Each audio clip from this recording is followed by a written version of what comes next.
For a little rest after breakfast. This is the life. Wait a sec. Isn't something important supposed to happen today? Oh, today's our big day! We're supposed to leave the Fortress of Mirapede! Come on, we've got to go complete the release procedures now!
Activity.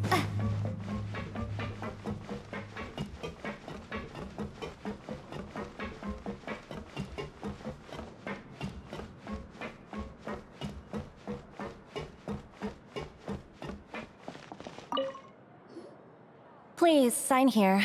This document will be effective immediately upon signing, and you two may exit the Fortress of Mirapede via the regular channels. It's been so long since we've been to the surface. Let's hurry up and... What's happening?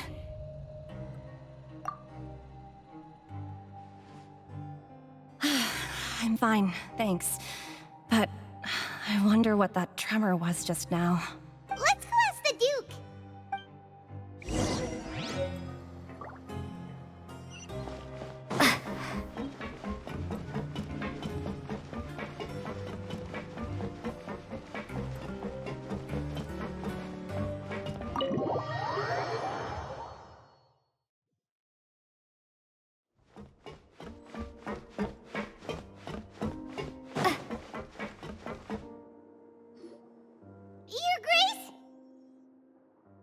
Ah, good to see you two.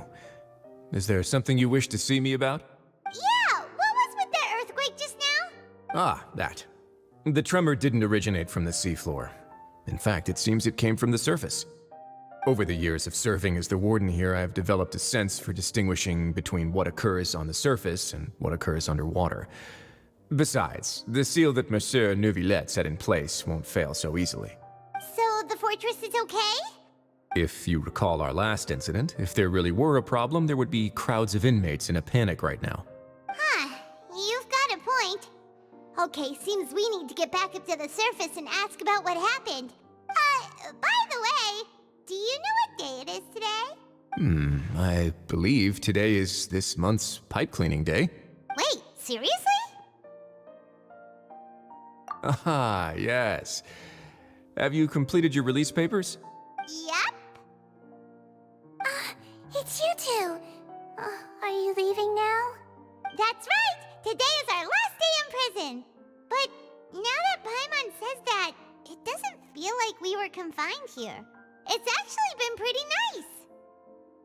Oh yeah, Paimon feels fond of this place now. Then be sure to come back and visit. I'll miss you. If you've signed the release papers, then you're free to go. The guards will escort you out. You're not going to see us off? I knew you'd ask. All right, sure. Let's go. Well, you actually agreed. No worries, you must be busy. Paimon was just joking. Ah, so you do have a polite side, I see. After being down here for so long, I imagine you must feel like you're lacking companionship. Shall I come along too? Yeah, don't worry, we'll come back to see you.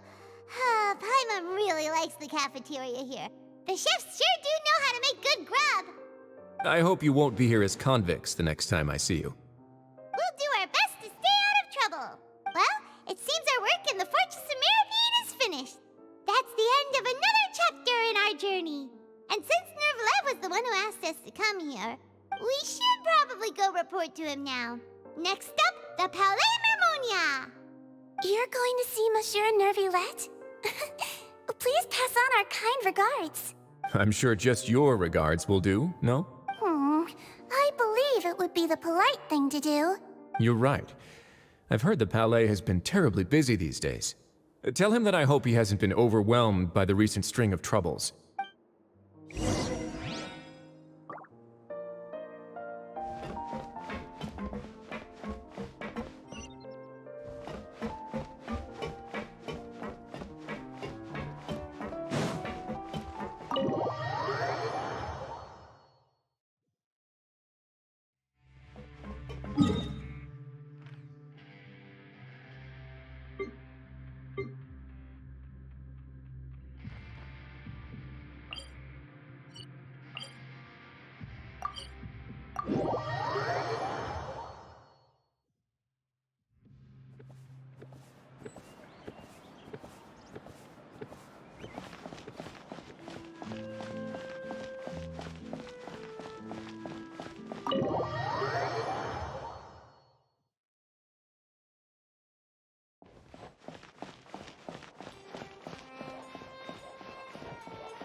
The Palais Mermonia sure is buzzing with activity today.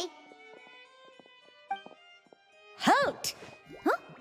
Oh, it's you two. Apologies. Monsieur Neuvillette did say you'd be welcome at any time.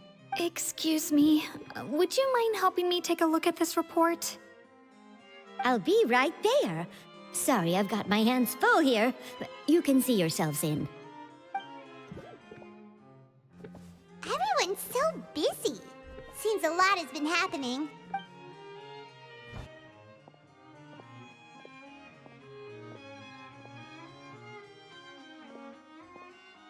Neuvillette! Hello. You've come at the right time, but you'll have to wait for just a moment, as there are some urgent matters I must tend to first. In the meantime, please, have a seat. If you'd like to have something to drink, let the Melusine outside know. That's all right. We just ate. Very well, then. Let's take a break over there while we wait for him to finish his work.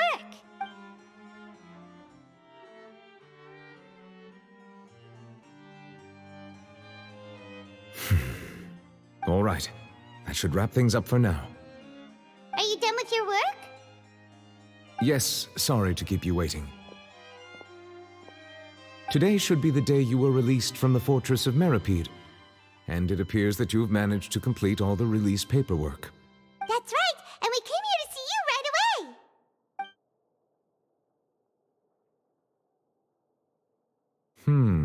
A massive whale. Do you have any idea what that might be? Judging from your description, that cannot have occurred in any ordinary waters, but rather something like the primordial sea. A whale of that size and shape cannot usually be found in the waters of Teyvat. Therefore, we can only assume that Child is presently immersed in primordial seawater. Immersed in primordial seawater? But how? And is he okay? Most people wouldn't be capable of entering in the first place. I'm not completely sure how he could have gotten there myself. Yes? What is it? Ah, right! Paimon felt it too! We asked the Duke and he said it wasn't from underwater, so we figured you might know something about it. It turns out that I have just received a report about this particular matter. In fact, that's exactly what I was busy with a moment ago. The source of the tremor was here on the surface near Poisson.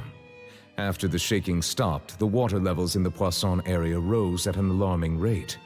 The water levels rose? Oh no! What about all the people there? Fortunately, the water levels only rose for a short period of time and have already returned to normal now. However, I still have a bad feeling about the whole phenomenon. If the change in water levels is connected with the leaking primordial seawater, then the situation in Poisson may be much worse than it appears. Navia should be in Poisson, right? We need to go check on her! I would also like to go there as soon as possible, but I'm afraid I can't leave just yet. We must immediately formulate disaster prevention plans for the surrounding coastal areas to avoid potential catastrophes. I'll have to ask you two to go to Poisson first. I'll meet you there to check on the situation once I finish things here. There's no time to lose! Let's get going! Please be careful.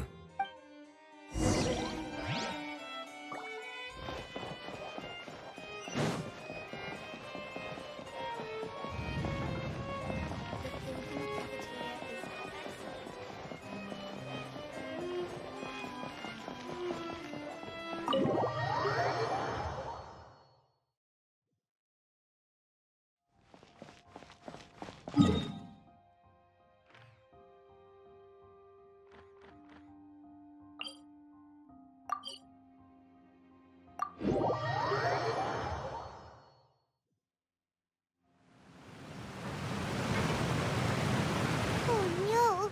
What happened here?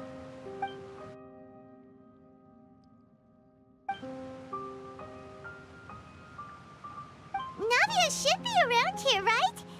We need to make sure she's still... Hydro means we need to check on her.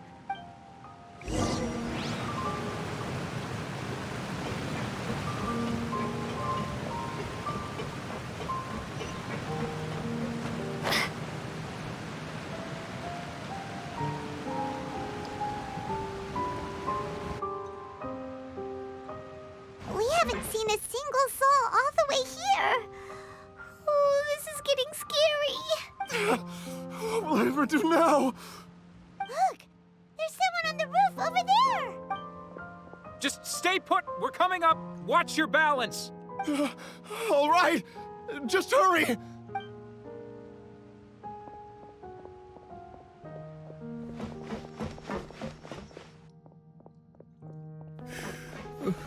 I'm not young anymore. How will I survive on my own? My Desiree! Oh, he looks pretty sad. My leg!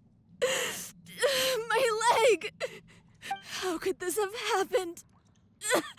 It hurts! Just hang in there. Help is on the way. You can hold my hand if it makes you feel better.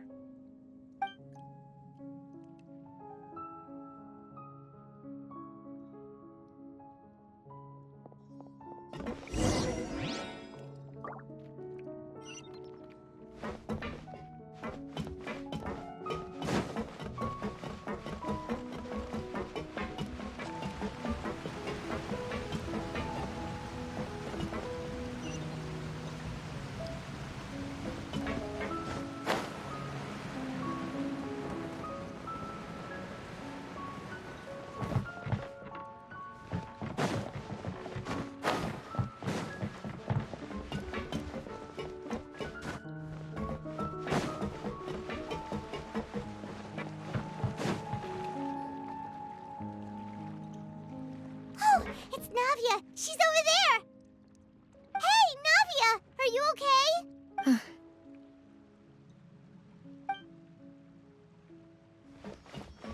You're here. We heard there was a situation in Poisson, so we came as quickly as we could. Yes. As you can see, the water level suddenly rose. It caused quite the disturbance, in fact.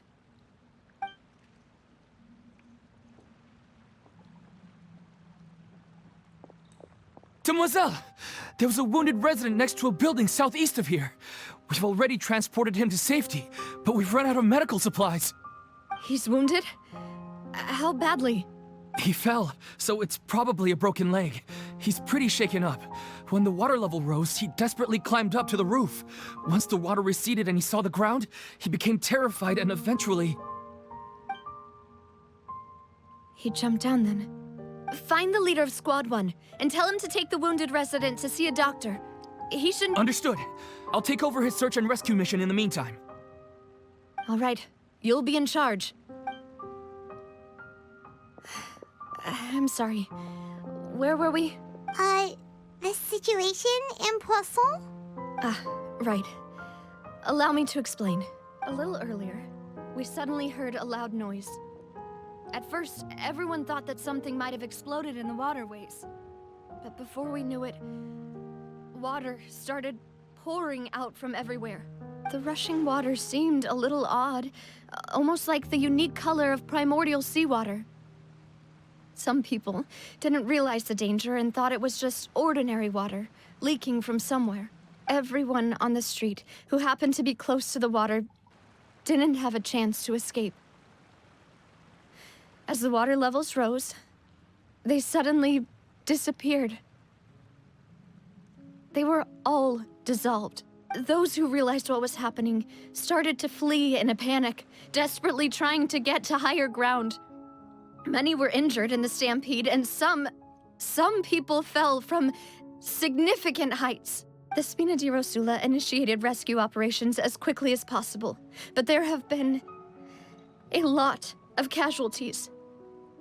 Fortunately, the water began to recede after some time, and the chaos came to an end.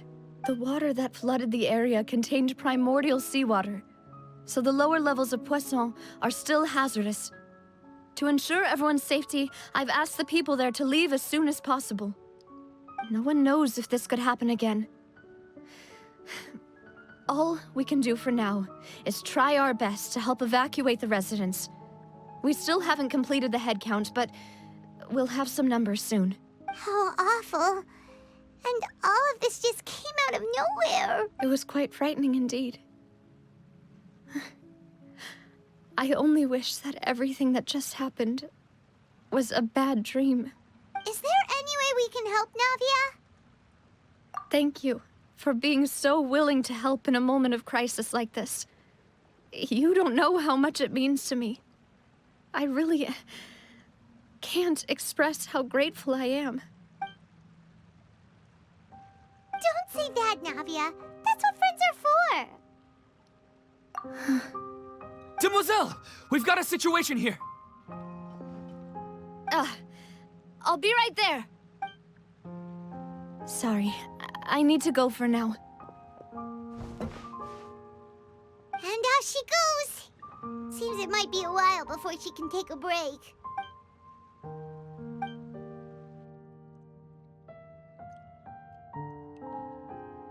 Okay, the wounded are being tended to, and we finished a preliminary head count. More support has just arrived, so I suppose I finally have a moment to focus on my own matters. Of course, we should remain ready for anything, and continue doing our best to rescue others. I'll be sure to have everyone at the Spina di Rosula ready to render assistance. Traveler, Paimon, would you two accompany me to my father's grave for a moment? Huh? Right now? Thank you.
a lot of people here, huh? Well, given the time of day and the whole situation in Poisson, Paimon doesn't think there'd be a ton of people here visiting graves. Right. That's how things are now. The living are so exhausted that they've no strength to spare any words for the dead. Navia?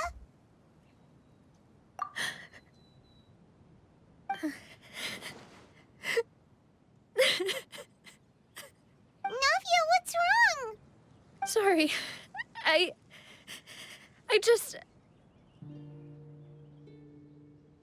Malus and Silver, they won't ever come back here again. What should I do, Papa? Huh? What happened to them? Everyone agreed on the rescue plan, but still, I was the one who initiated it. They were helping evacuate the residents, but they couldn't leave in time. And they were caught in the seawater. What should we do? I've known them for so long. And I know they weren't afraid. But I could at least hold a funeral for my father. And I know where he rests.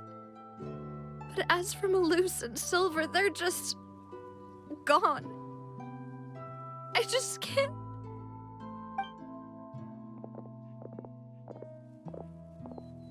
Everything looks so clean after it rains. Even the gravestones. I didn't expect that you'd enjoy a glass of red wine in front of Master Callus's grave. I can understand. Besides, the scenery here isn't half bad. See, it's not just me.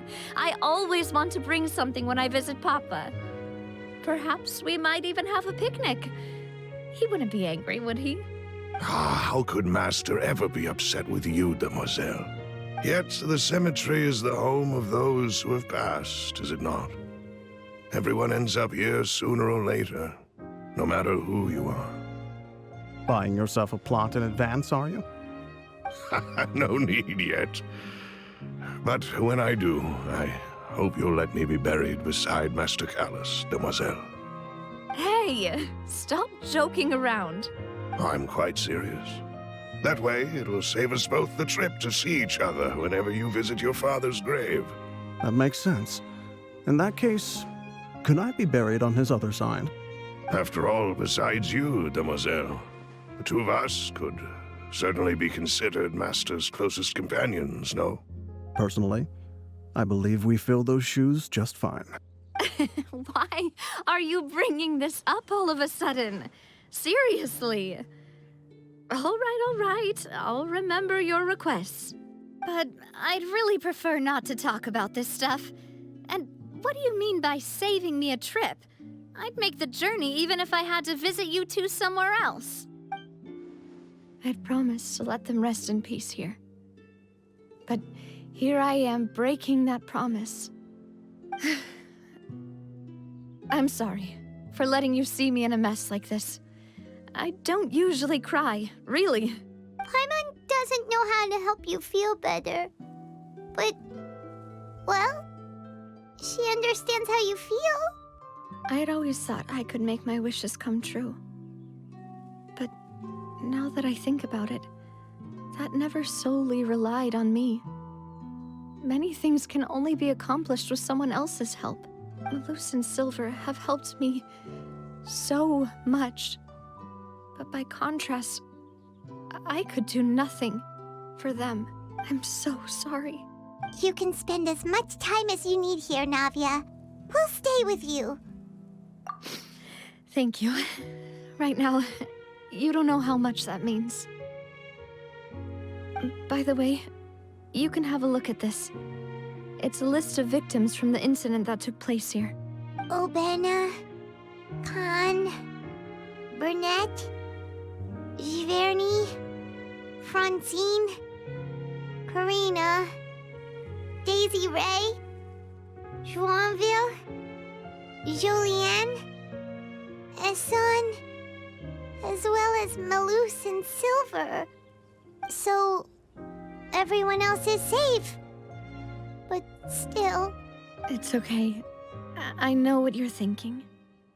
And you're right. We lost Malus and Silver. But we were able to save more than we anticipated. The overall outcome indicates that the cost was worth it. Right. Don't think that way, Navia. One person might be saved at the expense of another, sure, but that isn't something we should ever consider a trade. Malus and Silver were not the price for saving anyone. They're heroes. You're right. Thank you, Paimon. What you said just now was pretty amazing, actually. I'll remember your words. Oh, really? Seems you've become more eloquent in the time since we last met. The knave? What are you doing here? Is everything going well on your side? Yes, my people are carrying out the mission according to your request. All the residents of Poisson have been evacuated, and we're preparing to relocate them to higher ground. As for these supplies, we have everything taken care of. There is no need to worry. Thank you very much. Wait, do you two know each other? We just met recently. Right, Miss Navia? Usually, I would call this a coincidental encounter. But that doesn't quite fit this time. Besides, it never even crossed my mind that a Fatui Harbinger would come looking for me. Thanks to the Knave, Spina di Rosula received generous support from the Fatui, which allowed us to complete the rescue and evacuation work so quickly. Mutual aid is essential to fostering positive developments. We were already in the area, in any case, so it was nothing. That said, I must say that you're a lot sharper than you let on. I'm sure you understand what I mean. I apologize for all the ways in which I tested you previously. We've never worked with a Fatui before, and it's extremely important for us to know who we're working with. My subordinates have reported that Fatui soldiers have been observing water levels and taking head counts in various locations. I hear that they've also prepared a large amount of emergency supplies. I'm quite surprised. This is nothing to brag about, nor do I intend to. It is simply the way of powerful organizations to act forcefully, whether they are doing good or ill. You've witnessed that firsthand, in any case. As I've told this traveler before, I know of the prophecy, and I intend to prevent the impending disaster. Lending your organization a hand was a natural first step in accomplishing that. As such, do not be troubled by this token of our sincerity. Perhaps one day, you'll also be able to help me in the same way. Without your help, there would have been many more casualties. I won't forget your kindness. Furthermore, I sincerely regret what happened to Malus and Silver. I only wish that my people could have arrived a little earlier to prevent this from happening. Don't say that. You and your subordinates did everything you could. As Paimon said, Malus and Silver didn't choose to sacrifice themselves for any specific person. And they weren't the price paid for other salvation. They chose to become heroes themselves. I've never liked hearing people put it that way. It's like trying to relieve pain by saying some noble-sounding words. But right now, there's nothing more suitable. They really did become heroes. You're right.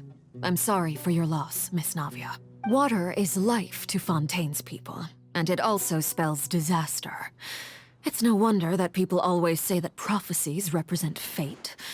Fortunately, I've never been one for such opinions. So, you're one who will try to change fate, then? Of course. That is why I'm going to Hotel Bouffe de Thé. I still have some things to take care of, and the children need my attention. By the way, Traveler, Paimon, one more thing. All right, then we'll just... This isn't right. Paimon thought you would ask us to walk with you for a moment so you could tell us something in private. That is a clever and useful conversation technique, which I do like to use when necessary. But there's no need today. It would not hurt to have Miss Navia listening in. Traveler, I'm sure you remember that I said we could work together when we had the chance. You and I both know that there may be issues with the Primordial Sea. Previously, it was the Fortress of Meripede's sluice gate, and this time it was the water levels in Poisson. These are both signals. Indeed. Allow me to share the latest intel I've received from the House of the Hearth's intelligence network with you. During some recent investigations, a child claimed to have discovered some ruins near Poisson. The ruins date back to ancient times, and seem to be worth investigating in many ways. Judging by the dating of the ruins, they may be related to the prophecy and the coming crisis. The situation is becoming more urgent, so any pertinent information will prove extremely precious. My people initially came to prepare for ruin exploration. Unexpectedly, this disaster struck, and at present, we're all busy prioritizing the rescue effort. So that's why the Fatui were already in Poisson. I wanted to take the children along, but unfortunately, Linny, Lynette, and Fremine have all been dispatched to higher ground to assist affected residents. Linny told me that outside of the house, the person they trust most is you, which is why I want to give you this task. The House of the Hearth's members see each other as family, but Linny, Lynette, and Fremine said that they also see you as such, even though you are not from the house. I'm sure you already understand how earnest they consider their friendship with you to be. Oh, that somehow makes Paimon feel kinda happy. The intel I just shared about the ruins could fetch a high price. But since the children consider you family, it's only natural that I freely share it with you. Got it! So all we gotta do is go to some ruins, right? We can handle that. Excuse me, but may I tag along? You wish to join, Miss Navia? But are you sure you're up to exploring some ruins? You need to rest. Well, I'm sad, yes. But I can't just go back and plop myself into a chair by the roadside and do nothing. There's no point in being depressed while we still have a disaster on our hands. As my father's successor, I must live up to the hopes he had in me. Besides, I'm also doing this for myself. I need something, a distraction, to keep my mind off Malus and Silver. Since you put it that way, I have no objections. What do you say, traveler? All right. The ruins are to the south of Poisson. Here's the map. Okay, the three of us will handle it. Come on, let's pack up and get going.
So, are these the ruins the knave was talking about?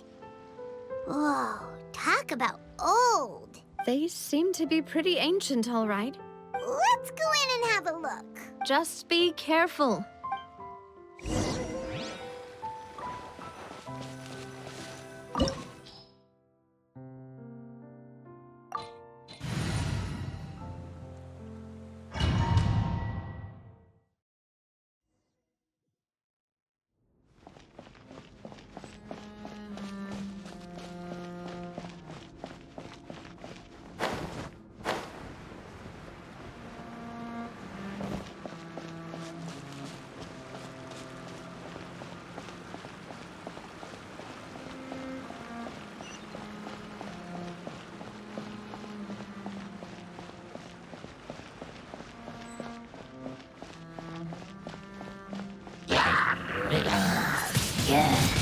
Windblade! Let it rain! Prepare to be blown away!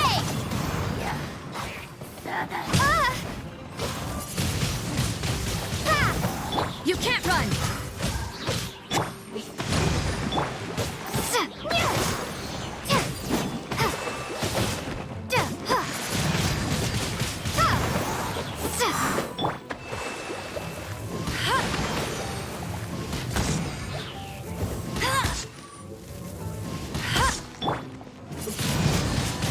Windblade!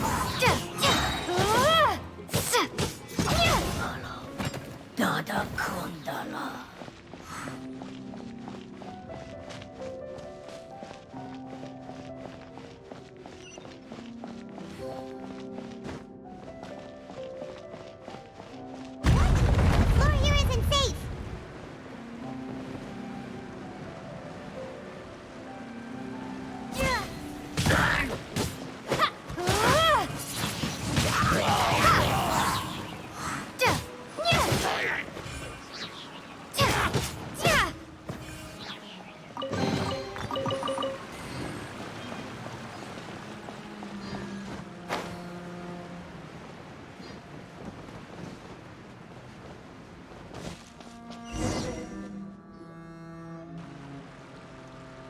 This place has also been contaminated by primordial seawater.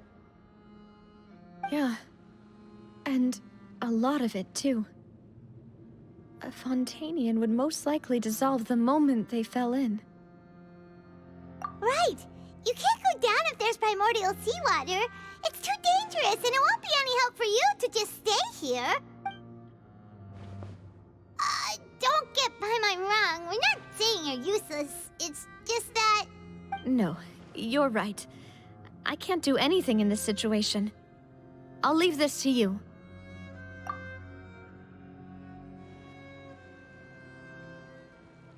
That complicates things. Maybe the only way left is forward. In that case, do you want to wait for us here? The water levels here are unstable, and there's a chance the water will rise. So staying here wouldn't be safe either. I'll go together with you. Perhaps we'll find the exit just up ahead. All right. Come with us for now then, but please be careful.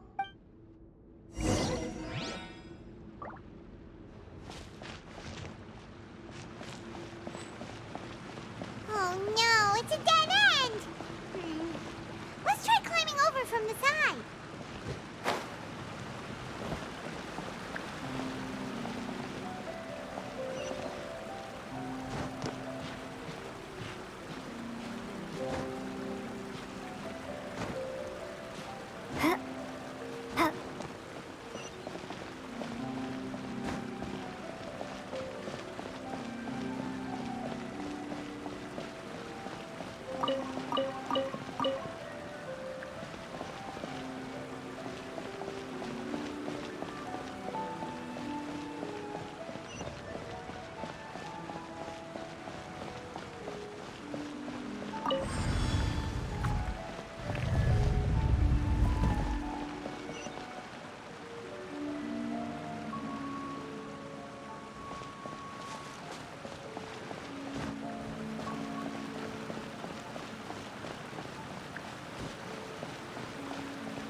Something wrong with this bridge!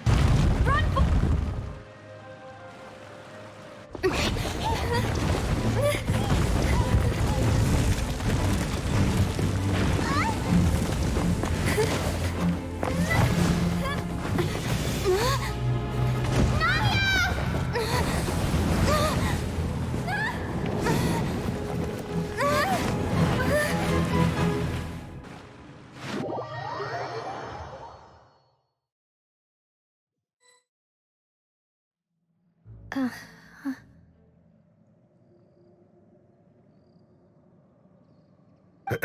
Demoiselle? Huh? Demoiselle, what are you doing here by yourself? Would you be standing here till dark if I hadn't come to get you? Maybe she just wants some time to herself, Malus. Oh, was I sleeping? Yes, it would appear so. I must be tired. That's quite possible. However, you were the one that suggested we go out for a walk. Oh, right. I nearly forgot. It must have slipped my mind when I dozed off. I haven't had a nap today yet. Have I? This is a familiar feeling, yet something's a little strange. Is something the matter, Demoiselle?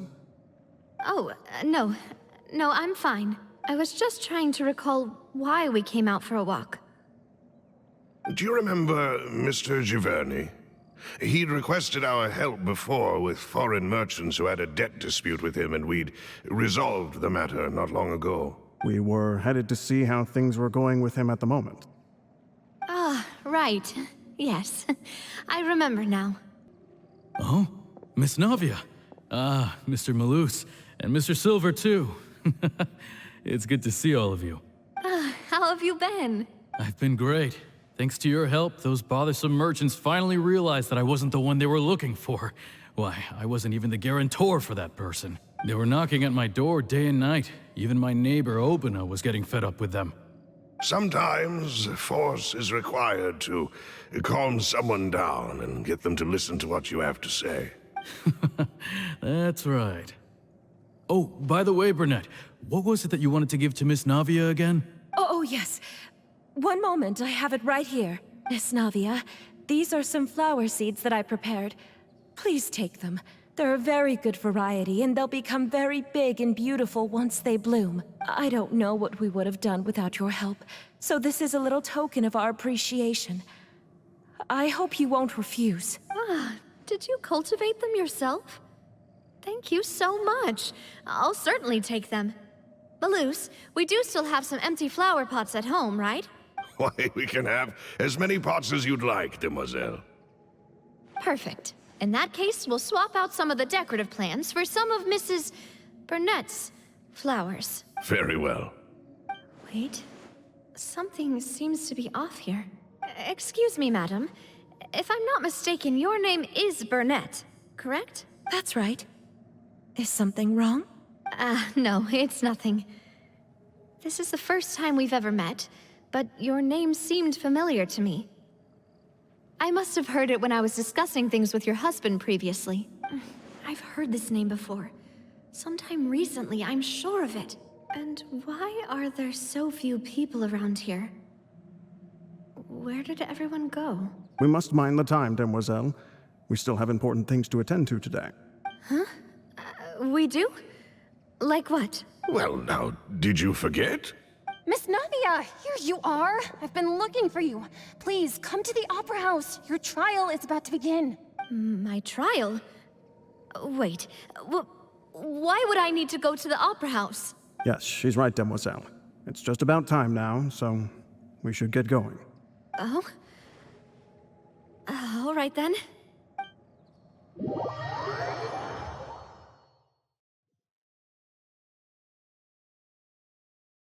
Look, it's Navia! She's here! And her two attendants are with her! Goodness, everyone's finally here. There sure are a lot of people here to see the trial. And they all seem to be oddly excited about something. I even know some of these people. Karina, Desiree, Joyville, Jolien, Essen. Why are so many people here? And why do I have no recollection of this case? And as for the judge... huh? Where's Mr. Neuvillette? Please sit in the defendant's seat. Don't worry, Silver and I shall accompany you. All right. But are you sure you can stand behind me? Typically, it wouldn't be allowed, but today is an exception. Hey, Hey, what kind of place do they think this is? Come on, do they have any idea what they're doing? Seriously. Enough with the whispering! Could someone please tell me where Monsieur Neuvillette is, and why I'm standing trial? My dear Miss Navia, have you not yet realized what you've done? In that case, allow me to explain. As all here know, you are Master Callus's successor, the head of the Spina di Rosula, someone held in high regard by every soul in Poisson. After you took over the Spina, you treated all of us just like the late Master Callus had. If anyone in need reached out to you for help, you responded. Not only you, but your butler, your subordinates, nearly everyone in the Spina di Rosula fought for the well-being of those in Poisson. Wait a moment. Aren't you just proving that I'm a good person? Yes, correct. Absolutely right. And that is why you stand accused. You have helped so many people get through so many difficulties. You are one with us. We are inseparable. We are one big family, all of us who are from Poisson, inextricably linked. And with you being so important, we couldn't possibly do without you. Therefore, this fair and honorable court shall declare you guilty, and you shall stay here. You will be together with us forever. Huh? What are you saying? Everything you have said is correct. I have indeed done a lot for my hometown, and I would be willing to be with you all, but what is the purpose of having me stand here like this? What is there to discuss? Ah, well, if that's what you think, then I have no further comments. How wonderful, Miss Navia! I know all these people. Why are they laughing? I seem to remember now. Yes, I get it. This trial is... Wait just a moment. This isn't right! Malus? What was that, Mr. Malus? Our conclusion is very clear and unanimous. Let the court judge her now. She's guilty! Stay here, Navia! You're one of us! Demoiselle, don't admit guilt. This trial means to keep you here forever. I wish to exercise my right to defend Our Lady. Mr. Joinville, you only know of Navia's goodness, but nothing of her utterly independent mind. She was born a free and independent spirit. She has never been tied down by anything. Indeed, even the death of Master Callus couldn't stop her. Her actions cannot serve as proof that she identifies herself as part of any group. She merely acted as an individual, extending her hand to help others. Please do not mistake her actions as being otherwise. Really? As an individual, you say? Don't forget, we are all Fontainians here. This is the nation of justice, the nation of Hydro. Even if Miss Navia only voluntarily rendered her assistance, that doesn't change the fact that her beautiful soul must return to everyone. Water accepts all, blends with all. It will surely accept her kindness. Everything is measured here in the nation of Hydro, and in the end, everyone shall meld together. Thus, when a unanimous opinion emerges, that opinion represents justice. Now I speak for everyone. Our opinion is consistent. Navia should stay. We and Navia are one. And you would call this justice? Preposterous. You are merely jealous that Demoiselle still has a chance to exist as an individual. Have you forgotten how much you all once longed to become individuals, to become independent? Do you mean to defy our justice? If your justice is flawed, then why should we acknowledge it? As you said, we can also have our own justice. Silver and I shall defend Demoiselle, and that is how we will enforce justice. Ugh, my head... it hurts. Demoiselle. Silver, it hurts. My head is spinning.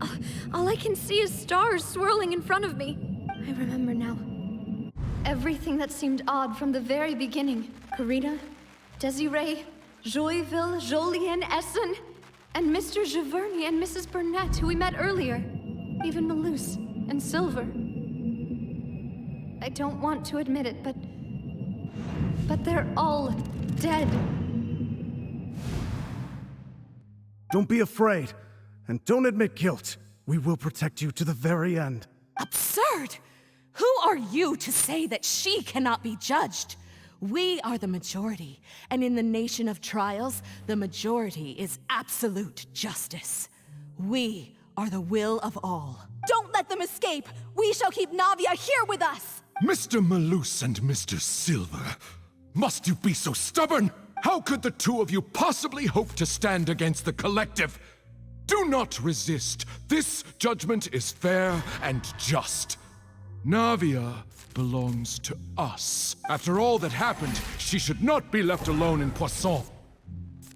What are you saying? No more excuses! He says we're jealous.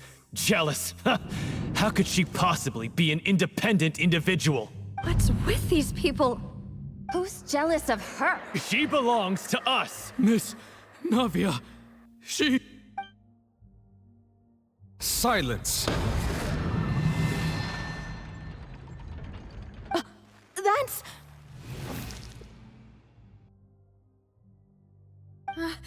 Monsieur Neuvillette! Such commotion is prohibited in the court. The accusations you just presented are nonsense and cannot constitute a proper trial. The court will adjourn for the rest of the day. In this, I shall hear no objections from any unauthorized party. Our thanks, Monsieur Neuvillette. Please leave with me, Miss Navia, while there is still time. But... Go on now, demoiselle. This is your only chance to leave this place. What, can't bear to leave us behind or something? Malus. My apologies. I couldn't resist making one little joke once I realized that this shall be our last goodbye. Malus. Silver. Quickly, you must come now! Goodbye, demoiselle. Farewell.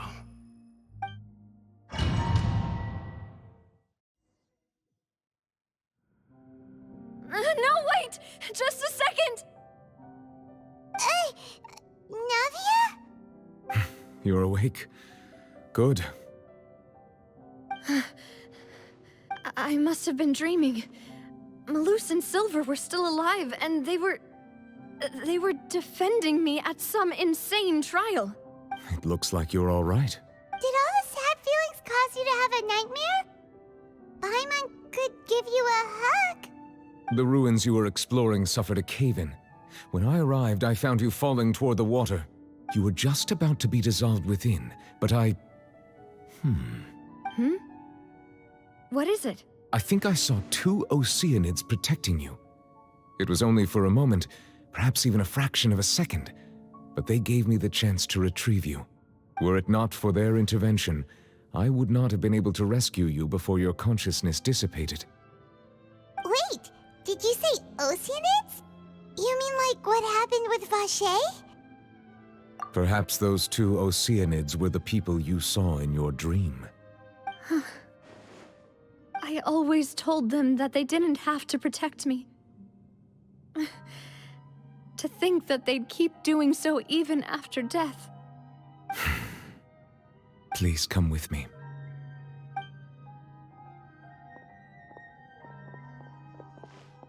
Neuvillette, are you okay? Oh, I am quite all right. Perhaps there's something we could chat about? Why do you look so stiff all of a sudden? Oh, Paimon knows. You're the type who feels awkward when there's nothing to talk about, right? I merely thought that we should give Navia some time to herself. Huh? Why didn't you just say so then?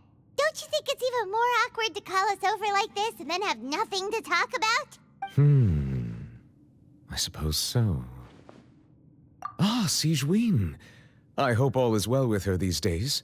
Her work in the fortress of Meropide has not been too much for her, has it? No, doing fine down there. She's an amazing head nurse. I see. Well, that is good.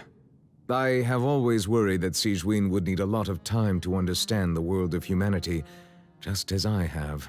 Oh, and the Duke also says hi. Even though Sigewinne made him do that. He hopes that you haven't been overwhelmed by all that's happened lately. Thank you. I have indeed been busy lately, and I also hope that everything is going well in the Fortress of Meropide. He still doesn't know what to talk about. Let's chat about something else then. So, Neuvillette, you're probably quite the swimmer, huh? Mm-hmm. Yes, of course. This isn't going anywhere. Let's try something else. How did you find these ruins? Did the knave tell you? Yes, in fact. I had arranged to meet you in Poisson, but when I arrived, I discovered that the Fatui were helping the residents evacuate. They had even transported a large quantity of supplies to the area. Amid my astonishment, I ran into the knave, and we had a chat. She informed me that she had asked you to investigate the ancient ruins here. Yeah, we originally planned to meet up with you, but we thought you might still be busy with all those official documents.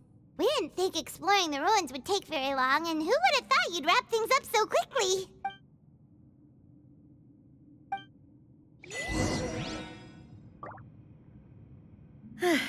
I'm sorry to have kept you all waiting like that.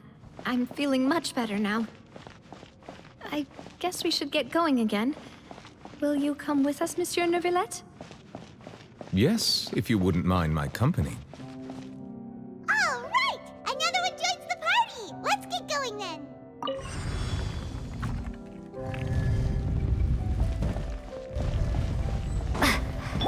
No one escapes my... Yes! Lights out.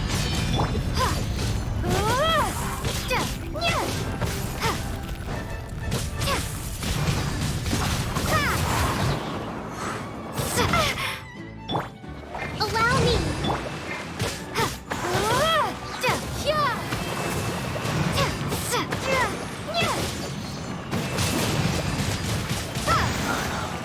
Dada Kundala.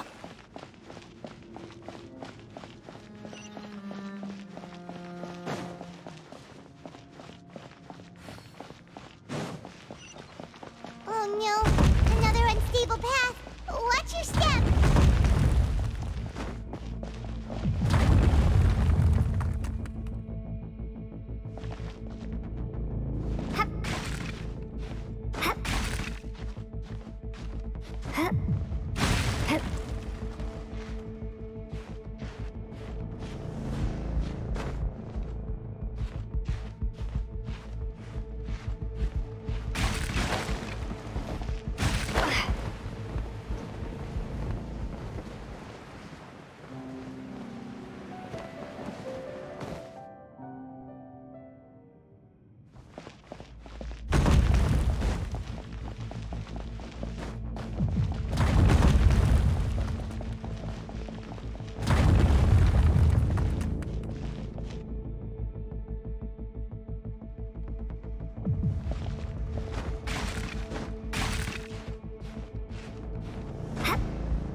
Be gone!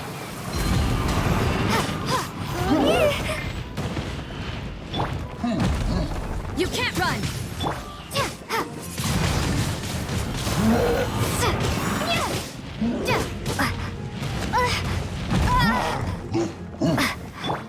Rest and rebound!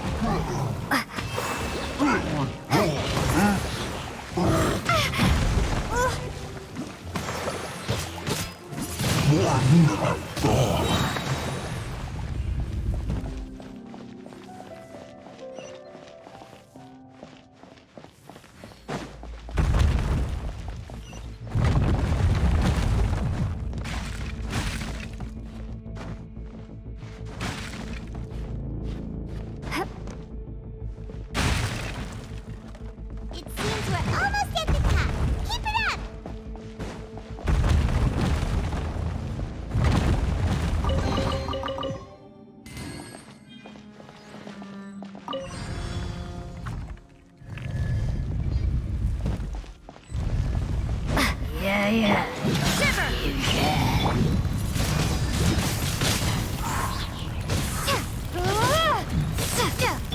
escape! Not so hard! Prepare to be blown away!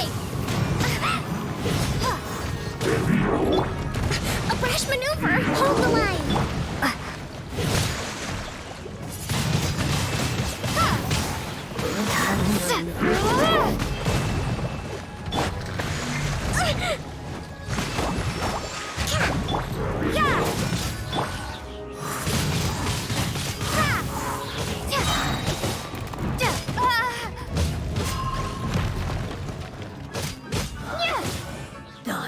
No one escapes my...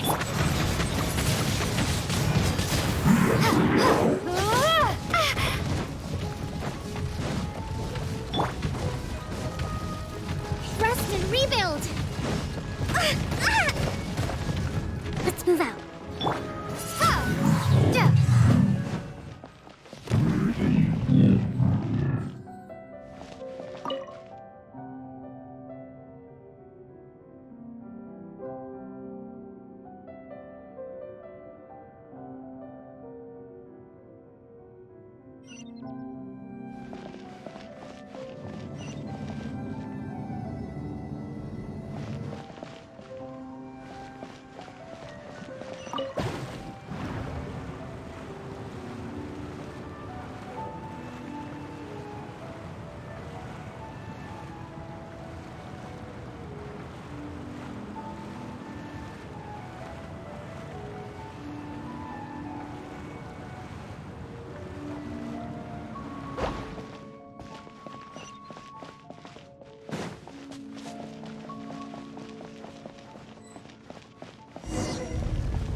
Looks like we've reached the end. This is the place? There should not be any other hidden spaces in the vicinity.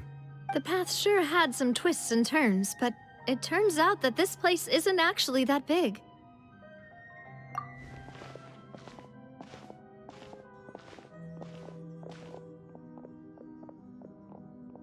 Stone slates? It seems like they were put here as an offering. Could we take them down and have a look? Perhaps we should just leave them be for now. There are 4 locations in total, but only 3 stone slates. The slate that should be in the first empty spot is missing. The surrounding walls also show signs of damage. There's something written below. Let Paimon see. Reason dictates that this nation be destroyed. I shall record the history of its future here in its past. Say what? It feels like someone left these slates and these words here for a purpose. But does he mean that Fontaine should be destroyed? That would fit the circumstances dictated by the prophecy, yes. Indeed, the slate's contents correspond to it. Take the second slate, for example. There's a person kneeling here. She seems so dedicated. And there's a whole bunch of other people behind her doing the same. She's facing this... what is this? Some kind of island in the sky? And is that Lady Furina in the third image? Did the Hydro Archon fall into the water? And is that a ring of people around her? Paimon doesn't quite get it. Are they all in the water? The fourth image. I know this one. This exactly matches the content of the prophecy. The people will all be dissolved into the waters, and only the Hydro Archon will remain, weeping on her throne.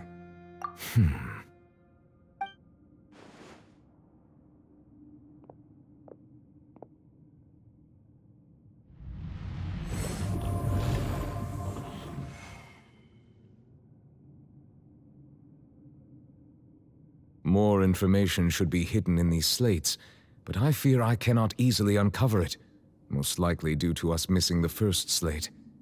I am very sorry. Don't blame yourself, Monsieur Neuvillette. Deciphering ancient stone slates isn't one of your duties. Ooh, Paimon's getting the chills just looking at these slates. This says that it's the history of the future, right? That means the prophecy's sure to come true. I really hope it doesn't mean that. Still, Paimon feels like these images are kind of weird when you look at them together.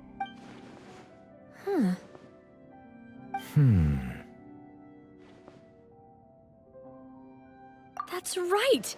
If the images are in chronological order, shouldn't the fourth, the waters drowning Fontaine, come before the third, where the Hydro Archon herself falls into the water? And yet the order is reversed here.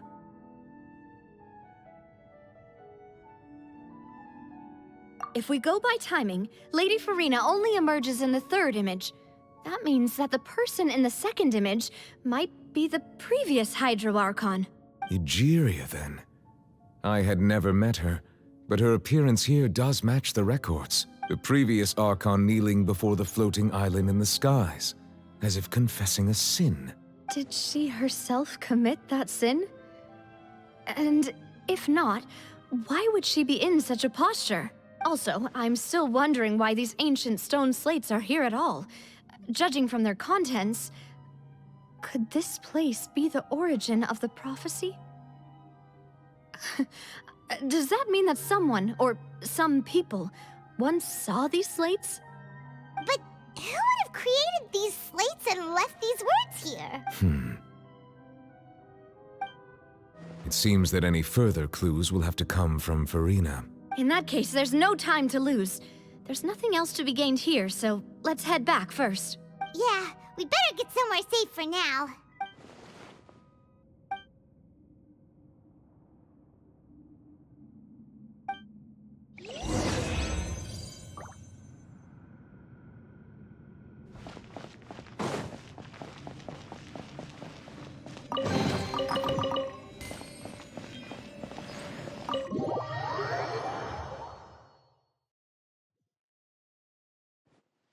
Let's split up here. I'm going to check on what's happening with the Spina. You know how it is. There's some things you just need to be there for yourself. You still have energy for that, Navia? Paimon's already beat. Just head back to the Fleuve Cendre and have a rest then. Thanks for keeping me company all this time. I'll depart as well. Thanks for your hard work today. Rest well, everyone. Traveler, I will go talk to Furina tomorrow morning to ask about the stone slates. I'm sure that you're concerned about this matter as well. If you have time, drop by my office. I will share the results of our discussion with you. Are you really gonna talk to her about this directly? Will that be a problem? Paimon's getting a little scared now that it's come to this. She has long been harboring secrets, and will not give them up easily. Which makes it all the more my duty to ensure that she understands the present situation. Alright, we'll leave it in your hands then. You're probably the best person to talk to her anyway. I will be carefully considering my words tonight. Traveler, Paimon, our safe house at the Fleuve Cendre is always open to you as ever, so please don't think you're an imposition. All right, I'll be on my way then.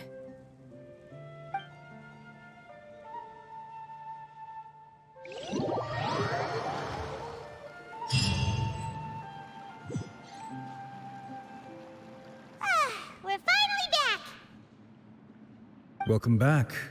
We've got a special menu prepared for you two tonight. Yay! And there's good food too! Navia, no, the boss is the best. Ooh, desserts!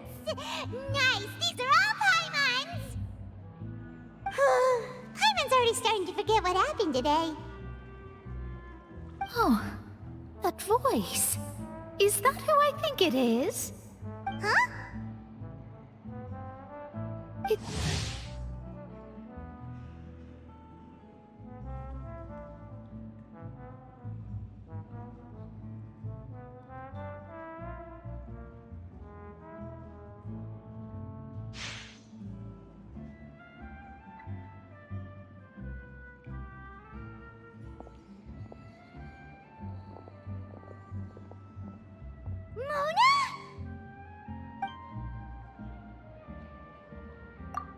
Seriously, nobody just uses a scry glass whenever they've got time to just see who they'll meet on the road.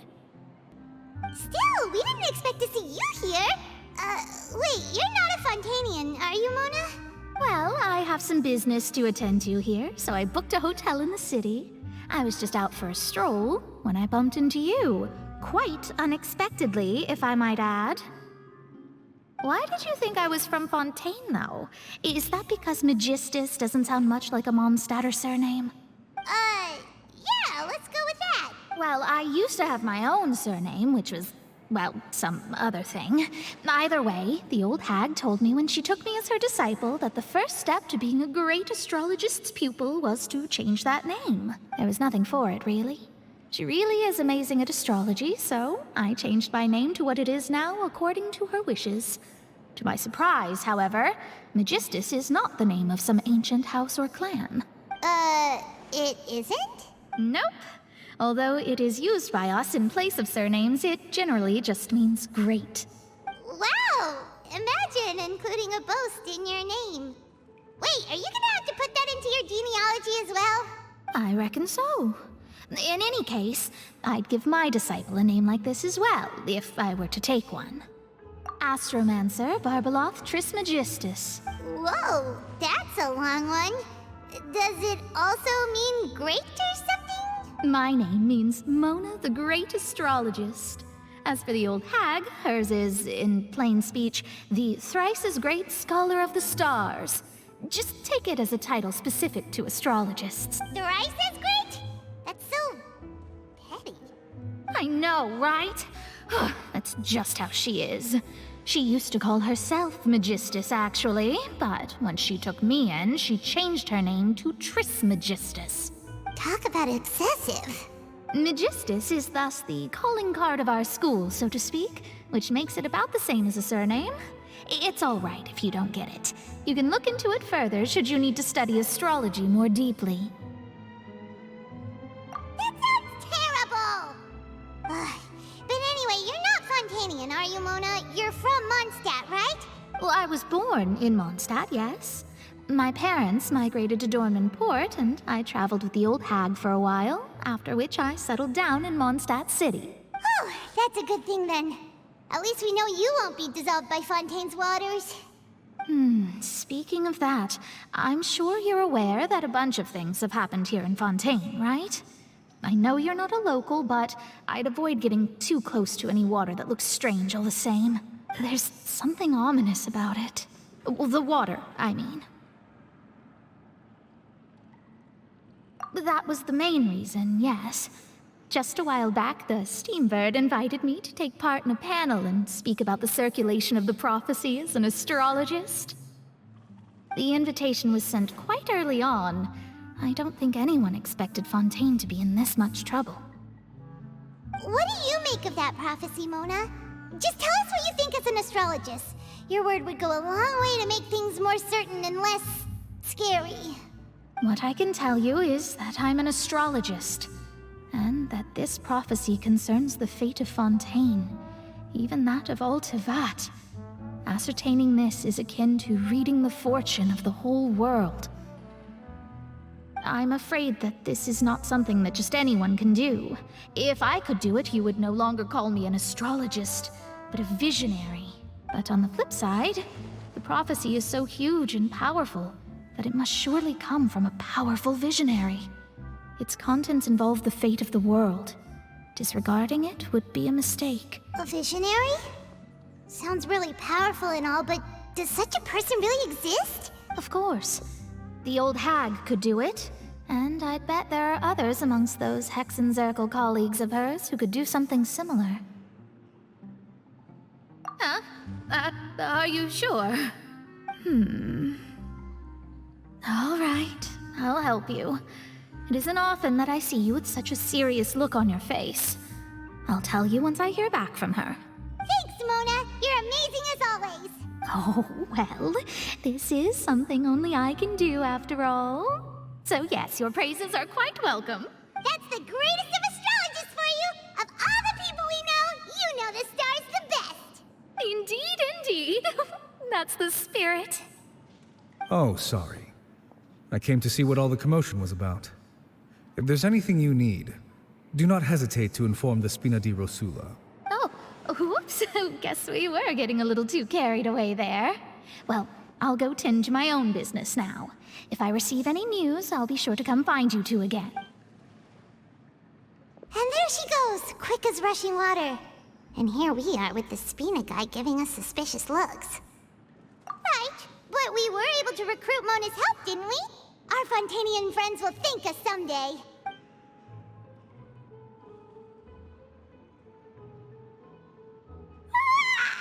Good morning. To be honest, Paimon's still feeling kind of sleepy. But it's time to get up, Traveler. We agreed to go see Neuvillette, so let's pack it up and get going.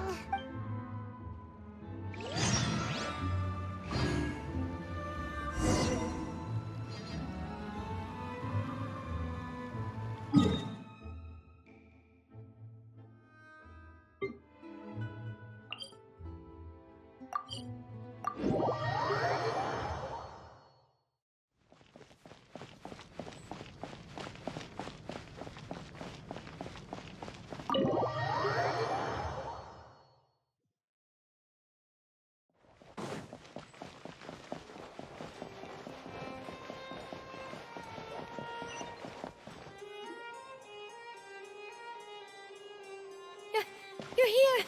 Finally! Is something wrong? Monsieur Neuvillette and Lady Furina, they seem to have gotten into a dispute. Please go see for yourself.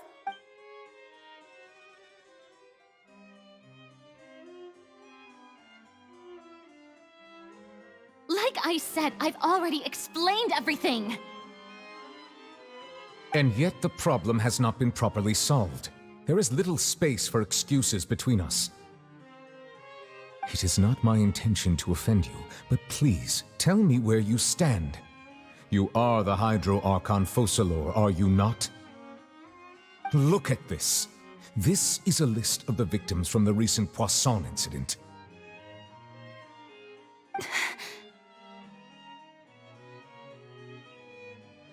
You mean... they're all... We did not arrive in time to avert this disaster, and I will not have it happen again. I will say this once more. You must tell me everything you know. Yesterday, I found 3 stone slates in some ancient ruins near Poisson. Do you know anything about those? Seriously? You're questioning me like this is a court case now. I don't know anything about that. But you found them in some ancient ruins, you say? That's correct, which is why I came to ask you some questions. There should have been 4 slates, but one of them was missing. The other 3 feature different images that seem to correlate to the prophecy. The prophecy? The second of these slates depicts the previous Hydro Archon Egeria kneeling before a floating island in the sky, as if confessing something. Do you know nothing of this either? I don't. I've never seen such slates. I'll ask you again. Do you really have no information regarding the previous Archon? My deciphering of the slates indicates that the Hydro Archon Egeria once had to confess to, or apologize for, a certain sin. If anyone would know about it, it should be you. All gods don't have the same secrets, you know. She was herself and I'm me. Is it really so strange that I know nothing? I understand your concerns, but I'm sorry. I just don't have anything to tell you. Forgive me for saying this now, Lady Furina, but I have long known of your various secret investigations into certain matters. There are several indications that you have been investigating the prophecy on the sly. This is not strange in itself, considering that you are the Hydro Archon. But it is strange that you should also claim to not know any of Egeria's secrets, as well as do nothing following your inquiries. You have never been as superficial as you have presented yourself to be, nor are you a fool. And yet, your behavior is very inconsistent. So you've been watching me all this time, have you? I didn't think you were that type. You... Well, Well, since you know about my secret investigations, then you should know I'm actually working to take care of it. There's no point questioning or suspecting me. You're the Eudix, but you're still my subordinate. You should be following my lead. Just trust in me, your Archon, and do as I say. Never mind whether you can truly convince yourself to or not. It'll all turn out fine. That's all I have to say.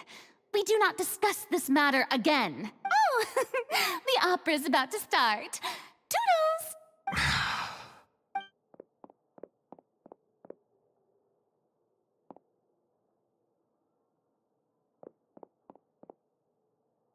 Did Furina not notice us standing by the door?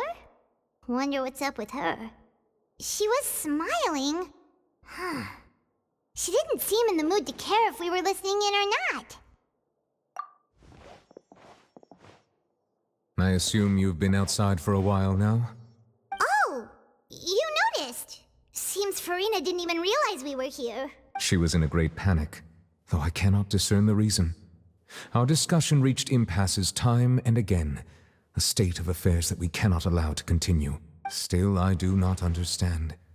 Dialogue is the basis for understanding, so why did she keep refusing to engage? Everyone in her inner circle has noticed that she is hiding some secret. The issue is her attitude. I fear that she will not reveal anything unless absolutely forced to. We may have to create a situation in which she will have no choice but to speak. Oh? Like what? Normally, people will only reveal the truth when standing trial. Perhaps we must have the Hydro Archon experience just such a scenario. But Furina's seen so many trials, and she's really good at dodging questions. How do we make sure that she won't just slip away at the first chance she gets? We will need to consider this thoroughly, join forces with various parties, and then do what we can. If at all possible, I would prefer to recuse myself from this affair, but we must prevent the prophecy from coming to pass. This may be cruel to her, but all Fontaine is in crisis. The information a god possesses is too precious, and so we must take a chance on this. But who will lend us their aid to do such a thing?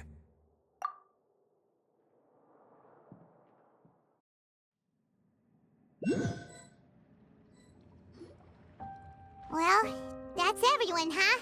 Speaking of which, it was pretty smart of you to think of hiding here. Poisson was just involved in a disaster, so it's presently devoid of people. That naturally makes it the best choice. And here you are drinking tea like it's the most natural thing in the world, huh? That's what family should do. Sit and enjoy a leisurely time together. It's nice to enjoy tea here, you know? Care for a cup? Lend me your ears, everyone. Or perhaps one of you might like to start us off. How about you, friend? Me? No, I don't think I can. Then, how about you, good sir? I fear that I will cause the mood on this boat to become as somber as it is in court. Well then, I guess we're lucky we've got a local like me to organize things. Wonderful, the spotlight at last. I guess I'll be facilitating things from here. That was a little long-winded, don't you think? Oh, you might be right. Anyway, to cut to the chase, our friend here, the Traveler, has brought us together to discuss something. As for what that is, well, let's start by saying that we'll be pooling our efforts together to create a series of traps. Oh, how intriguing. Well, it's just an expression, really. One that I just learned from Chlorand, and used on the spot. So, let's invite her to explain in detail. A round of applause, please. Huh? Didn't you say that you would be facilitating this? Oh, come now. Your work doesn't involve much public speaking, right? This is a good chance to practice. You might even pick up some fancy oratory tricks to impress your boss with in the future. I see. And what does my boss say? He is glad that you consider him your boss. Do go on.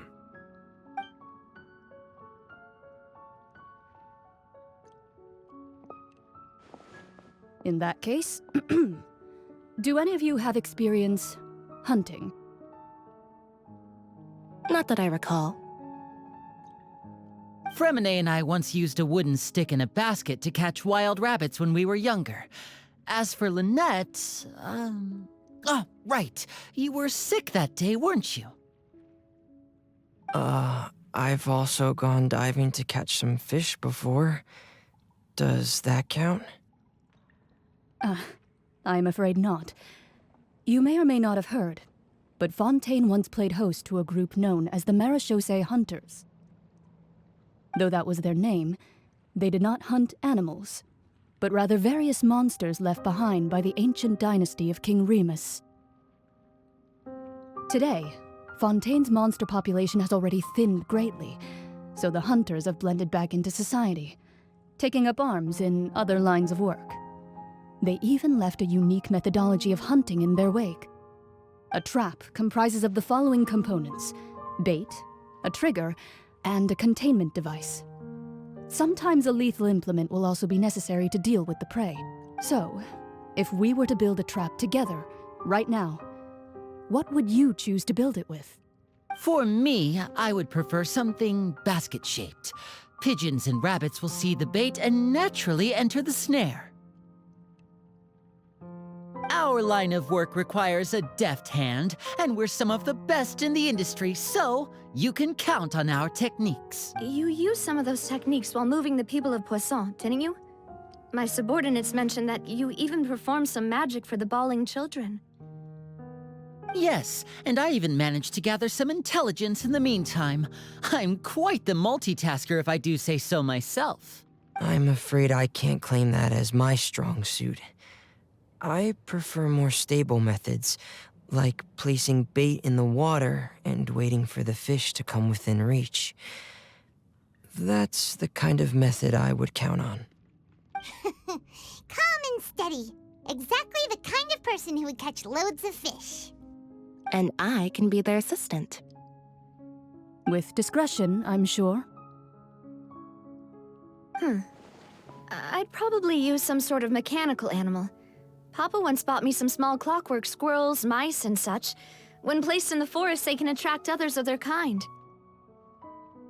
I remember that you liked those too, didn't you? I did. And that would be a good way to go about it. If they're realistic enough, animals of the same kind will follow them all the way to the trap. What about you, Monsieur Neuvillette? I fear I do not have any related experience. That makes sense. You usually solve problems directly, without the use of any such tricks. But I do have one more question for you, monsieur. If we were to create a trap now, how would you design it? I would like for it to be effective, but bring no harm to the prey. A more gentle trap would be ideal. Kind, as always. However, our intention doesn't necessarily change the containment device and the type of implement we need. If we wanted to kill the prey in one strike, we would need a powerful implement. However, that also goes for prey that must be captured and safely contained. Wait, why's that? Only a hunter who's a true expert at subduing their prey can snare it without harming it. The line that divides life and death is often exceedingly thin. So, are we going hunting together? We hadn't thought of seeing ourselves as hunters. It kinda works, but maybe it's still not the best metaphor. If our means of capturing and dealing with our prey is to put them on trial, then the hunting metaphor is actually quite accurate. But we shall require much more courage than any hunter to judge a god, a being whose seat is an exalted throne. Oh, so that's what's going on. Sounds very interesting.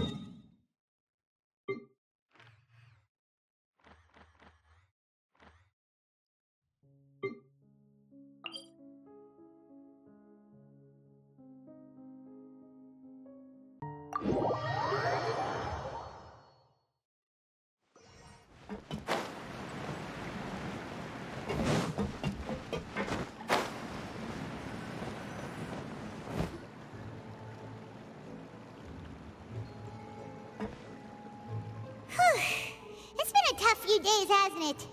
So much has been happening. Paimon didn't think the meetings would go on for so long, but everyone seemed pretty fired up, huh? Paimon thought they'd be at least a little frightened. Well, Fremine was, now that Paimon thinks about it, but everyone else just looked a little surprised. Well... It's hard to say. Paimon doesn't have any experience with this sort of thing. But with you around, Paimon sure will do great.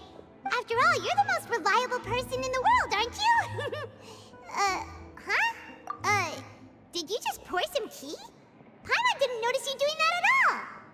Then what's that? Paimon's never seen that cup before. Don't be frightened. I'm just joining you two for tea. I merely refrained from saying anything till now. Who's that voice? But there's no one here. What a strange conclusion, but also such an interesting one. You two make such a fascinating combo, and yet even you feel confused. As such, I couldn't resist but come by for some tea and a chat. Consider me a passerby, just accepting a commission from my friend's disciple on a whim. Precisely. Call me N, a mage who wanders the world. At least, that's how my friends have suggested that I introduce myself. The prophecy. Yes, what has been prophesized will be fulfilled. You may view such things as the history of the future. What? Then is there any way we can stop it? People call such things fate, and it is written in the stars. It cannot so easily be altered. So you've caught on. Just as prophecies are usually only the future as seen from the perspectives of the gods, could things be happening in hidden corners where the gods' gaze does not fall? Are the things that you shall see different from the fate that the gods perceive? What is she talking about? It all sounds really impressive and important and stuff, but it also sounds kind of scary. I believe that you understand, right? Some things are insignificant, but others you must reach out to change. Ultimately, fate shall serve as your only guide, no matter what will happen in Tevat's future. All you need to do is to play your part. This was good tea, by the way. Thank you for your hospitality. Well, that'll be all for today. The voice. It's gone.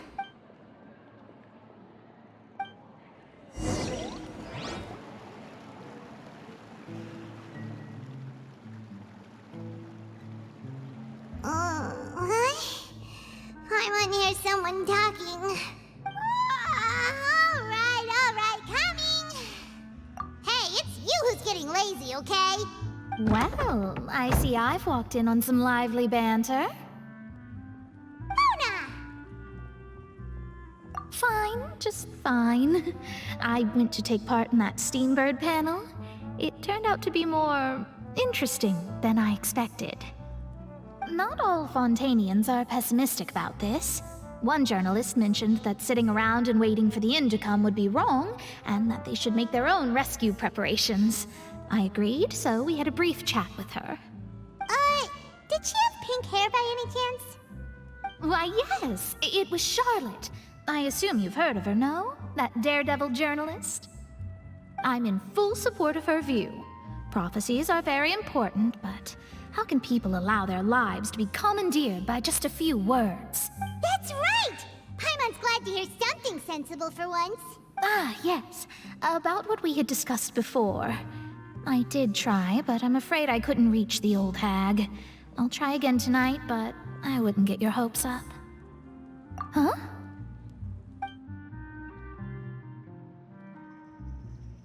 Goodness gracious. Are you serious? She said that even the god's gaze has blind spots. Pretty bold if you ask Paimon. Most people would believe the gods to be all-knowing, right? The Hexen Circle members are certainly anything but ordinary. As for the mage named N, the old hag has mentioned her a few times. She said that N's sense of direction is incredible, and that she loves guiding those who are lost. But I've never met her, and if she were still alive, she'd be... well, suffice it to say that the hag's at least a few hundred now, and N's been around for longer than that. Whoa, the Hexen Circle sounds like a scary group. But they must really stay in shape to live so long. Their abilities alone are pretty terrifying. If she came to see you personally, then the problem you're facing must truly be of great importance. Well, it's not like Paimon could understand anything she said. Yes, she was quite cryptic, but I suspect she means that there is still a way to turn things around. She didn't say when or what that would be, though, so... perhaps it is something that you cannot know right now.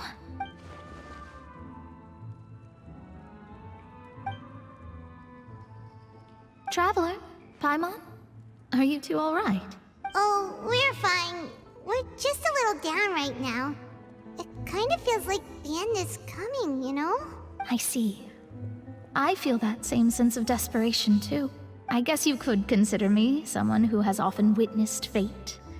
So far as I have seen, it cannot be swayed. But even so, I still hope for, and believe in, miracles. Astrology is eternal and rational, but fate may not be. It is cruel, but it can also be beautiful. Perhaps that's what En was trying to tell you. Not to lose heart, and to believe that what you are seeing playing out before you is not yet set in stone. I did originally think of steering clear of all this, but I couldn't. Even if this is all futile, I still wish to help everyone. If we don't struggle to the last, then how can we face the end when it comes? Huh. You do have a point. There I go, talking about astrological principles again. Sorry about that. The moment I start talking about work-related stuff. I need to get going. It was worth trying to comfort you, even if only a little. I believe that you'll help those who are struggling in the same way I did. I suppose that might be why we always seem to meet by coincidence. Paimon feels kind of moved by what Mona said, but also kind of sad too. Hey, Traveler, Paimon suddenly feels like going outside for a walk. Let's go. Let's walk around the city, shall we? There's a few spots we always like to walk by.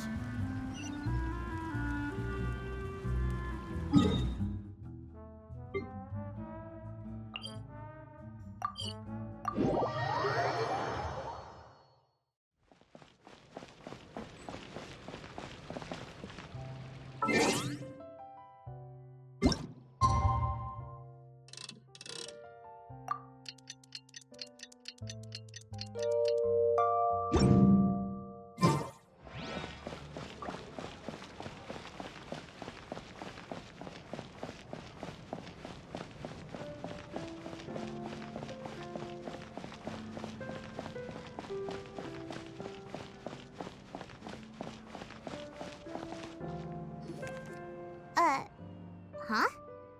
Our names are written in this newspaper. What's going on? Let Paimon see! The underwater stronghold, the Fortress of Meripede, has continued in its noble autonomy, but that does not mean that others cannot interact with it. My recent attempts to enter the fortress bore little fruit. Huh. Guess Charlotte still hasn't given up on that. Thus, did an Outlander friend become the focus of this report, a blonde adventurer with their white fairy legends trailing in their wake. It is said that this mysterious traveler once visited the underwater fortress. So while the fortress's interior remains a mystery behind closed doors, do not fear, for the tales of the traveler contain surprises in spades. Journalist Charlotte's biggest scoop yet, the Traveler's Trail, World Walker. Huh. Charlotte took so many awesome photos of us and we never even noticed her. She hasn't been able to get a hold of anything at the fortress, so since we're easier to find, she's using us as the subject matter instead? Ugh, seriously? Fine. Those headlines and photos do look cool, so Paimon will forgive her this time.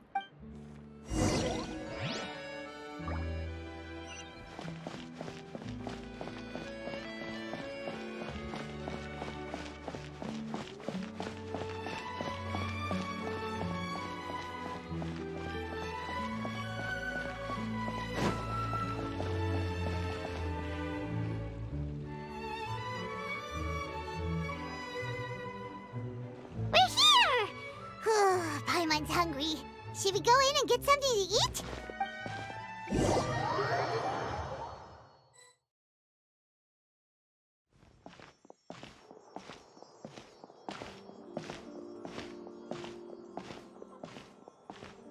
Hey, quick!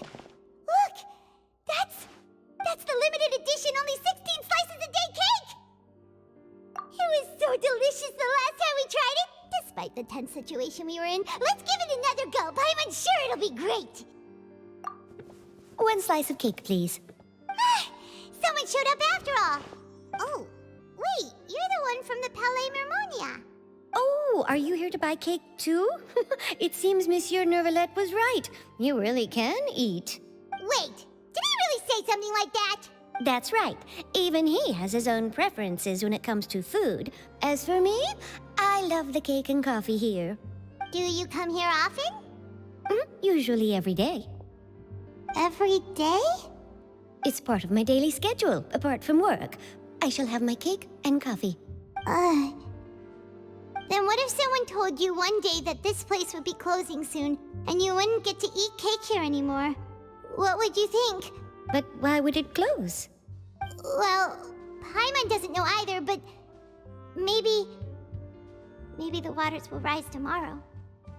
You know, like in the prophecy. Oh, the prophecy. To be honest, I haven't paid much attention to that. No, still, even if there'd be no more cake tomorrow, that wouldn't keep me from having some today. No, it's the same for eating in general. You might not be able to eat tomorrow, but if you can do so today, then you should carry on. That's what people call living, you know. Huh. Don't be sad. Excuse me, could I have 2 more slices of cake to go? These 2 slices are for you. Sijuin said that this kind of expression you're making is what humans call being sad. Oh, you know Sijuin? I sure do. She was born before me, and she sometimes comes to the surface to teach us things about humans.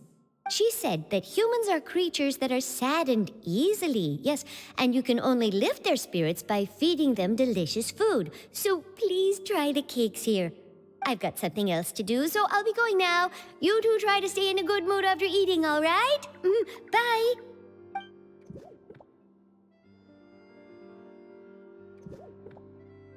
And there she goes.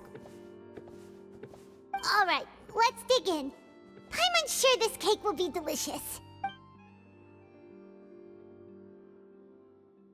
It's more delicious than last time, and the flavor gets even better with a sip of tea. It sure would be nice if we could come again tomorrow.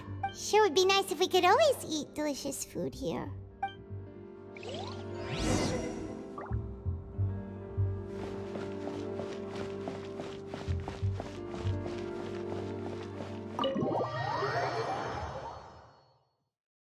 Oh, we're near the Steambird office. Let's go look for Charlotte and have a chat.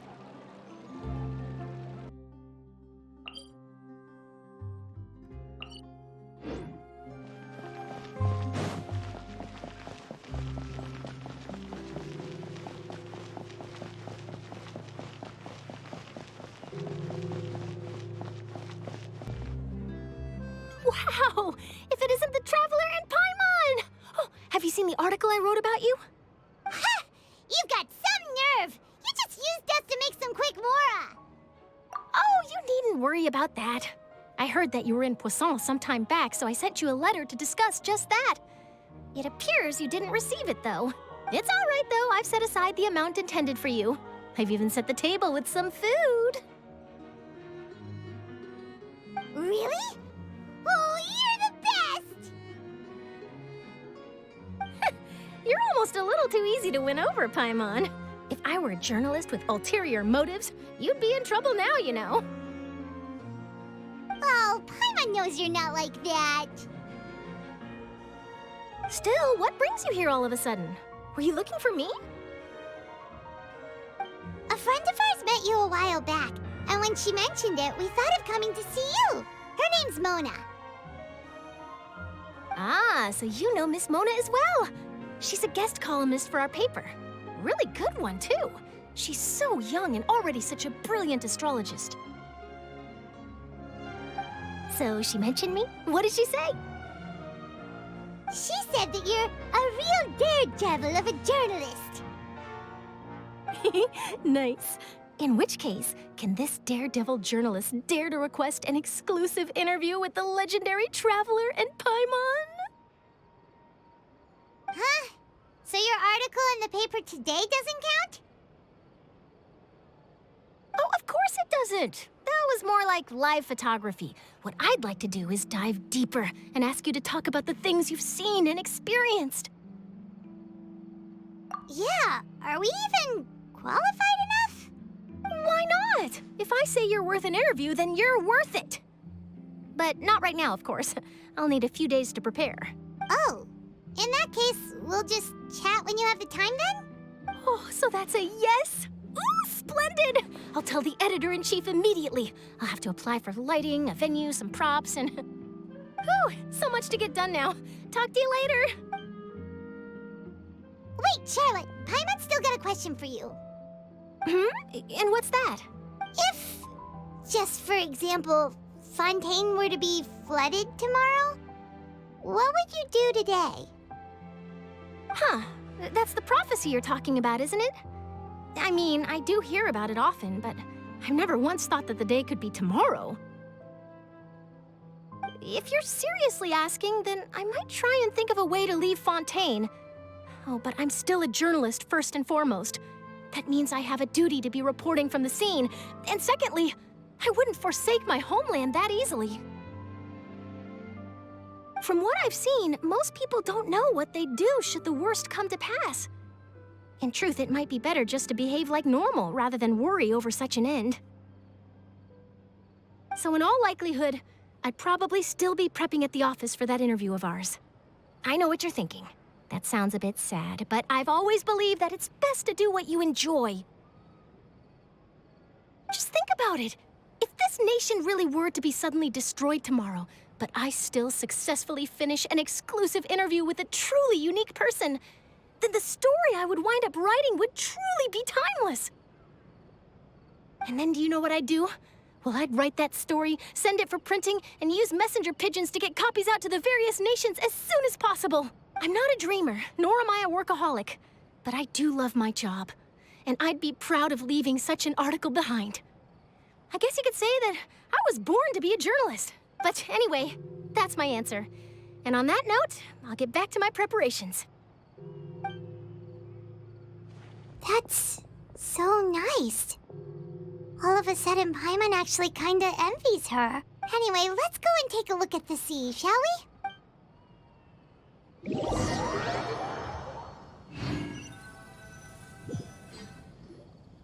The sea breeze and scenery can be a pretty soothing combo, huh? Paimon's been thinking.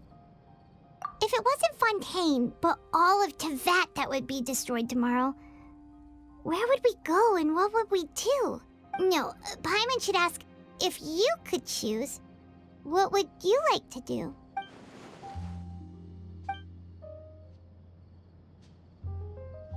We've always been moving to the next destination, so we haven't spent much time thinking about these kinds of things.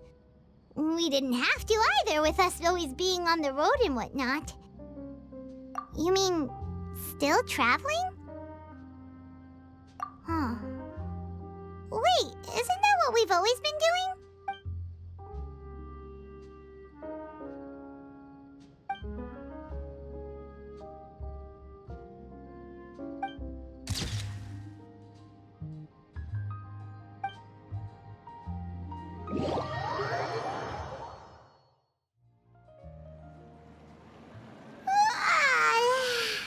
Feels like you'll grow mold if you stay here long enough. But it's still better than the Fortress of Mirapede, that's for sure.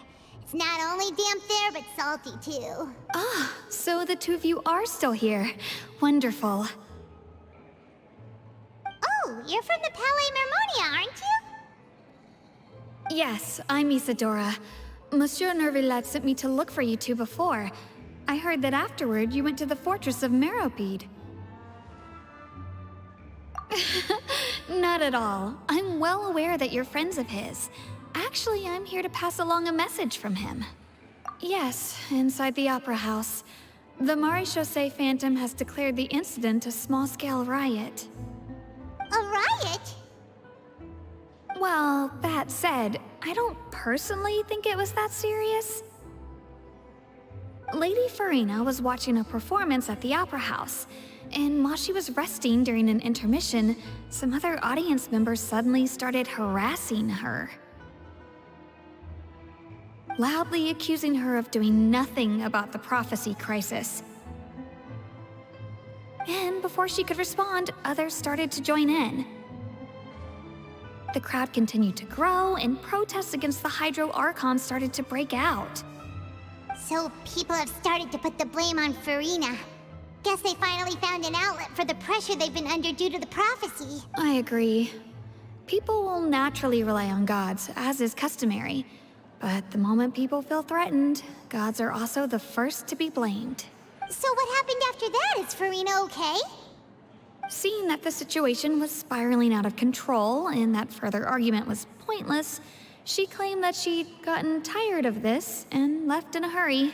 The Maréchaussée Phantom had their hands full maintaining order and did not catch where Lady Furina had gone. Only when things had stabilized did we realize that she had gone missing. So, you mean she's still missing? That's right. The Maréchaussée has dispatched many people to search for her, but we don't have any leads yet. That said, I don't think there's much to worry about. She is a god after all. Even if she were to fall into the hands of rioters, what could ordinary people do to her? Good. Monsieur Neuvillette sent me to tell you about the situation, but he didn't say anything else. Don't worry, this is more than enough to go on. Thanks for keeping us informed. Ah, is that so? Well, all right then. In that case, you two take care. I'll be heading back to the Palais now. Well, sounds like we should hurry over to Poisson then. If we know Furina, she won't try to fix things in this situation. Instead, she'll look for a place to wait out the heat. And, as we also know, she may be loud and dramatic, but she doesn't have a heart of stone. When Neuvillette was talking to her in the Palais Mermonia, and she heard about Poisson, she couldn't hide her sadness and remorse. It would be hard for her to ignore being accused by the public today. Paimon thinks Furina's probably taken the opportunity to slip away to Poisson and try to relieve the sense of guilt that she's feeling. Huh. Well, what do you think? Paimon knows the answer, of course, but Paimon can do the analysis to back it up, too. Cool, huh? In that case, there's not a moment to lose. Poisson, here we come!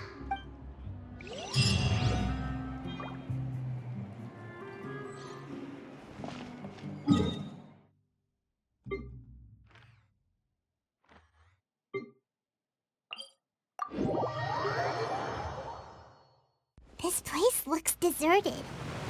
Guess all the survivors must have evacuated already. All that's left here are signs of devastation. Could Furina really be here? Let's try to find her as soon as possible.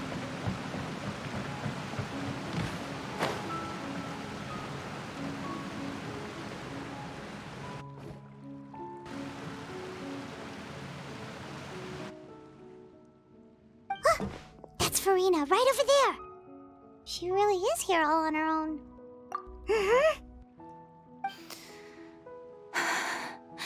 Should I just give up? This is all meaningless. What was meant to happen did happen after all. Everyone's dead. I'm sorry. I'm so sorry. Give up, Furina. There's no point in holding out. I'm sorry, but what can I even do other than to repeat meaningless apologies over and over? that? Don't worry, Furina, it's just us. So it is you, blonde traveler from another land. Why, I almost thought you were someone from that mob of my ignorant subjects, come to kneel and beg for my forgiveness. Furina, you were crying just now, weren't you? The tear stains on your face are obvious. What do you mean, tear stains? Oh, I remember. The show at the Opera House earlier this morning was so moving. I'm still trying to process it. Who did that uncivilized rabble think they were, disturbing my enjoyment of the arts? They even dare to tout their Archon. I must teach them a lesson. I can just imagine their twisted and frustrated faces once they realize that I'm nowhere to be found. Oh, and I'm sure Neuvillette and those people from the Maréchaussée Phantom are freaking out right next to them, too.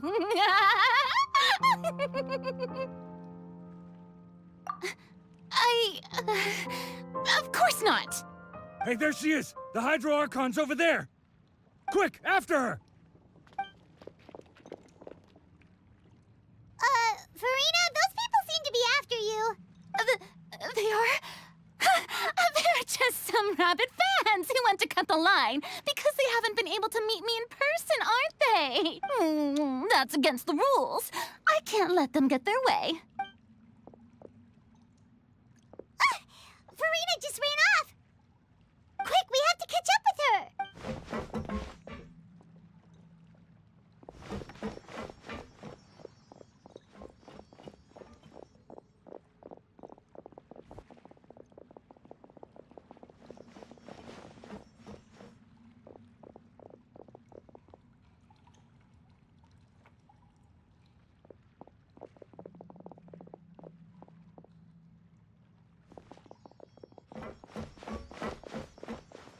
This should be the place, right? Hey, Furina! There's a good hiding spot over here. Quick, come to Paimon before the rest of them catch up to you. What is this place? Hurry, they're almost here. Fine. I suppose haste is warranted. Lead the way.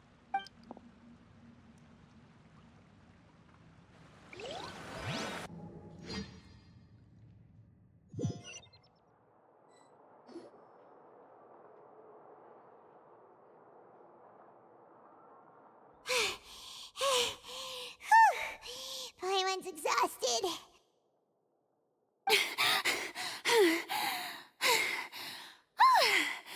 I'm so tired.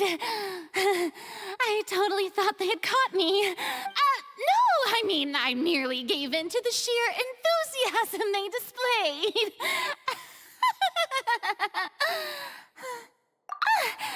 You're right. Yep, that's a good girl.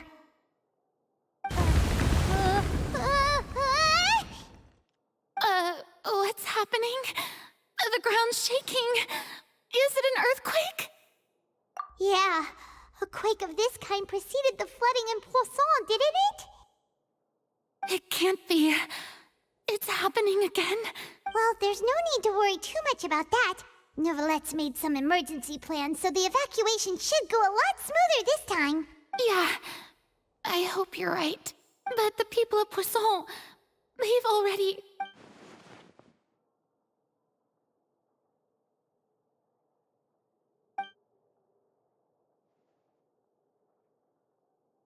It's true.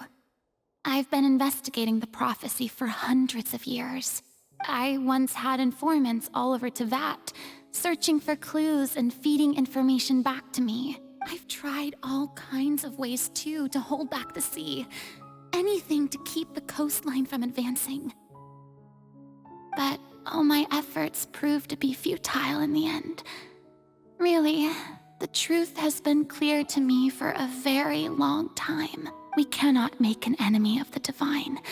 No matter what we do, the will of the heavenly principles will have its way, and the prophecy shall be fulfilled. Give up.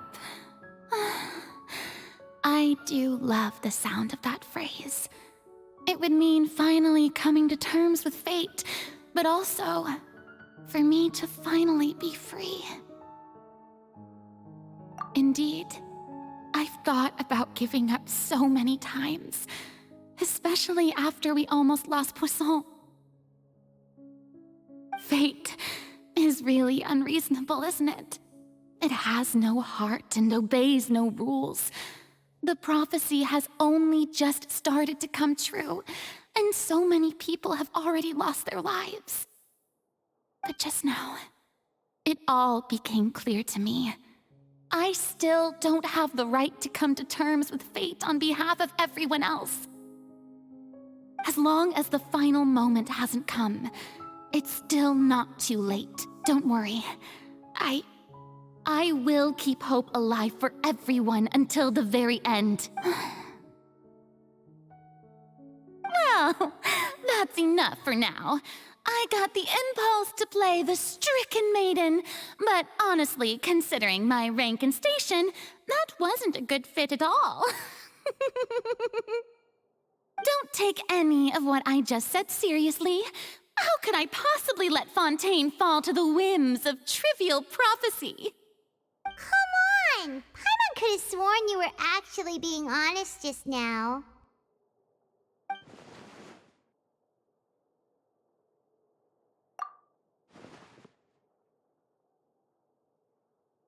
Share my burden. That's impossible. It was fated right from the start that this would be my duty alone.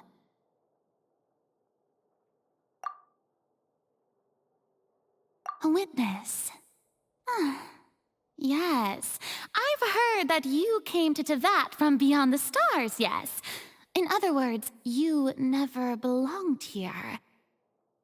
And if Teyvat is, in its entirety, a show on a stage, then you're just a spectator, aren't you?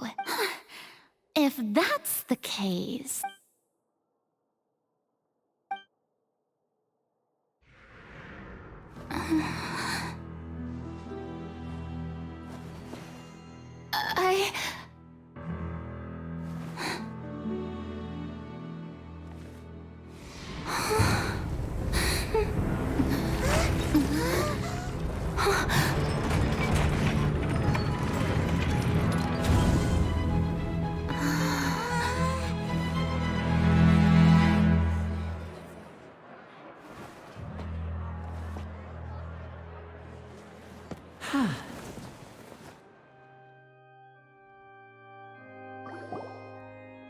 Ladies and gentlemen, this concludes my opening performance. Now, without further ado, we may proceed to the trial of our god.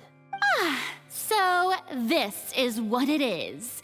Yes, you deserve praise for the effort you took to raise the dramatic stakes. Do not forget, however, that I am Focalor, the god of justice, the embodiment of justice itself.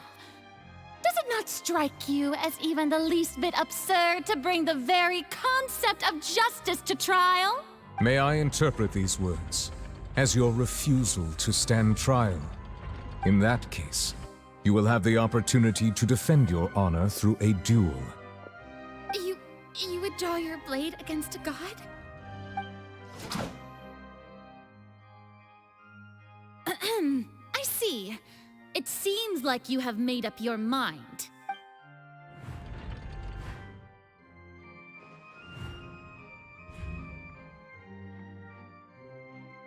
Paimon can't believe it. She just surrendered. What the heck is going on? Did I just see an Archon surrender to a human? Wow, how utterly humiliating. Lady Furina, what is the meaning of this? It would seem that there has been a misunderstanding. To be clear, the raising of both hands is not always an indication of surrender. Looking for excuses again, huh? I raised my hands just now to indicate my acceptance of the trial. No duel shall be necessary. I will admit that I've been running away for a long time. I'm sorry, everyone. I was unable to protect the people of Poisson. It is my duty to stand trial for my crimes. You are not the only ones to be disappointed in me. I, too, am exceedingly disappointed in myself.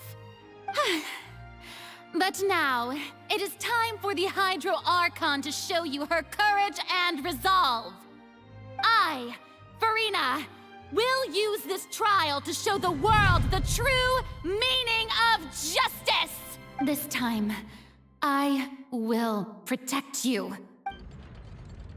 Applaud and rejoice! One of the most outrageous and fantastical arcs known to the opera epiclese is now unfolding before your eyes. Mark my words, this shall be one of the most exhilarating and brilliant shows ever to grace the stage of Fontaine! The trial of the Hydro Archon, Focalor, will now begin! Woohoo! Oh, now we're making history! Why does it feel like Furina just took over the whole thing? Like, come on! Didn't she just get forced to stand trial for her crimes? Also, even though she's still acting super dramatic, she is taking this seriously this time, right? All right, then. Who will be my opponent in this trial? The court asks the prosecutor to please take the stand. Is that so? Very well. Then please speak, witness of Tivat, my accuser and fated opponent.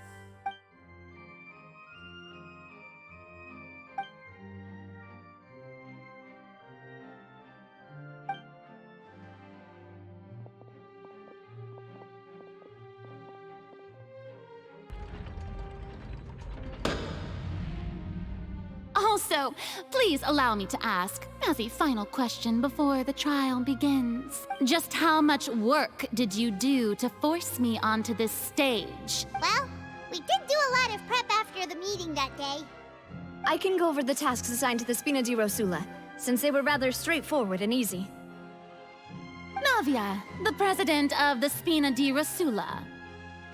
Most of the people who participated in the disturbance this morning were my subordinates. They changed into plain clothes and came to the Opera House as regular audience members, waiting for the perfect opportunity to incite insurrection against you. The people's resentment against their Archon has been building as more and more of the prophecy is fulfilled. A spark was all we needed to turn smoldering anger into a flame. Moreover, according to our understanding and analysis of you, when something like that occurred, you would likely flee the scene and head to Poisson by yourself. So, we arranged for a second group to lie in wait there.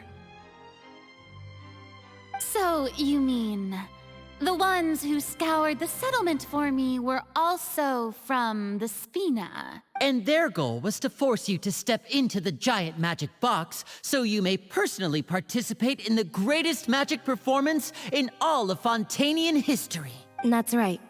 That house was a magic box, rather than someone's residence. As the super ultimate version of the setup that I used when I first performed at the Opera Epiclese, the volume of the box was increased by a whole order of magnitude, and the distance it traversed was the entire gap between Poisson and Araneas.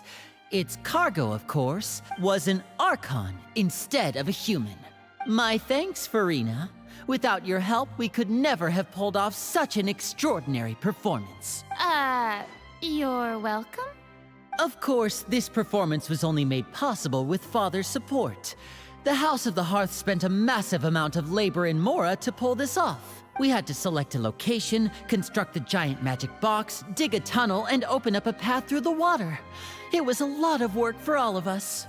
So, in other words, the earthquake that we felt within the giant magic box was just a normal tremor from the transportation of the whole house? That's right. It wasn't a sign of another disaster to come. then, I can guess Neuvillette and Cloran's parts. You gathered a crowd, prepared a stage, and made sure that the champion duelist would be immediately ready for a fight. Also that as soon as I appeared on the stage, the trial may commence without a hitch. Am I right? Yes, that is correct. Well, Cloran, I must commend you for your courage. Only the most outstanding champion duelist in all of Fontaine would accept a duel with an Archon without flinching. Thank you.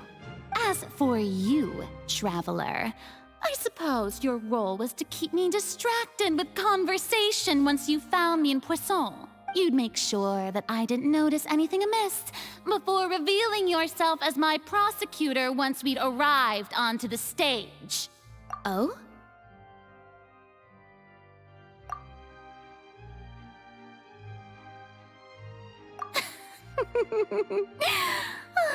Is that so? Then I suppose I must have missed my final chance. It's fine. It matters not. What's done is done. The stage is already set, so there's no reason to disappoint the audience. Let's see this trial through to the very end.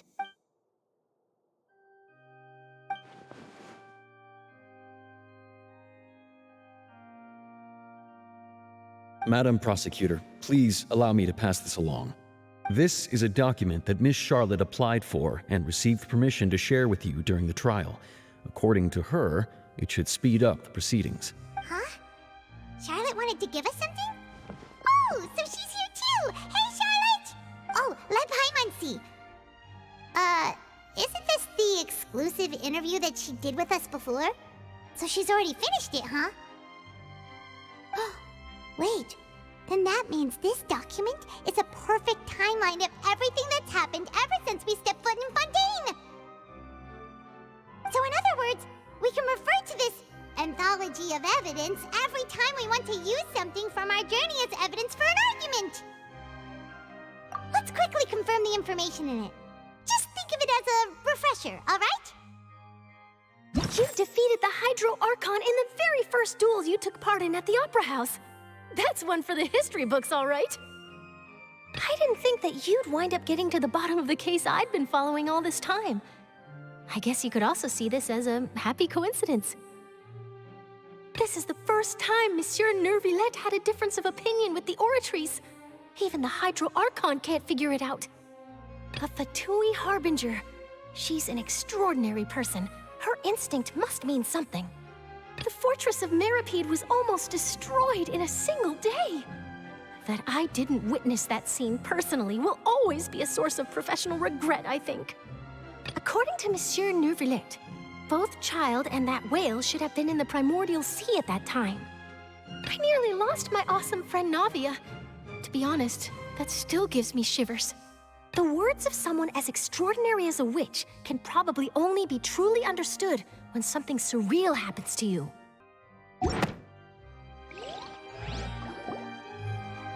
The prosecution and the defense are both in position. The trial shall now begin. Oh, come on, Neuvillette. There's no need to repeat all the unimportant legalese. Just fast forward to the part where the prosecution lays out my offenses. As the defendant and the lead actress of this performance, I still haven't even been informed of my supposed guilt in all of this. Of course, it is only natural for humans to struggle to understand the actions of a god. However, you will need more than that to convict me of a crime. That's true, but my charge here is unrelated to your conduct as an Archon. Instead, I would like to charge you as a fraud who's never been the Archon in the first place. Wait, what was that? Lady Furina's a fraud? Hey, I came here thinking that we were going to try the Hydro Archon for forsaking her duty, but did I hear that right? She's not our Archon at all? Charge accepted. Lady Furina, do you plead guilty to the charge? Lady Furina. I plead not guilty. How can I be guilty? There is no way that I, Focalor, otherwise known as Furina de Fontaine, a member of the Seven and the Regina of all waters, kindreds, peoples, and laws of Fontaine, could be anything other than your true Archon. Yeah. Even though Lady Furina can be rather eccentric, isn't it going too far to doubt her very identity? Yeah, I've never questioned her identity either. Sure, Lady Furina can be super irresponsible, but what grounds does that prosecutor have to make such a huge claim? I have cause to believe that common sense will prevail in this case. Many of the members of the audience have known me as the Hydro Archon ever since they were born.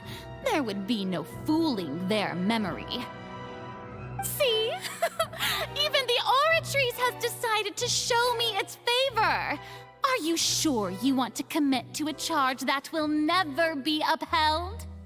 If you wish to drop the case, I can promise you as the God of Justice that you will not have to face trial for making a false accusation.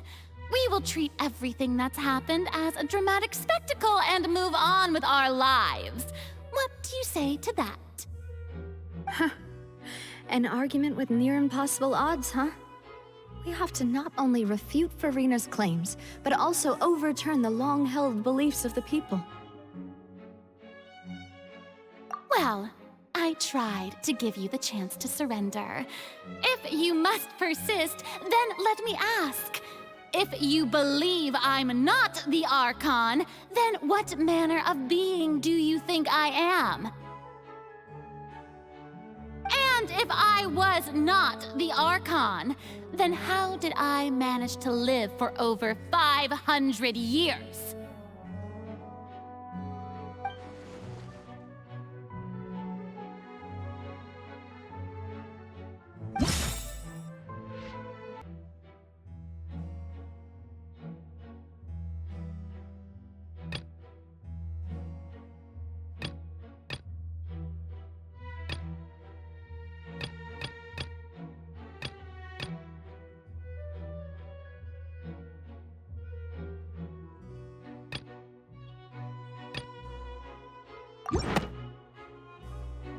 First of all, you may be a member of another long-lived race, which would allow you to naturally possess an extended lifespan.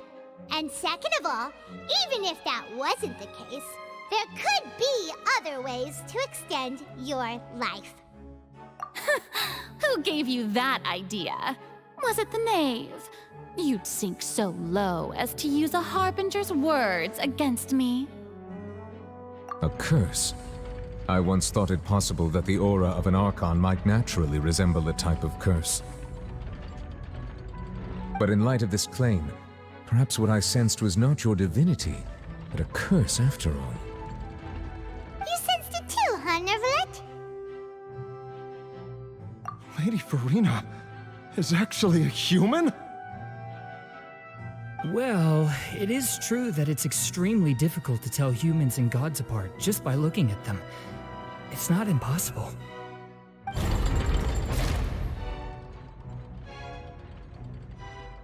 Well, don't start celebrating too early now. Even if I have been carrying a curse like you said, how does that prove that I am merely a human being? Besides, everyone knows that the main difference between a human and a god is the possession of authority. Gods can do what humans cannot. That's why they're worshipped as gods. For centuries, manifestations of my authority have served the nation of Fontaine. One need only to turn their eyes towards the Oratrice Mécanique d'Analyse Cardinal in this very opera house, or consider the endemnitium that is used in every aspect of life.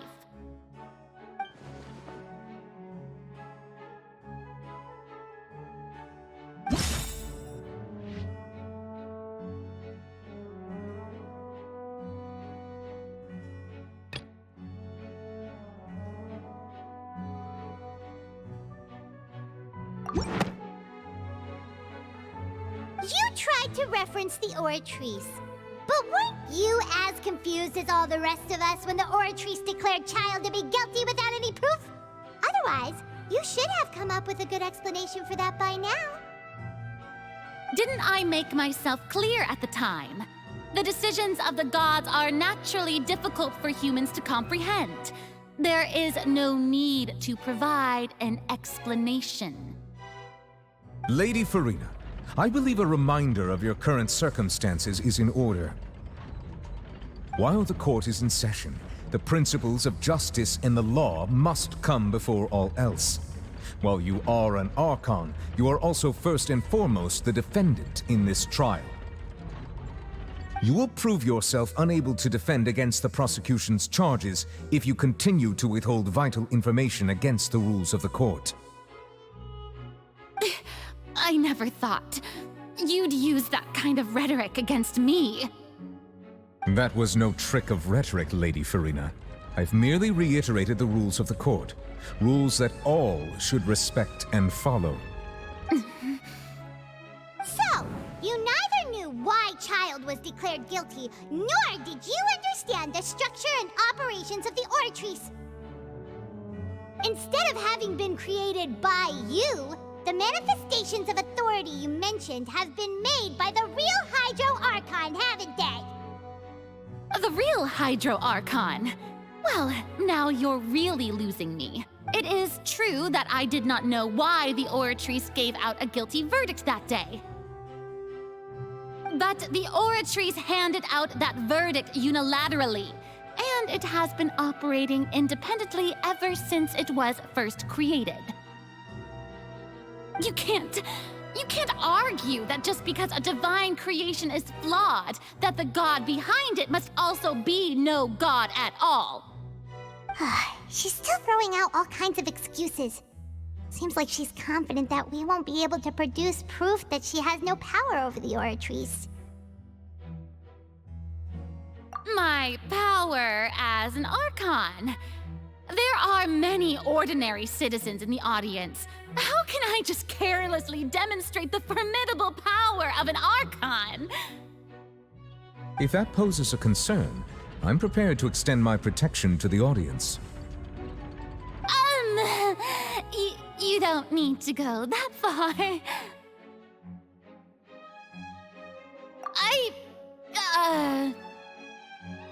Aren't you the Hydro Archon? Or is it that you can't even wield the power of Hydro, much less the authority of a god? Indemnitium! Yes! It's all because of Indemnitium! All Archons derive their power from the faith of the people, and I've converted the people's faith in justice into Indemnitium! Thus did I give up all of my divine power to provide everyone with energy for their daily lives. Have you ever seen a more magnanimous god? Isn't that a huge stretch? Yeah, no matter how generous an Archon can be, how could they give up all their power? Can a god with no power even still be called a god?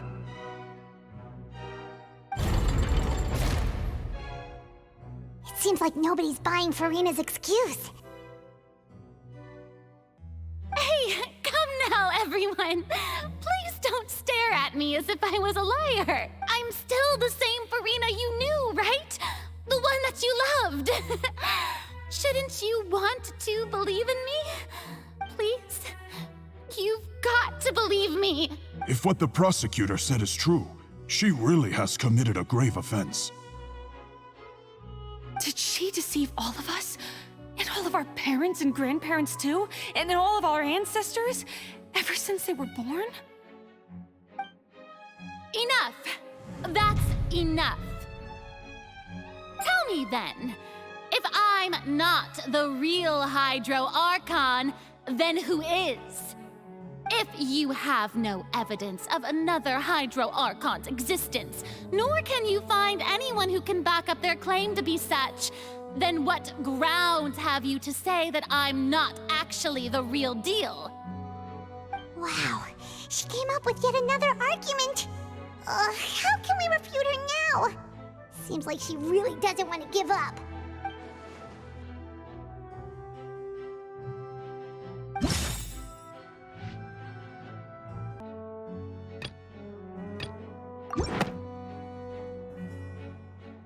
It has been established that all Fontainians can dissolve in water from the primordial sea.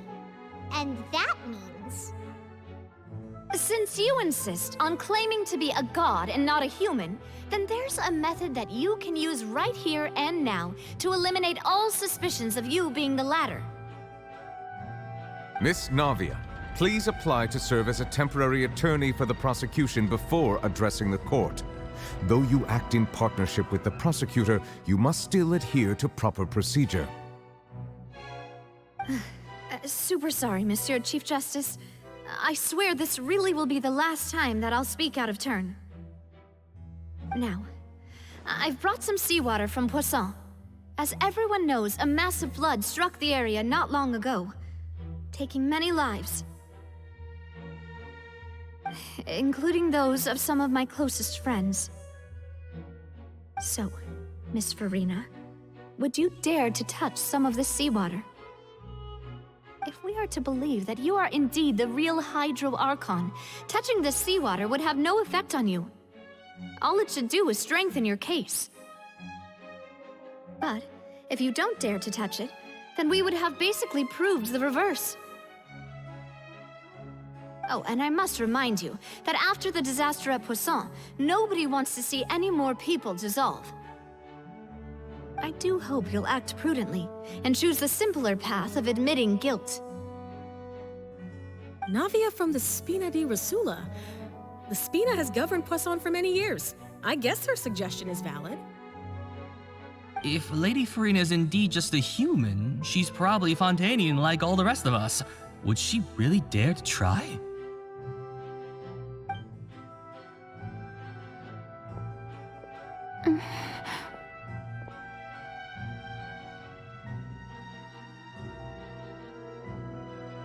Lady Furina, this test has been unilaterally proposed by the prosecution.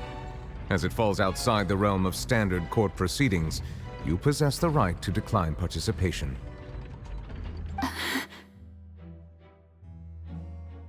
Well, of course he had to tell her that. But refusing to participate is basically the same as a confession of guilt. She's just staring at the water without saying a single word. It really does seem like she's quite terrified of it. That could only mean... What's going on? Is she really planning to... that's not what we thought she would...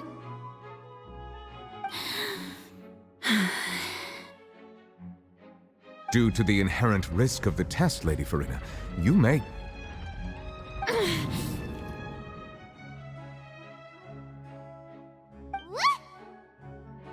Hey!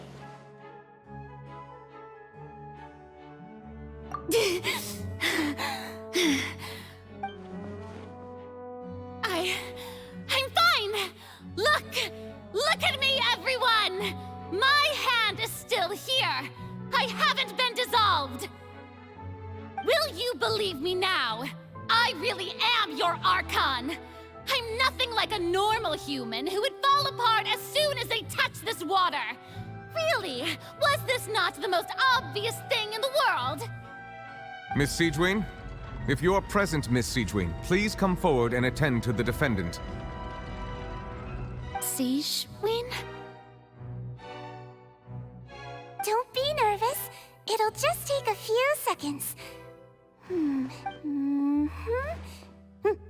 That should be enough. Please announce the results of your evaluation to the court, Miss Siegewin. As everyone doubtlessly saw, Miss Furina was displaying symptoms of hyperventilation and flushed skin. These indicate that she was experiencing the adverse effects of exposure to primordial seawater. The extent to which she was affected is the same as other humans when exposed to primordial seawater of a similar concentration. Thank you, Miss Siegewin. Lady Furina, you may return to the defendant's stand. Oh wait, what did she just say? I didn't get dissolved! Shouldn't that be enough to prove my innocence? Well, considering your tendency to run from your problems, we did originally prepare a direct sample of the seawater around Poisson. However, After extensive discussion, we exchanged it for a sample that is not concentrated enough to dissolve an actual human. After all, on the off chance that something entirely unexpected might occur, we don't want anyone else to lose their life to the sea. Yeah, so out of regard for Furina's life, you secured a low-concentration sample and asked the head nurse to serve as an expert witness. It's a great thing that the direct sample wasn't actually used. Furina could have... I can't believe... you...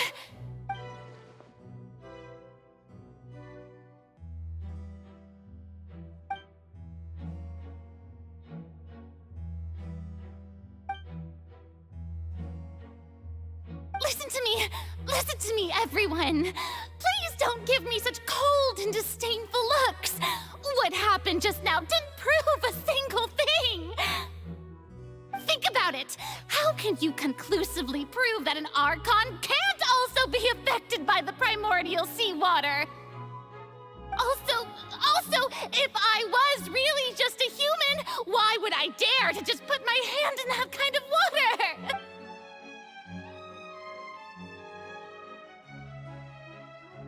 Please, everyone, anyone, just listen to me.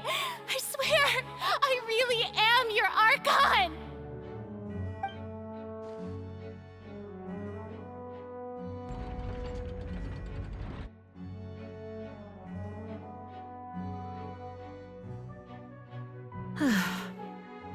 I don't think anything she says at this point will sway anyone. The odds are just too stacked against her now. With all the things that have been said, Paimon doesn't think there's any way left for Furina to win. I believe the time for arguments and presentation of evidence has come to an end. If there are no objections, we will move on to the final judgment.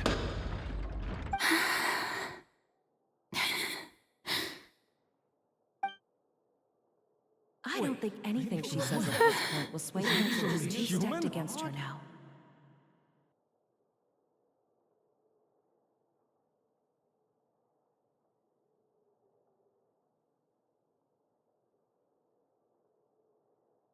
In my capacity as Chief Justice, I shall now render judgment on Furina's misrepresentation of herself as the Archon of Fontaine. As a human who knowingly deceived her fellow citizens, Furina is... guilty.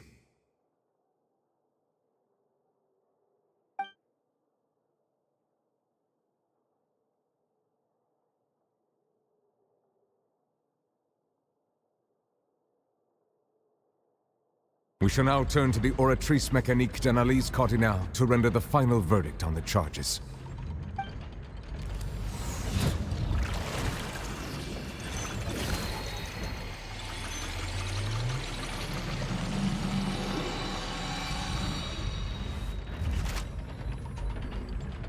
According to the judgment of the Oratrice Mécanique d'Analyse Cardinale, Furina is...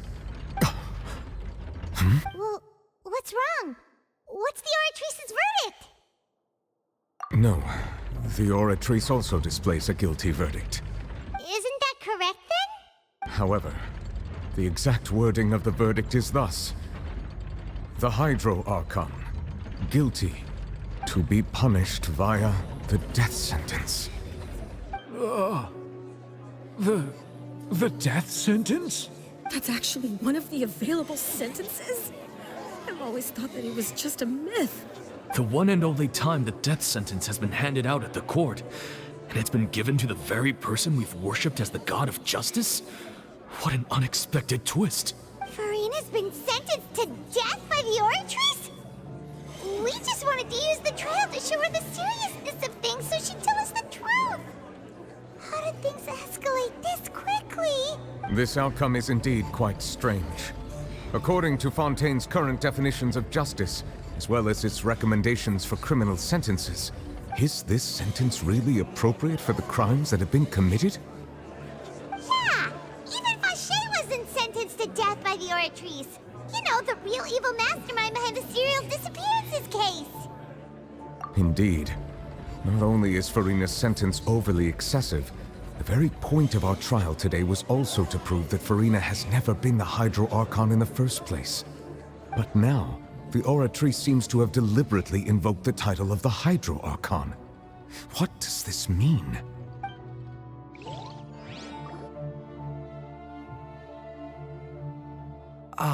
Excuse me, if I may interrupt. Is the trial still going? Fremine! Huh, you finally made it. I assume this means you've completed your mission? Mm-hmm. Any mission Father assigns to me will always be top priority. Is that the first prophecy slate? Huh. So the knave privately arranged for Fremine to try and find the missing slate. I looked everywhere and finally found it at the bottom of the sea. It took me a long time to get around some dangerous stretches of water. But has the trial already concluded? Then doesn't that mean I've come too late? Oh no. Father will be disappointed in me. Thank you for your hard work, Mr. Fremine. Please allow me to review the record left on the slate. Traveler, I believe that you have already seen the other existing slates, and would like you to come here and confirm their contents. Huh? So what do you see? What is it?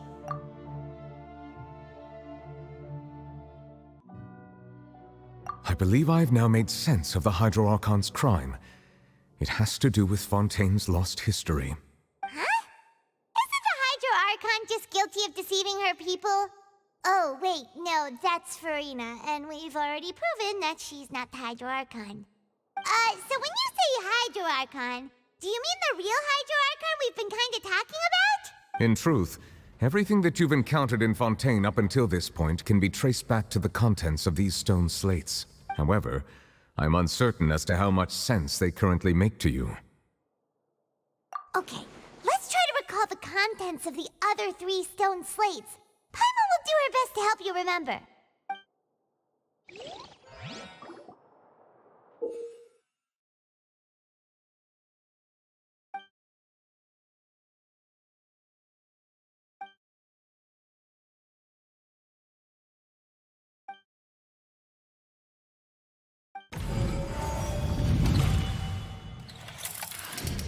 The first stone slate describes what you just said. It seems to show the previous Hydro Archon using her divine power, and then the Oceanids turn into humans. Does that mean that Fontainians are transformed Oceanids? Oh, Paimon wasn't expecting that. But if Oceanids can turn into humans, then perhaps this process can be reversed as well. The second stone slate shows Celestia floating in the sky, and the Hydro Archon and her people worshipping it together. But the heavens still brought judgment down upon them. This must be the point when the Hydro Archon and the Fontainians were branded with their original sin. Does this mean that the original sin and the Hydro Archon sin are the same thing? The third slate shows the Hydro Archon sinking into the sea surrounded by many people. Huh. That reminds Paimon, didn't we also watch that happen to someone else? Well, the fourth slate is the prophecy the Fontainians have been talking about. People dissolving into the sea, the Hydro Archon crying on her throne, and so on. We didn't believe that such a crazy disaster could happen at first, did we? But after that incident, it was just a question of when and not if.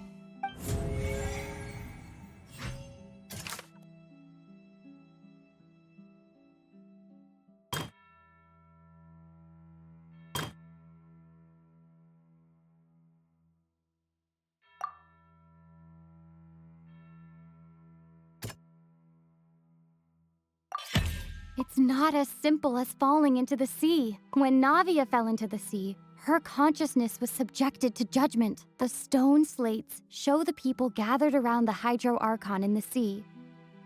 Could that be alluding to the same thing?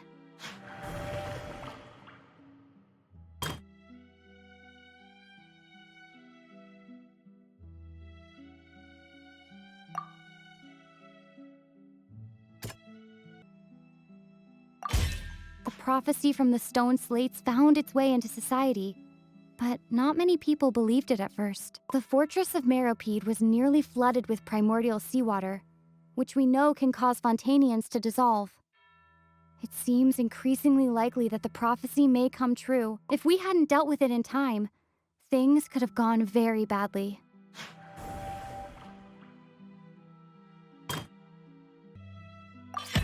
Perhaps what is about to take place has all happened before. The true sin of the Hydro Archon that Neuvillette mentioned, and the original sin cast down on the people of Fontaine by Celestia, as recorded on the stone slates.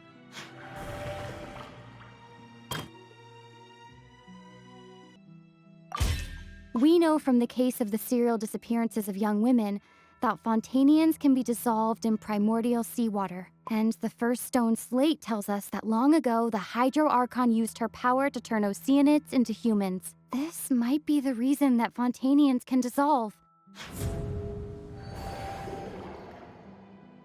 They'll dissolve into the primordial sea, but won't cease to exist. Their essence will flow in the seawater, converge, and take the form of an Oceanid.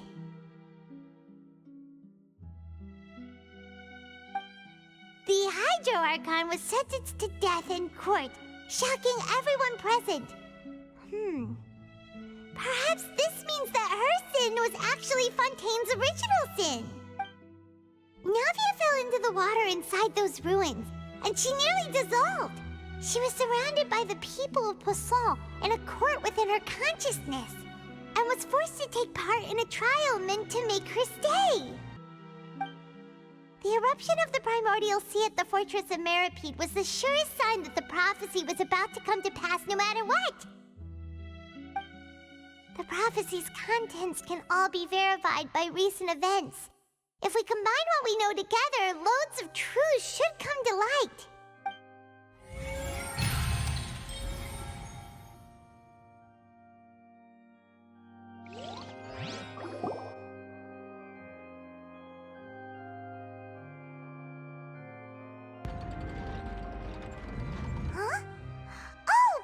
Gets it now, so that's how you can make sense of it. But then it feels like we're going to have to share some truly shocking revelations. Let's hear them. Incredible. Linny, did you hear that?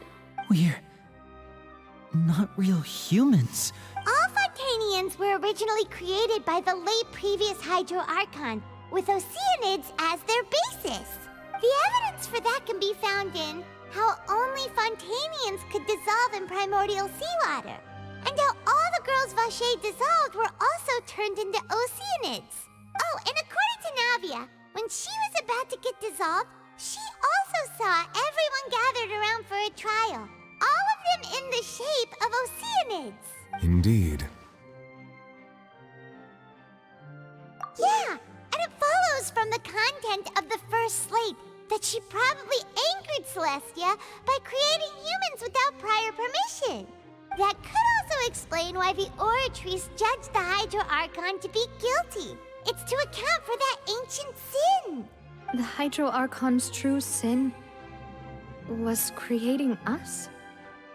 And yet, after many hundreds of years, the Hydro Archon's creations have turned around to try to judge the Archon within the Opera Epiclese. Retwist. Yeah! Isn't the image here just like when Navia fell into the sea? So wouldn't it be trying to show the image of the Hydro Archon also falling into the sea once the prophecy has been fulfilled in the fourth slate? In the end, the people will all be dissolved into the waters, and only the Hydro Archon will remain weeping on her throne. Only then will the sins of the people of Fontaine be washed away. Did Paimon get all that right? You've made some keen deductions. I must say, given how much you still don't know, it is impressive that you've already managed to connect so many pieces of the truth. However, while you were able to decode all the information on the slates, they've also been etched with an additional layer of hidden information using a different power source. When we were at the ruins, I tried to decipher the hidden information recorded in the slates. But since we only had 3 slates at the time, I was unable to come to a full conclusion. Now that the slate collection is complete, I shall make another attempt to decipher the narrative recorded within. If everything goes well, we should finally be informed of the unadulterated truth.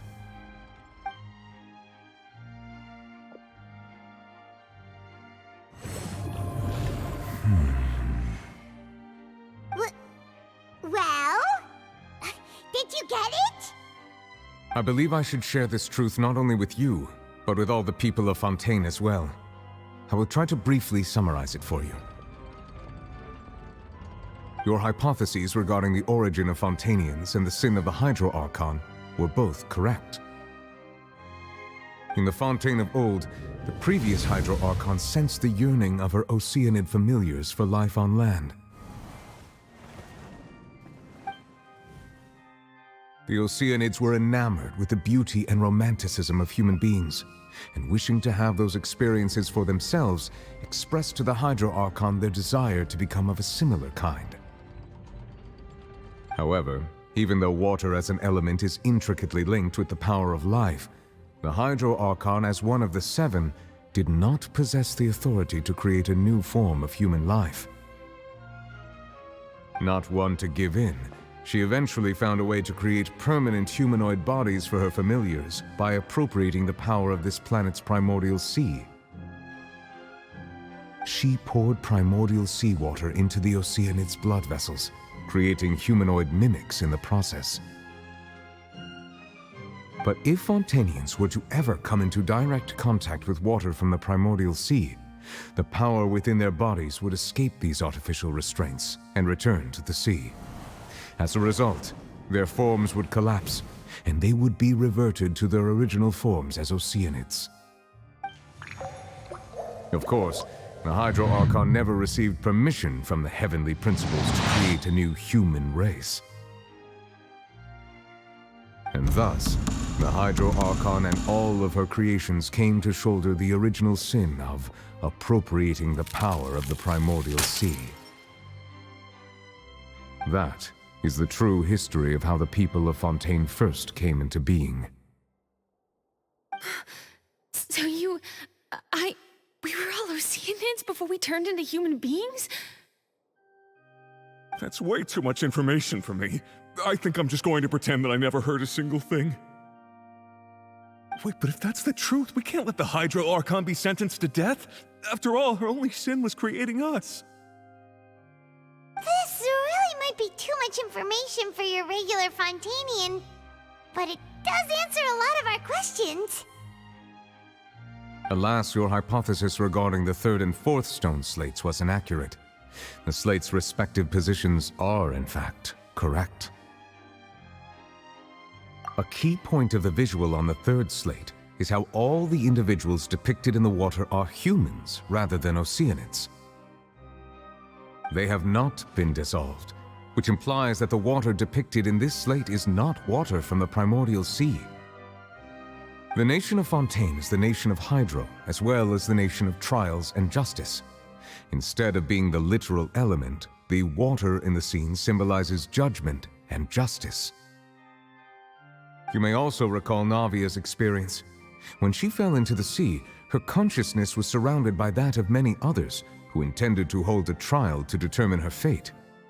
Therefore, the meaning of the 3rd slate is that the people of Fontaine shall try the Hydro Archon at the court of justice.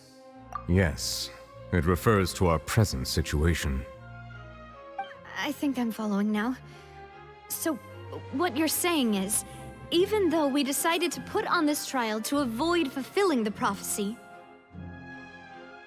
in truth, everything we've done has happened exactly as the prophecy foretold. So now, it seems, we're the ones making sure it comes true. What should we do? Huh. No matter what, the prophecy will be fulfilled. Is this what it feels like to be a prisoner of fate? If that's the case, does that mean the scene in the 4th slate will also be fulfilled soon? Traveler, I would like to point out another small fallacy in your deductions. about the fourth slate. You probably thought that the eruption of primordial seawater beneath the fortress of Meripede served as the surest sign that the prophecy was about to come to pass, yes? However, I believe that rather than being a sure sign, that eruption could in fact only be a small warning of something far worse to come. As for the root cause of the catastrophe, I believe you've already encountered it once before.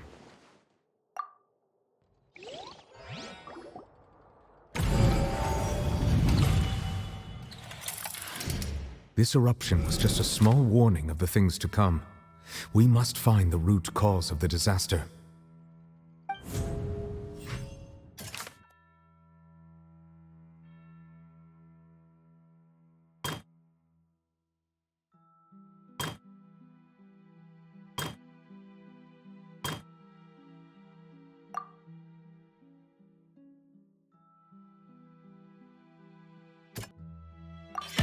It was both dream and reality. If we're talking about a true culprit, that could only be that thing inside the primordial sea, right? The truth, the original sin, the trial, and the root cause of the disaster.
So we've met it at last.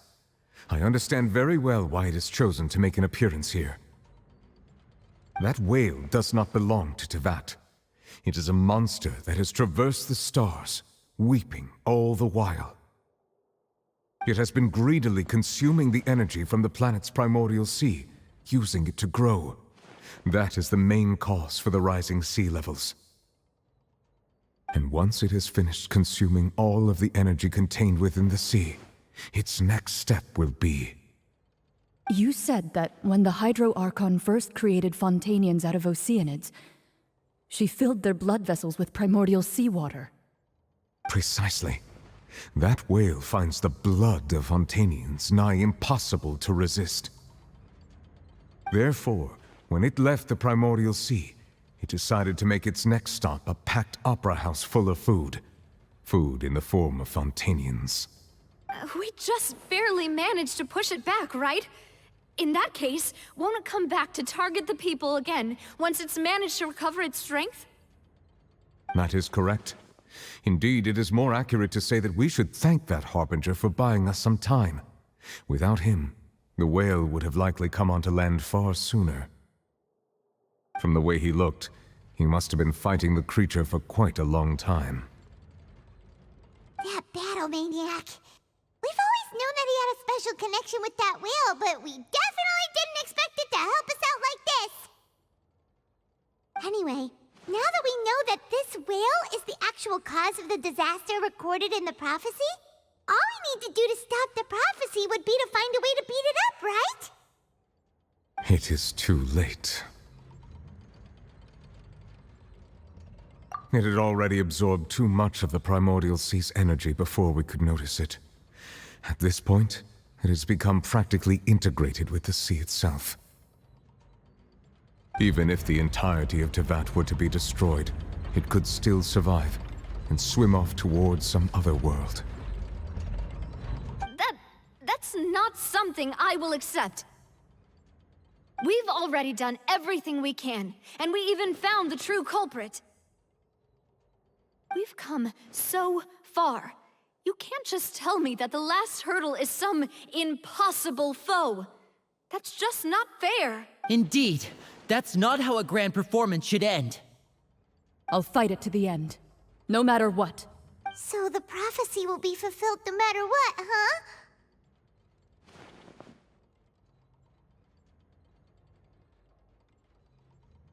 The prophecy. Yes, what has been prophesied will be fulfilled. You may view such things as the history of the future.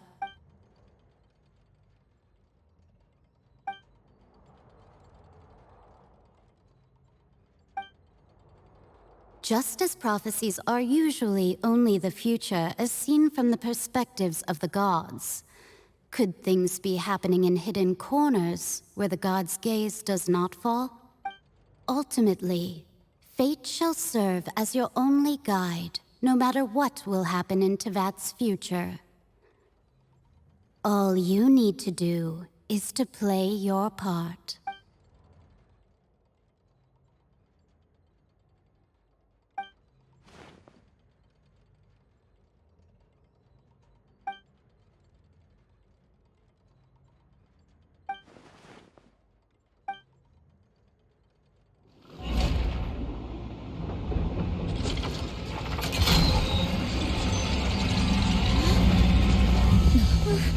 What's happening with the oratories? I believe it is preparing to carry out the death sentence.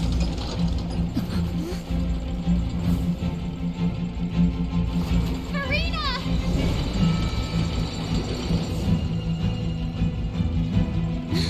No, I still need answers.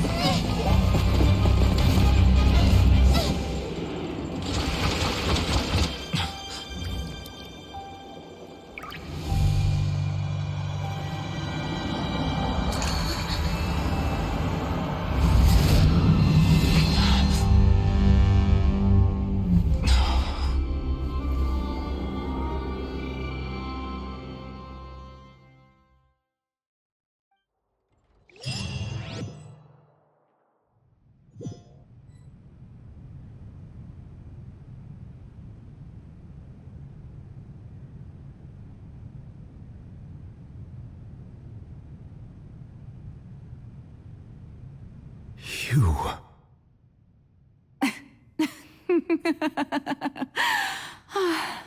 Sorry. That shocked expression on your face is just too amusing. I couldn't help myself. You are not Furina. Who are you? The sweet sound of bewilderment. Marvelous. A sure sign that my attempt to deceive everyone was a resounding success. But to answer your question, I am Focalor. You know, the god. Focalor? Why did you deceive us? Oh, that wasn't my goal, of course. Goodness, no. But I had to fool everyone else too, if I was to stand any chance of deceiving the heavenly principles. Deceiving the heavenly principles? It's all because of that pernicious prophecy. Dreadful, wasn't it? Everyone doomed to dissolve. Fontaine condemned to be flooded. One was not amused. In fact, one was positively bemused when that problem was thrust upon me by my dearest predecessor. That's the former Hydro Archon Egeria for the uninitiated. It hardly gets more disastrous than a preordained national catastrophe, now does it? She knew full well that the prophecy would surely come to pass. And as one of the seven, she also knew full well that one defies the heavenly principles at one's peril. So yes, as you have no doubt surmised, it was a rather impossible situation that I found myself in. I spent a terribly long time mulling it over, alone on the ocean floor. And I was almost growing barnacles by the time I finally realized there was only one possible solution to this confounding conundrum. I had to outwit the heavenly principles, allow the prophecy to be fulfilled, ostensibly at least, while saving everyone at the same time. I'm a genius, I know. I can only assume that's why Egeria chose me as her successor. Although, looking back now, it was hardly the inheritance one dreams of. Between the task of saving the nation, the quotidian duties of the Hydro Archon, and not to mention the original sin of creating a new race of humans, I dare say she left me quite a colossal mess to clean up. But one can only play the hand one is dealt. I did not choose this, any more than I chose to be one of her Oceanid familiars. So you were also once one of the Oceanids, transformed into a human by Egeria's hand. Yes, I was. I always dreamed of becoming human. And I still do, even now. In my eyes, to be human is to be part of the greatest opera ever known. After becoming a god, I separated my divinity from my body and spirit, leaving behind only a self that was as naive and bewildered as my past self on her first day as a human being. The me you see before you now is that divinity. And the human counterpart I left behind, I named Furina. She could feel joy, sorrow, and everything in between. She could be as vain and conceited, or as meek and vulnerable as she wished. Her strengths were of a kind only a human could possess, as were her shortcomings. But in my eyes, Furina's humanity was what made her perfect. She was perfectly human in every way. The person I always wanted to be. Anyway, so then I cursed her. All part of the plan, of course. The plan to deceive the heavenly principles. Do you still remember the final scene of the prophecy? The Hydro Archon alone, weeping on her throne. In order that the prophecy might appear fulfilled, I invited Furina to be an actress, to play the part of the Hydro Archon in the prophecy. Under the curse I placed on her, so long as I, Focalor's divinity, continued to exist, she could not die.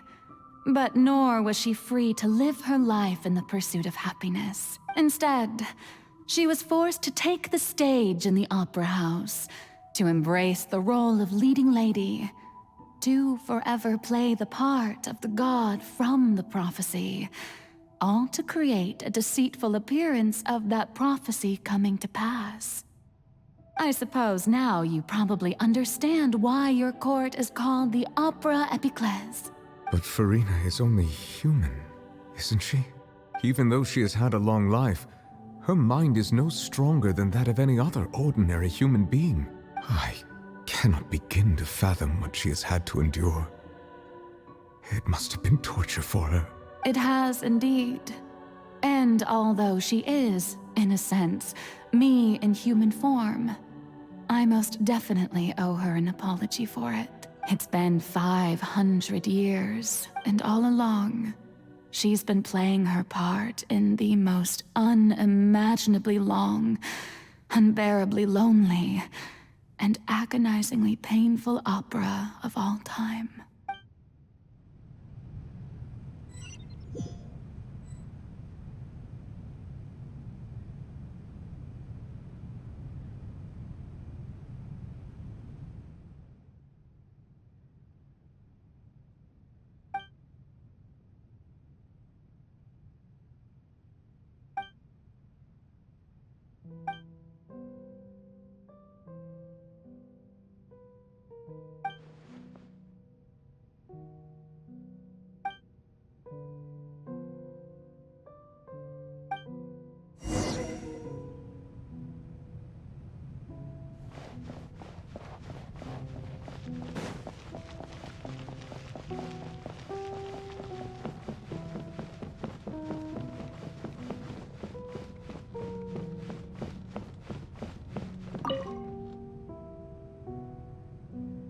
Oh, who permitted you to come onto this stage?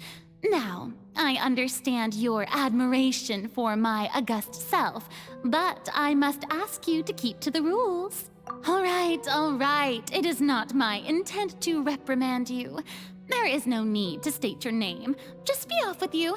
Do not distract me from my performance. Oh, do not jest. Can you not feel it? I am Focalor. The eyes of countless Fontainians are upon me. I must, at all times, display the utmost elegance and nobility.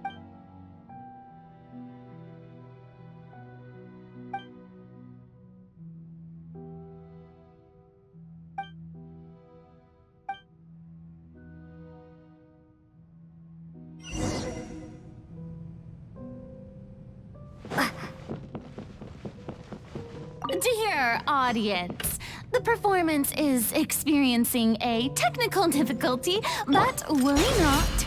The guards shall resolve it soon.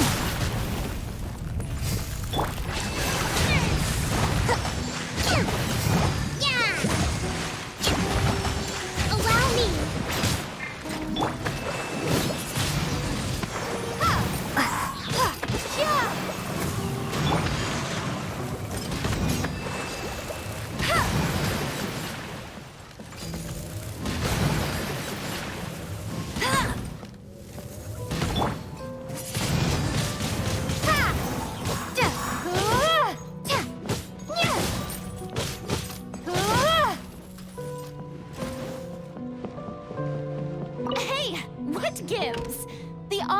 Is still watching me, you know. Guards? Wait, where are the guards? Guards!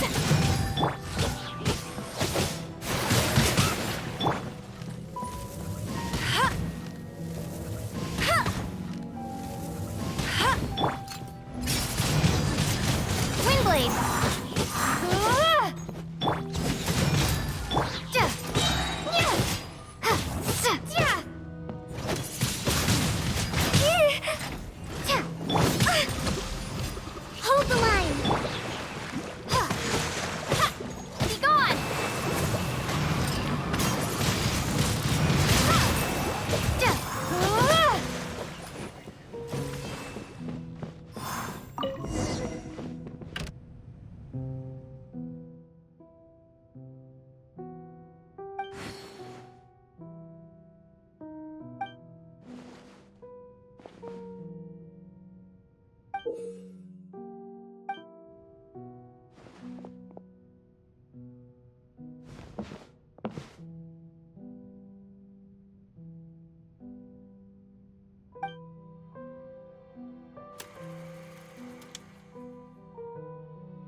Furina. Huh? Who's that? Who's calling me? Where are you? Be not nervous. Be not afraid. I am before you. Wait a moment. You're mirror me? How can this be? Mirror you, huh? You know what? That's not bad. Let's go with that. Mirror me. What do you wish to say? The prophecy. Have you heard of it? What prophecy? Wait. I know. I think. I don't know why, but it's in my head somehow. The people will all be dissolved into the waters, and only the Hydro Archon will remain, weeping on her throne. Only then will the sins of the people of Fontaine be washed away. Oh, very good. You know it well. What's going on? I can't seem to remember anything clearly. The only thing I know for sure is this prophecy. Will it really come to pass? Yes, it will. And that is why I've come to you. Disaster will come to Fontaine sooner or later. Things will develop just as the prophecy declared. There is no escaping it. But doesn't that mean everyone will die? I'm a Fontainian just like them. Will I dissolve too? Oh, don't worry. Magical meetings exist in this world precisely to give people a chance to turn things around. It is the reason why you met me today. I will tell you how to save everyone, but you may have to suffer somewhat. Oh, so there's still hope after all. Goodness, you frightened me. You spoke so much and with so much certainty. As for the suffering, well, I will admit that the first thing that came to mind was, why do I have to be the one to suffer? But if the prophecy will come true, I'll also die anyway, right? So if I've already met you as my magical meeting in this world, if there were scales, with all the people of Fontaine on one side and my pain on the other, is it not obvious where the scales should tilt? You truly are the perfect human, my ideal. I suppose this would also be the justice that belongs to you. Huh? Don't worry, it's nothing. Listen well. Fontaine has just lost its Hydro Archon. I need you to play a role, that of the new Archon. Play as a god? That's right. You must begin a never-ending masquerade. You must never let anyone suspect your identity. If you can keep it up, then I shall have my way of defying this prophecy. But should your identity be revealed, then all hope will be lost. But how will I do this? A human assuming the role of a god without being exposed. Don't worry. What you must do is not to turn yourself into a real god. You simply need to play the role of a god as humans imagine them to be. Being a human yourself, I'm sure you already know what such an entity would be like. Remember, your true challenge will not be pursuing divinity, but contending against humanity. I'm still not sure I understand, but I'll try. I'll try to do this. So, how long am I going to have to play this role?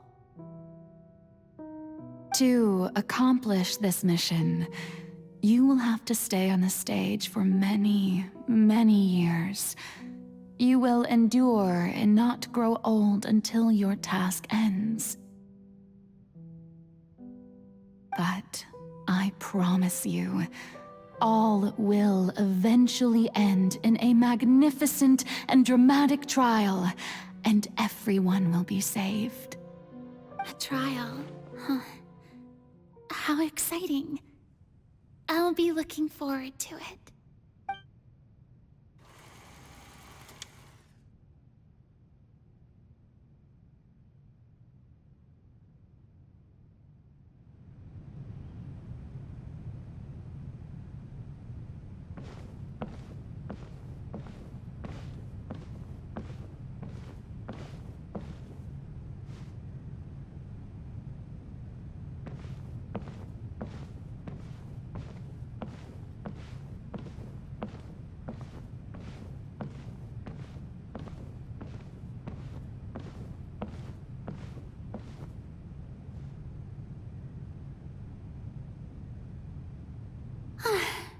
The Maison Cardinalise has announced my accession, but this is my first time facing the people. What should I say to most appear like a god?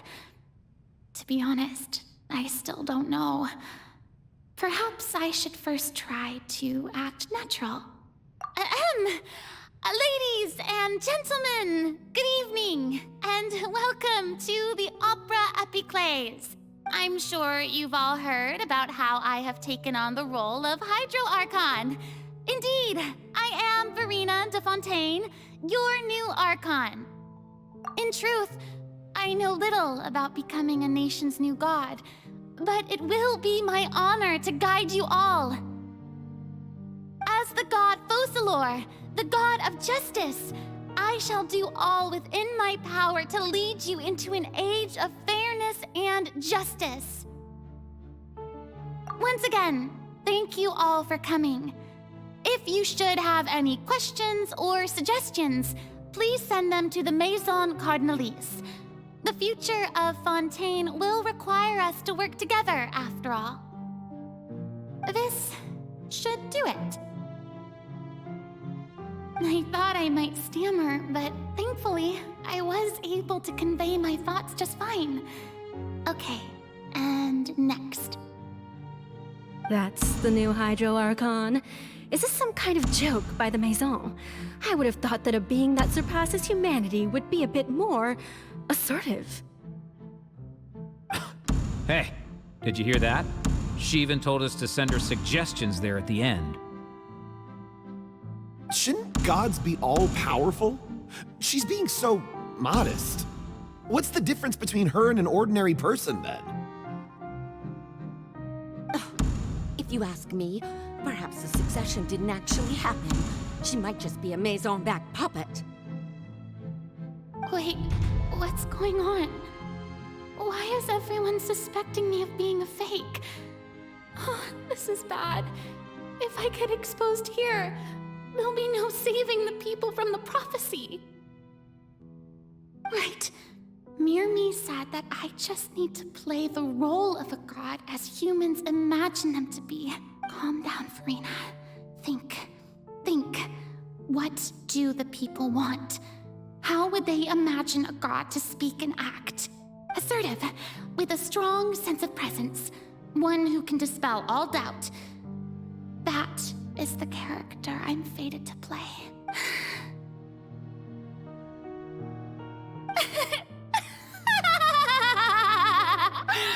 Oh, very good, my people.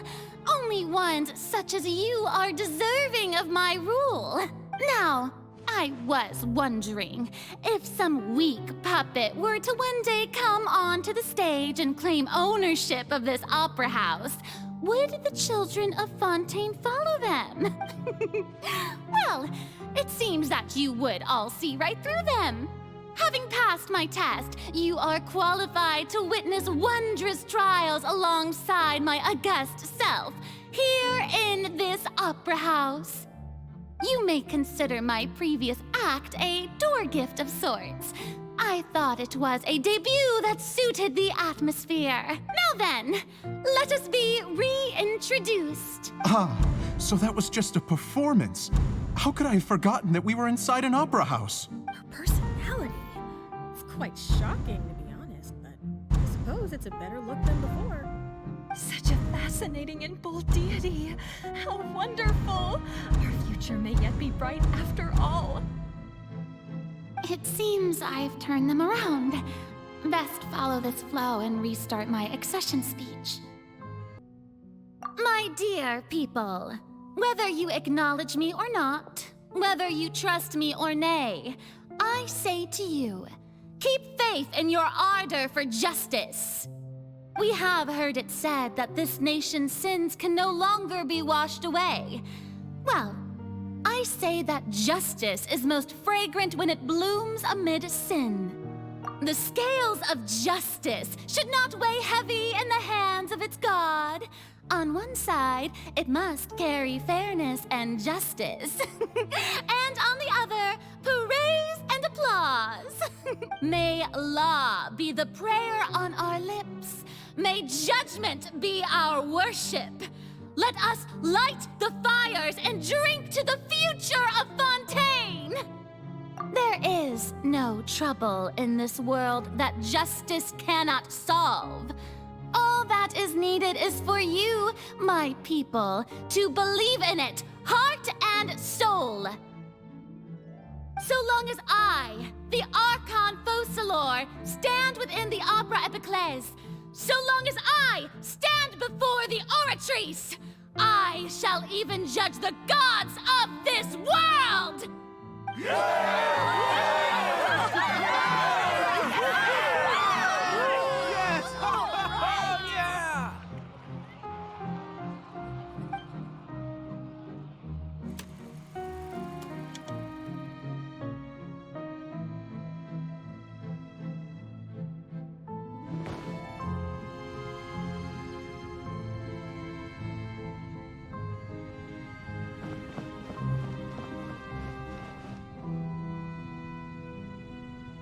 Lady Furina, here are today's case reports, as well as a summary of the follow-up for your perusal. Come now, was I not just at the Opera House in person? Leave these kinds of things to Neuvillette. Besides, none of these trials were the one that I'm looking forward to the most. If I may be so impertinent, what kind of trial are you truly looking forward to? A magnificent, dramatic, and wondrous trial. A trial to end all things. How could you hope to understand? That's true. I fear I lack the ability to grasp your divine thought, Lady Archon.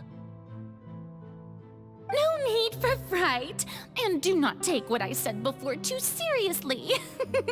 Go now, do your duties. The trial I await. It will come one day.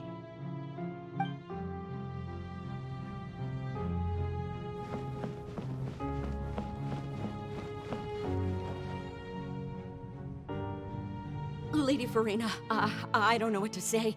Thank you for agreeing to see me. No need to thank me. Or rather, thank your own sense of perseverance instead. Long have you stood in line to meet me, have you not? Oh, I'm afraid that's just an inevitable consequence of my divine charm. All right, Deuteria, is it? How is your son's illness? You remembered me, and you knew of my family, too. He is doing much better now. In fact, he is far more of an ardent believer than I.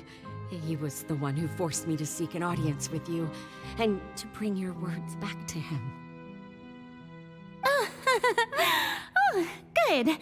Very good. If this should happen again in the future, please do not hesitate to come and tell me.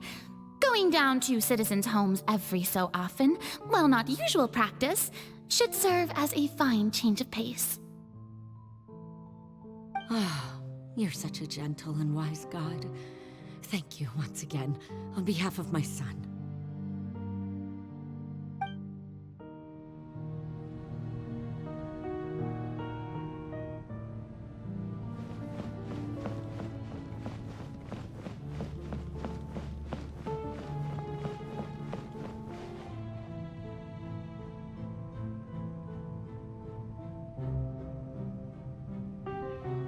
Lady Furina, here are the latest hydrological reports.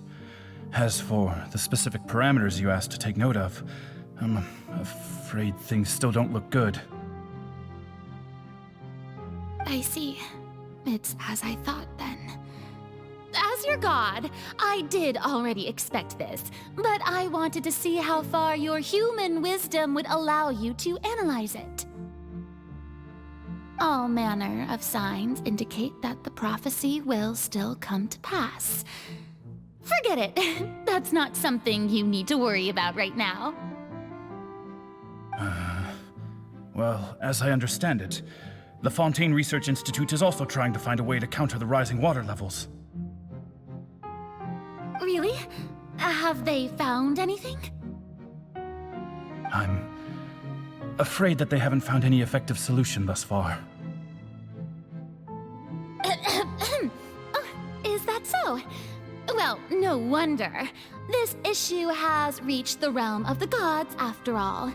Still, their spirit is praiseworthy.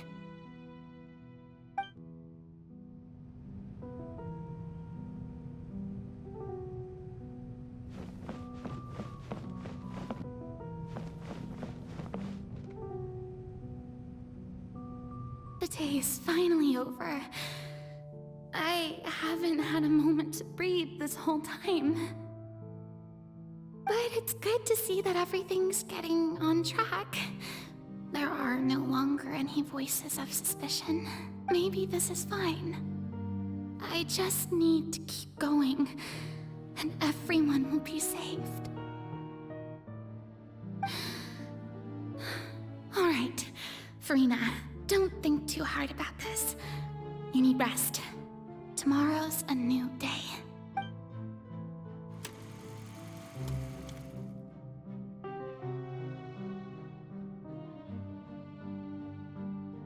Lady Furina, here are the new trial reports for the latest cases, as well as a summary of the follow-up.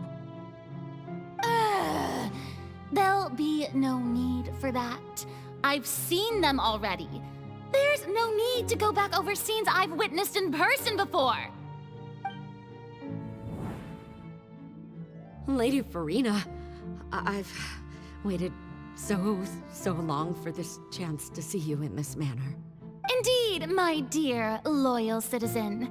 This joyous moment is an honor for us both. Lady Furina, we're detecting significant hydrological anomalies near Poisson. Understood. Keep monitoring. Keep me informed should anything come up at the Institute.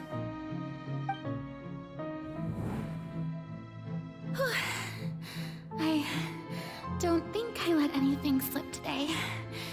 I must show the people that there is nothing to worry about. I just don't know when these days will end. I feel utterly exhausted. Best to rest early today, too.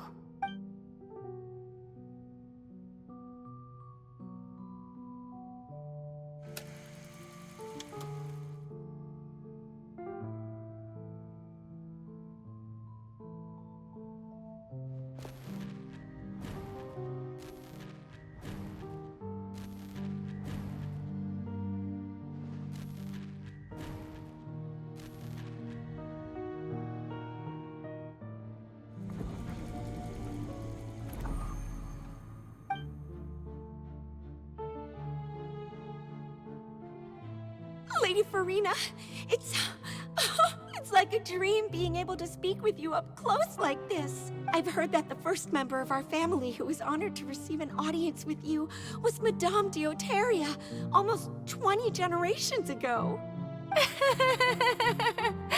And what a fine family yours is indeed. It brings me great joy to meet such a faithful believer, a descendant of a line most ardent. Surely you exaggerate, Lady Furina. My lady? What is it, good citizen? Oh, are you crying? Oh, really now? I didn't even notice. This must be the overflow of Hydro from my person. Well, can't quite help being the god whose dominion is the waters, can I? No wonder. No wonder.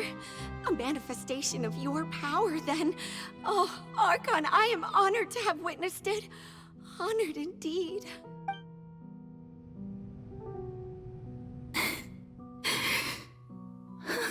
So interminable.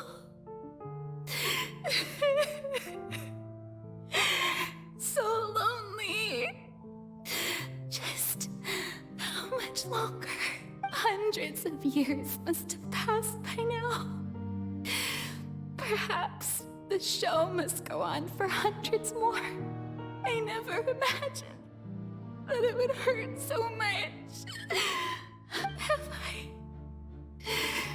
reached my limit? No. Perhaps I reached it long ago. Today I didn't even notice my own tears. I want to tell someone, anyone, about this. But would that not destroy all I've done so far? I've conducted so many investigations across the centuries. But there's not even a sliver of hope that we might break the prophecy. All I can do is keep heart. I must maintain this act. It is the only way to save Fontaine. Please, mirror me. You have to succeed.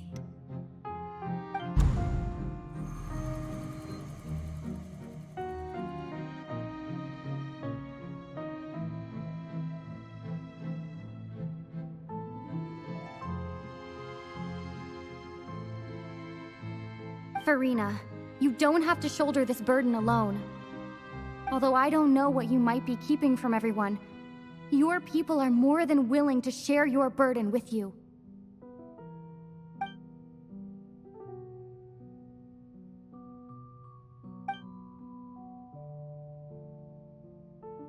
Share my burden.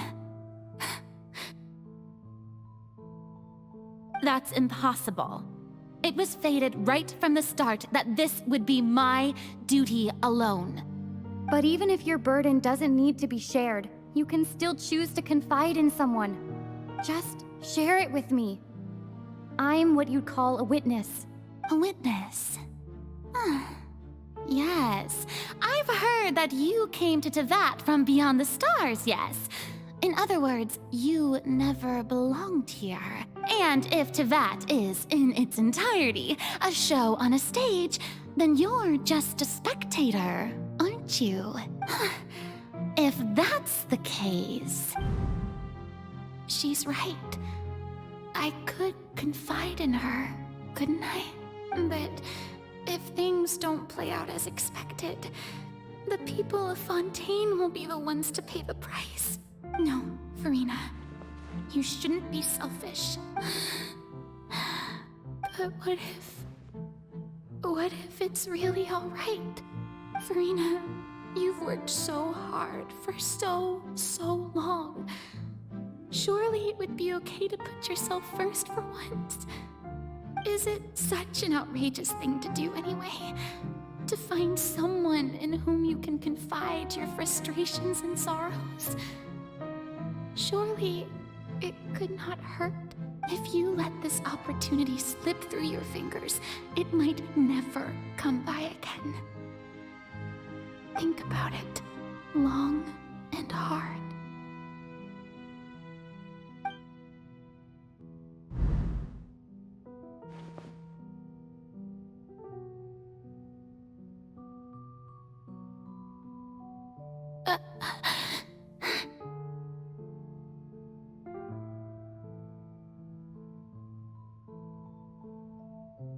No, I have nothing to say. I am Furina, the Archon of Fontaine. Everything will surely get better. All you need to do, dear spectator, is to witness my performance until the curtains fall.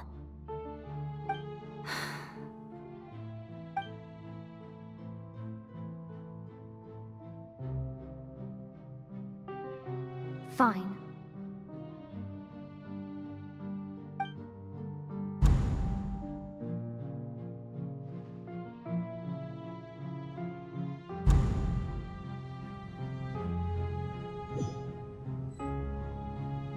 So even Furina doesn't know the truth? You've never once let her in on the full plan? Yes, it had to be done. To deceive the heavenly principles, you must first deceive yourself. She did very well. If she had let her resolve falter even once in these 5 centuries, Fontaine would have been doomed to the most tragic fate. It seems that trusting humanity was the right decision after all. I believe that I understand how your deception works, but that is only half the truth, is it not? How would you build on this foundation to save the people of Fontaine? That is the most important thing.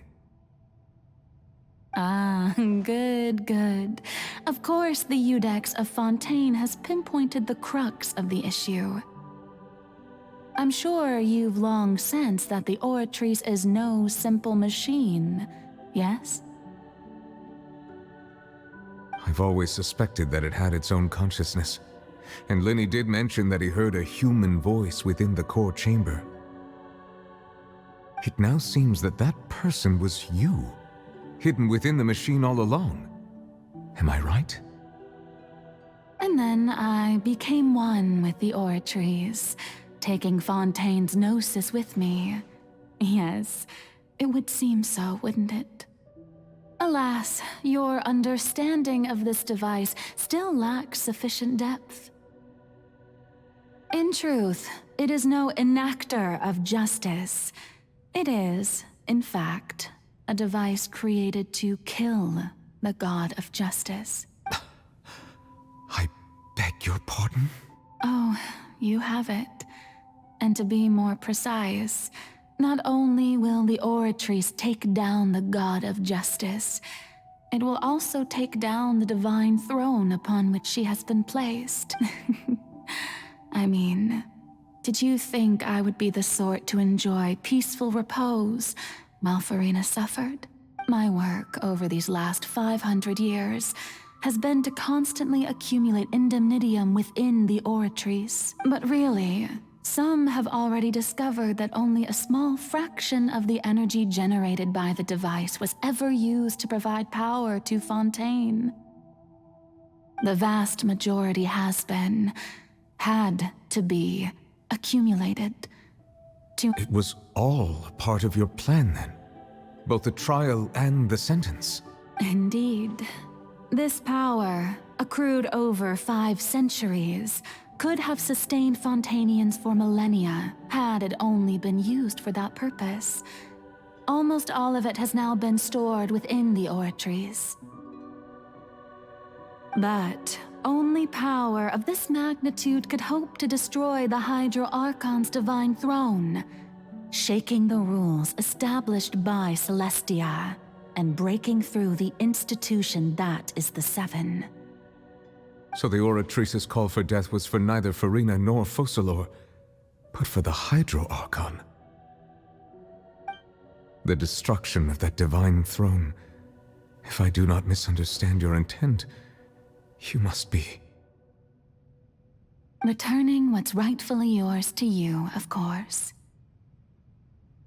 In other words, this was all done to return the authority of the Hydro Archon to the Hydro Dragon of this planet. But...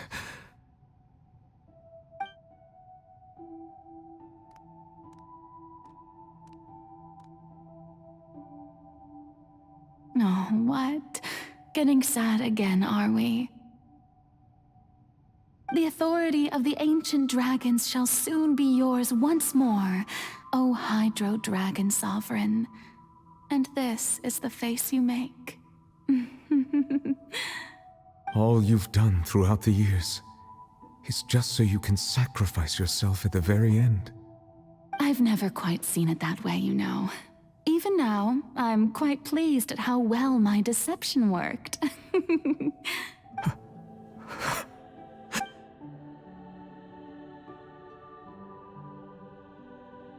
Hydro Dragon,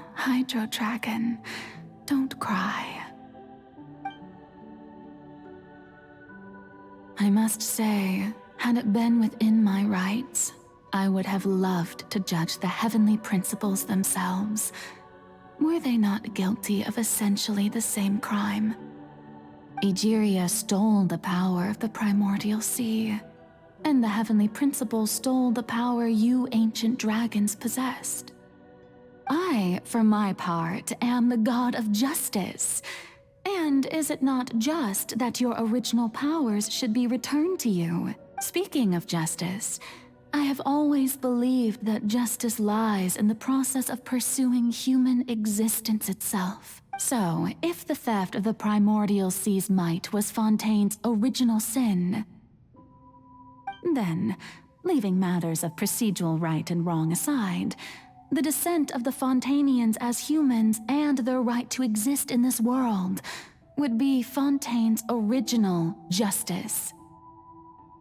In other words, existence was Egeria's justice, and to me, justice is the continuation of that existence.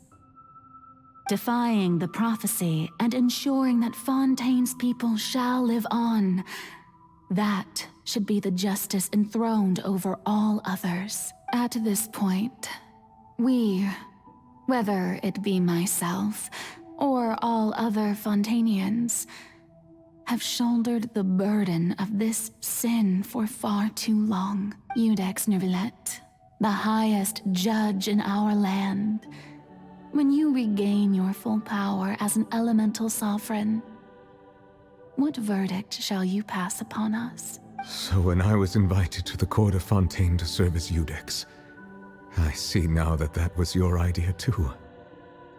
At last, I now understand the true purpose behind this position.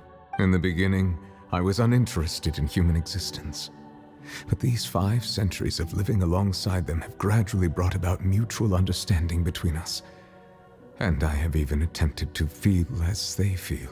You are a devious one, Focalor. Things being as they are, surely you know that I could never declare them to be guilty.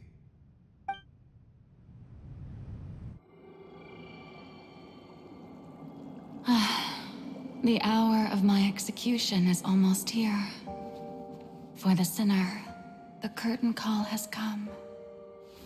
I know I may not sound it, but faced with death, I find myself a little afraid.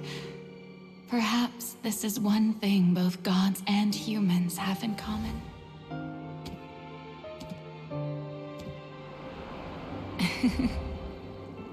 Farewell, Neuvillette. I hope you've enjoyed the part you played these 500 years.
Codex Neuvillette, hereby declare, people of Fontaine, your sins are forgiven.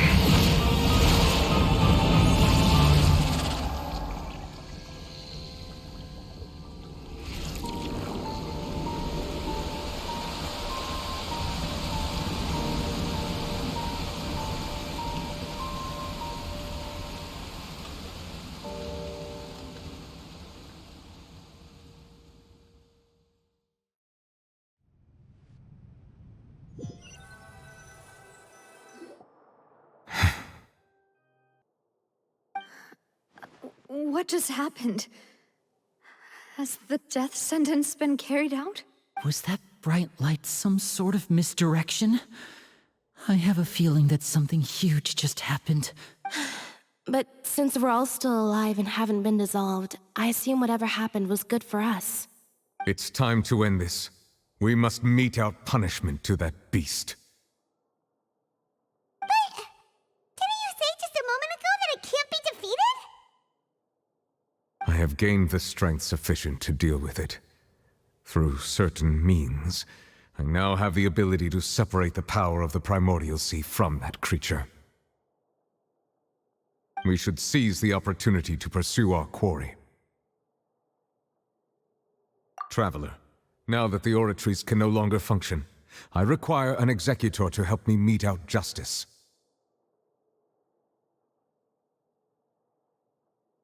The root of the calamities befalling Fontaine, the beast that enacts the prophecy. Its name is the all-devouring Narwhal. Come with me, traveler. The hour of execution has come.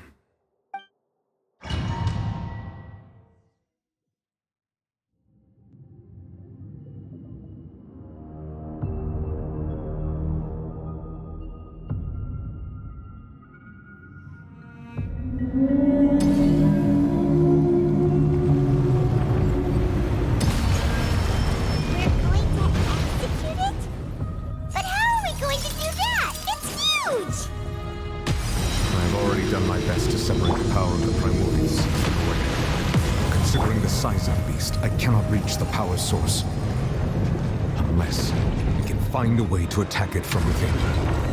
I shall share a part of the ancient dragon power. We shall look for an opening together.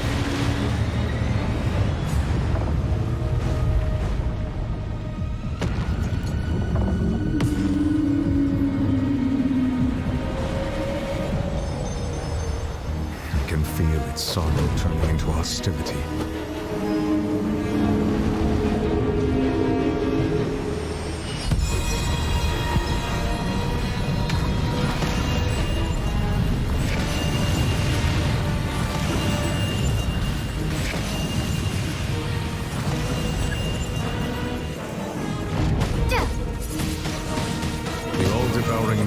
Cannot resist its instinct to devour. Continue to trigger its hostility. A chance will present itself.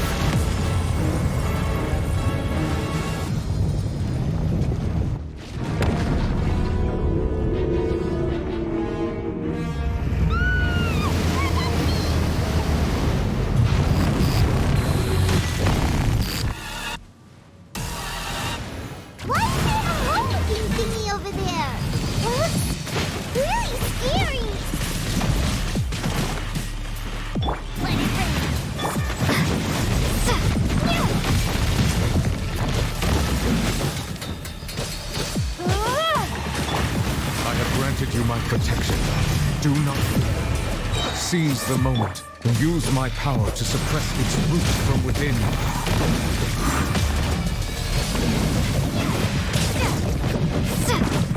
Lights out. Windblade! Prepare to be blown away!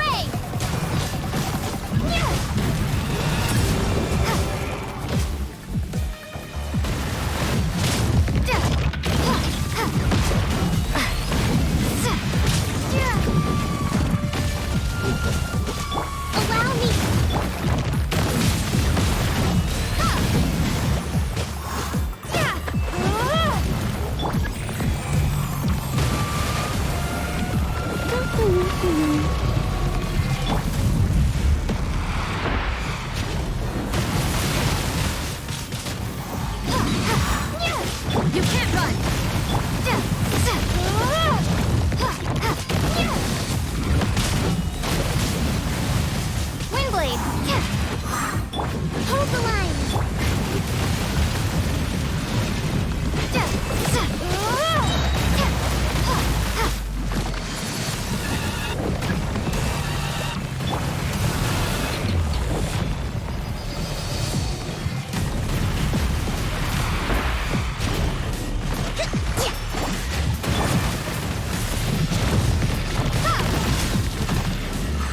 No escape!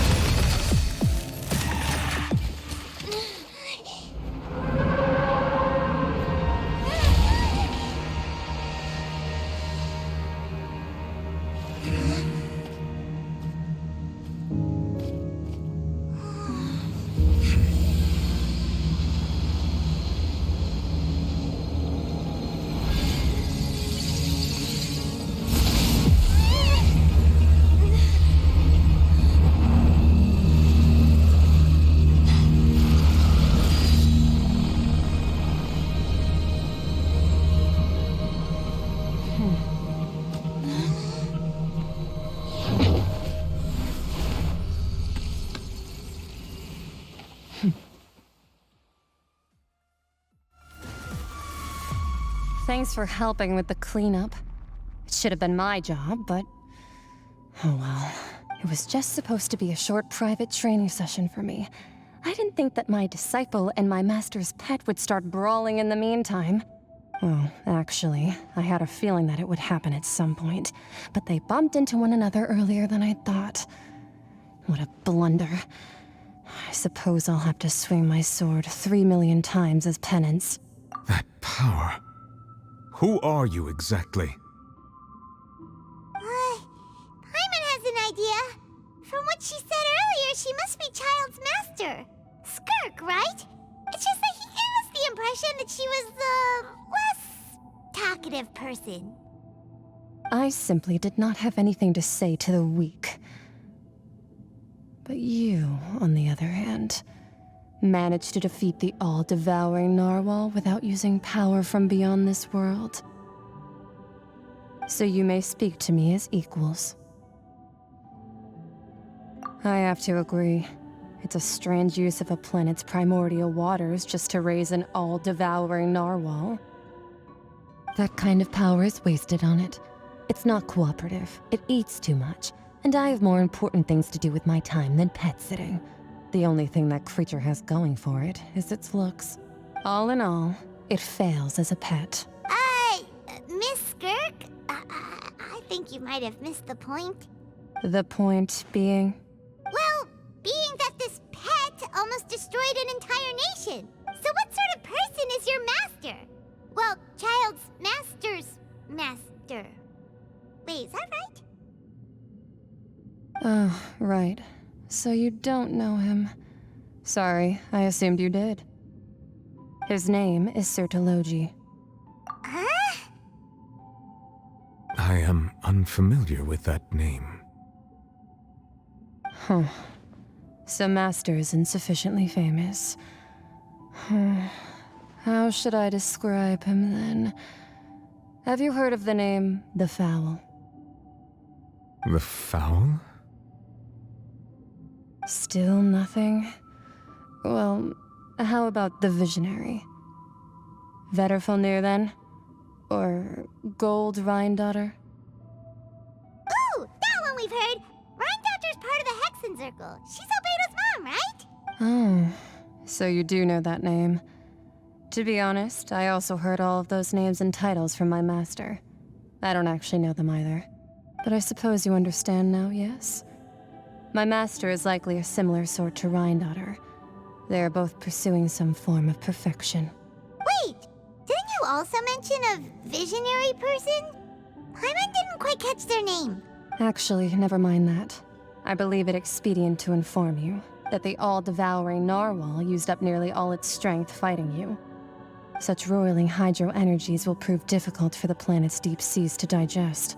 As such, the Fontaine back on the surface has most likely been thrown into chaos. In other words, the prophecy that you've been fretting over should now be in full swing.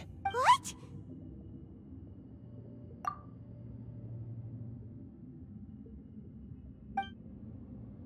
Not to worry. Focalor has already managed to deceive the heavenly principles.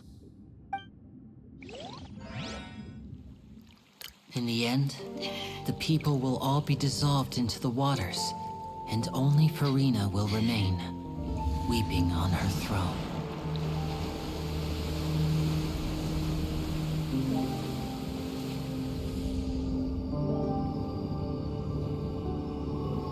Only then will the sins of the people of Fontaine be washed away.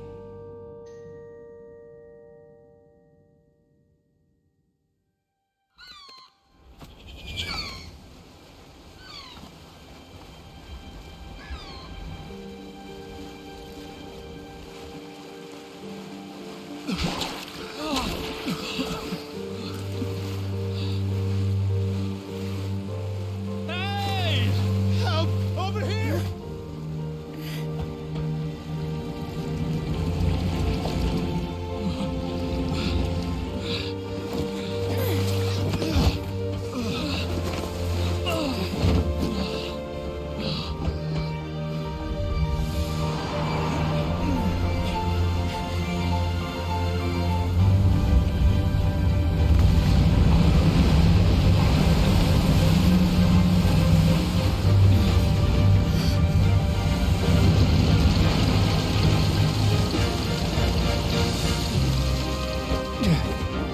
All hands, initiate emergency rescue!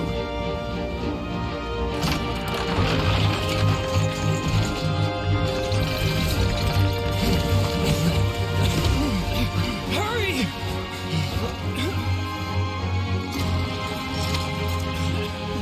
Hey, lend a hand!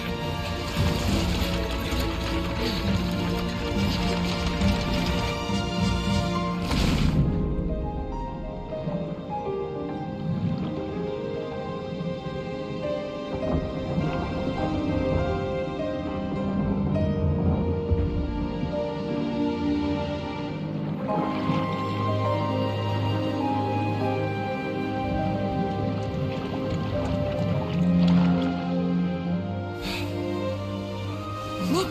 The water's receding!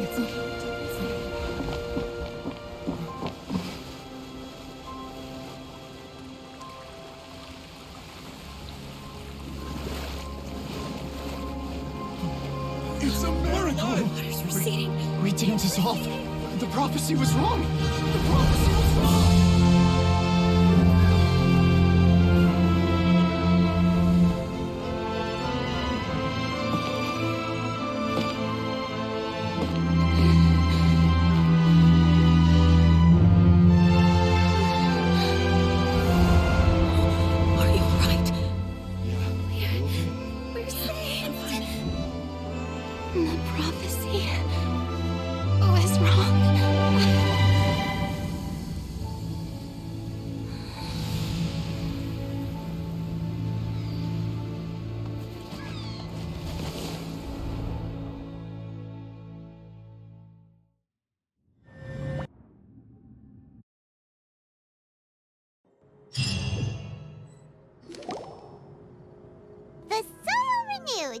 The Sphena attacks post-disaster rebuilding.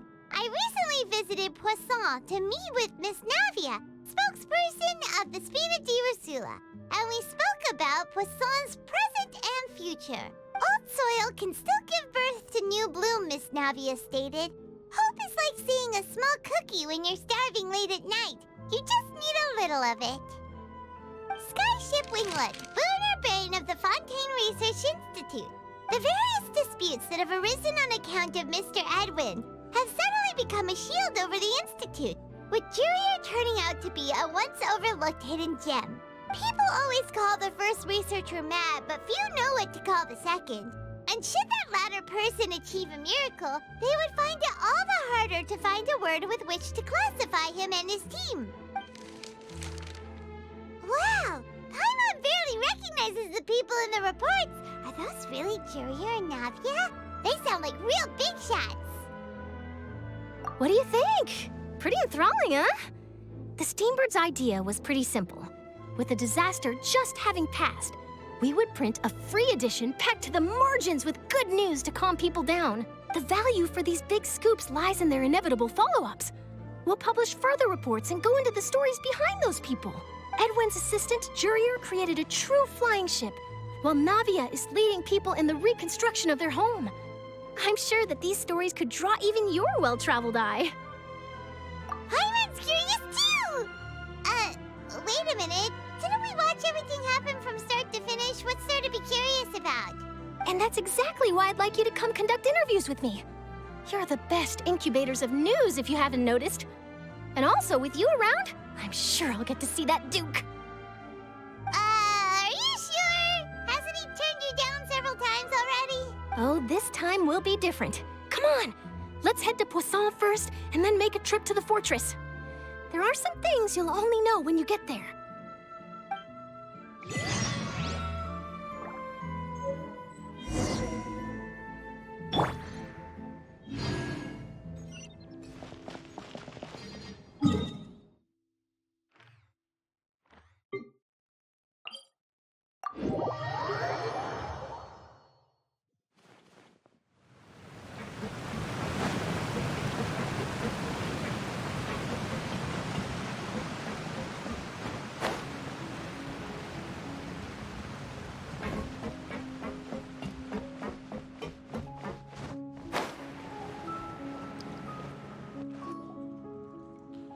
Navia! Oh, it's you. What brings you all here? Hey, we're just having a look around. I'm here to update myself on how things are going here. Oh, the Fatui are here too! Let me introduce you. This is Mr. Garunt Snežević. He represented the Knave in sending us a large amount of supplies, and is helping with our work. Our residents are hard at work as well. Thanks to everyone, work is progressing nicely. We've lost a lot of people, but we're moving forward. That will have to be enough. Hello, Miss Charlotte. I'm a big fan of yours. I especially like that article you wrote last year about Fontaine's stray cats. But if you don't mind, could you not emphasize our role too much in your report? It's not charity we're doing here. We just happen to share the same interests as the Spina. I get where you're coming from. I'll keep it as simple as possible. Or would you be willing to feature as friendly neighbors? That would be fine. Thanks. Oh, you're back too. How are things? We finished laying down the construction materials. It'll be another hour before the workers are able to go over there. Huh? You're here too, Clorinde? Well, her reputation's greatly risen after that whole duel business with Miss Furina. So she's here in Poisson to wait out the heat. All right. She really came here to help me out. There's too much to consider in the reconstruction of Poisson. The Spina has need of more decision-makers. And, well, I do already happen to be connected to Mr. Callis. Oh, wait just a moment. Do you mind me asking a few questions? You know, about how you felt before the duel, about what it was like facing down a god. There's lots of exciting material there, I bet. Forget it. I'm sure you can find a better theme than that, Miss Charlotte. I see you're the same as always. Couldn't you do me a favor, for Navia's sake? Well, if we're talking about doing things for my sake, you might as well just take a few more photos of me. Or of the Traveler. It's better than wasting time persuading Clorinde, at any rate. Of course I will. I'm not gonna let her off that easy. All right, then everyone who wants to be in the photo, gather up. And smile.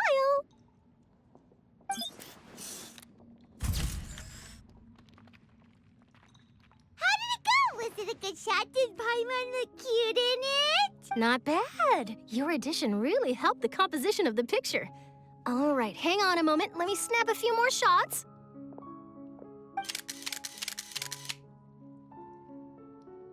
All right, that should do it. I'll be back here later anyway, so let's call it a day. You're very quick.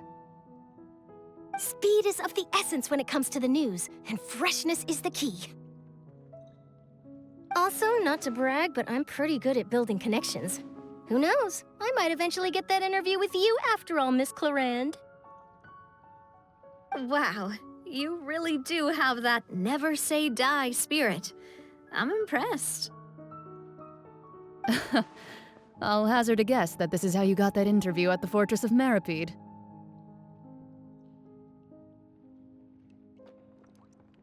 Whoa, you're well informed. Let me make a guess too. I asked Sigewinne who told Monsieur Neuvillette, and he told you, right? That's a very complete information chain. In truth, all Monsieur Neuvillette asked me was, when did the fortress become so friendly towards the media? I told him that it was best not to speak too soon. There's no guarantee that Ridsley will make a personal appearance. You're right. I've got to treasure every moment I have with them. In which case, I'll be making a move first. Stay safe now. And tell me if you hear anything interesting. I'll treat you to afternoon tea in exchange.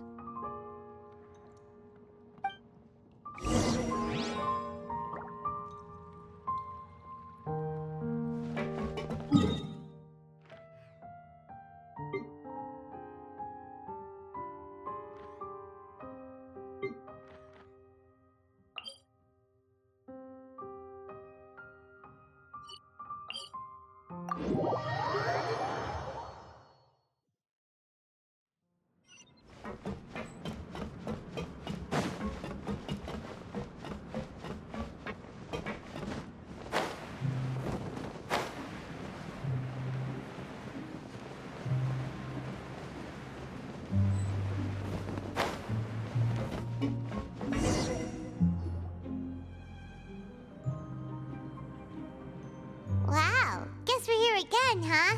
There's a real nostalgic feeling to this place. Looks like you've been missing us. Duke!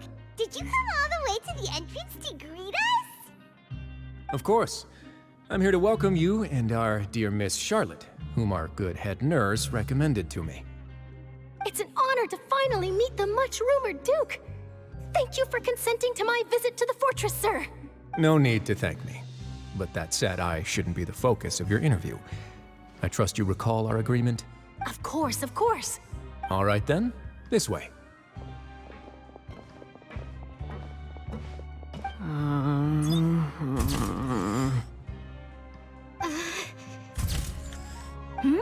Hey, no need to be so nervous.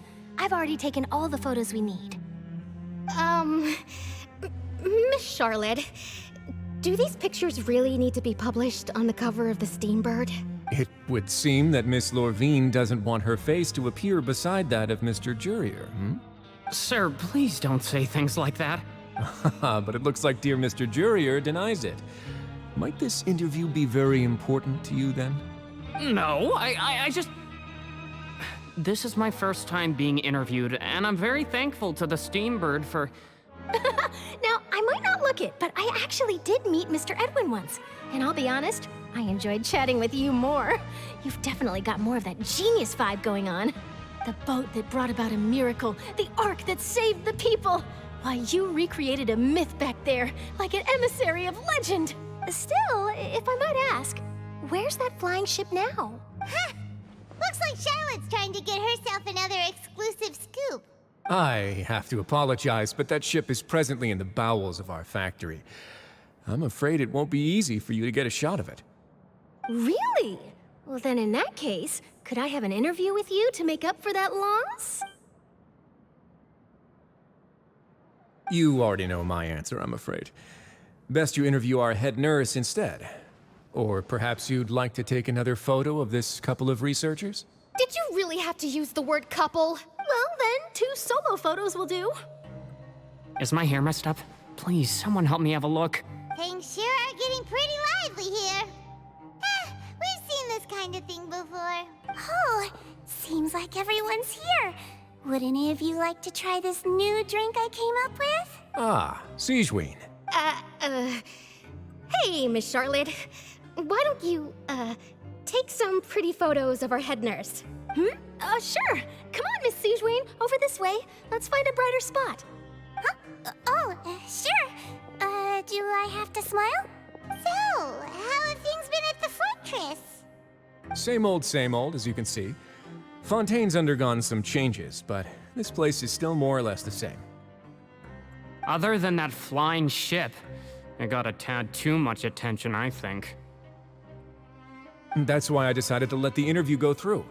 We should direct more public opinions toward the behind-the-scenes heroes. Am I right, Mr. Jurrier? Miss Lurvine? You're too kind, sir. I believe that you too should have your day in the sun. Not that you would want that, which is a pity. I'll just leave the spotlight to you two. I see. Lots of things happened that day, huh? Anyway, regarding that Harbinger, I'm not sure you remember, but his 3 young followers are still waiting for his return. He sure did win them over, huh? I'll tell them that there's good news and bad news. The good being that their boss seems fine, and the bad being that they must face extended sentences for abetting his escape. Oh, actually, what about you? Are things gonna change for you too? What change can there be? The fortress will keep chugging along, and so will my duties. As to what Miss Furina's departure will mean for the nation, and if our laws and governance will be transformed, we'll leave those to the folks in the overworld. Hey everyone, the photo shoot's done. Good. In that case, let's call it a day here. Thanks for your cooperation. Come on, Traveler, let's go. Till next time, everyone. There'll be a next time? Maybe. Who knows? I might write a story about the underwater factory next time. Until then. All right. Last stop, the docks.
Navia mentioned that she stayed in touch with Linny and the others after working together.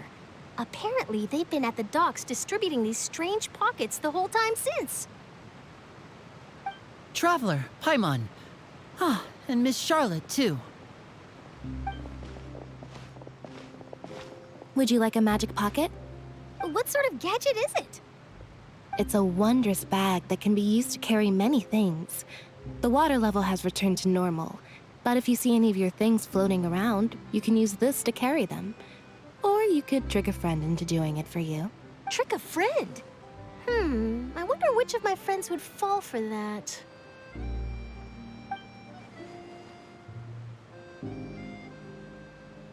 You could just make a friend like Fremine here. Isn't that right, Fremine? Is this what you meant by, I'll help you make some more friends? To be honest, that sounds pretty sweet. Could I have your contact, please? Sure. Please, write down my address. You sure are working hard to help Fremine socialize. He was the one who proposed doing this. He even wants to assist in our magic shows. Yes, I was planning to first introduce Pear as an assistant, and later Fremine himself. In the future, I think we can leave underwater escape magic to him too. That said, would anyone want to see a diver escape underwater? Oh, it'll work out. Every journey begins with the first step. He'll become a part of our show eventually. Lynette, could you come over? Miss Charlotte says she wants to take a picture of us. Got it. My, that Charlotte is rather perceptive. She got rid of everyone the moment she realized I had something to say to you.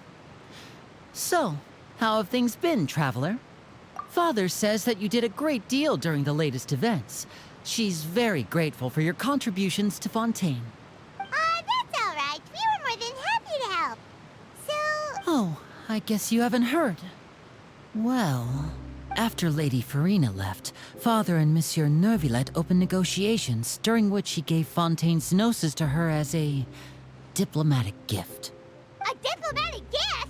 A Nosis? Yes, I was quite surprised at first myself. But when I thought it over, there were actually a number of things going for it. It could have been done as an apology for the incident with Lord Child, or as thanks for his help in tying the all-devouring Narwhal down. Furthermore, Father did also lend significant aid to Fontaine and Poisson. That's true, but this is a Nosis we're talking about. Doesn't this seem a bit...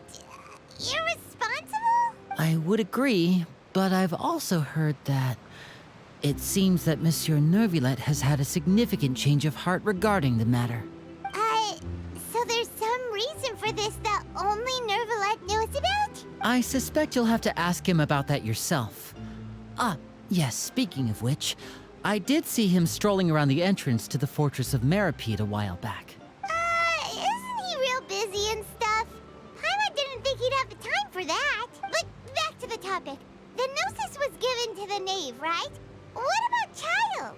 They say that he's returned to Snezhnaya to recover from his wounds. I hear that the recent disaster really did a number on his health. That's true. When you think about it, we've had loads of run-ins with the Fatui. To think we'd be allied with them this time. So shocked by such a simple switching of sides?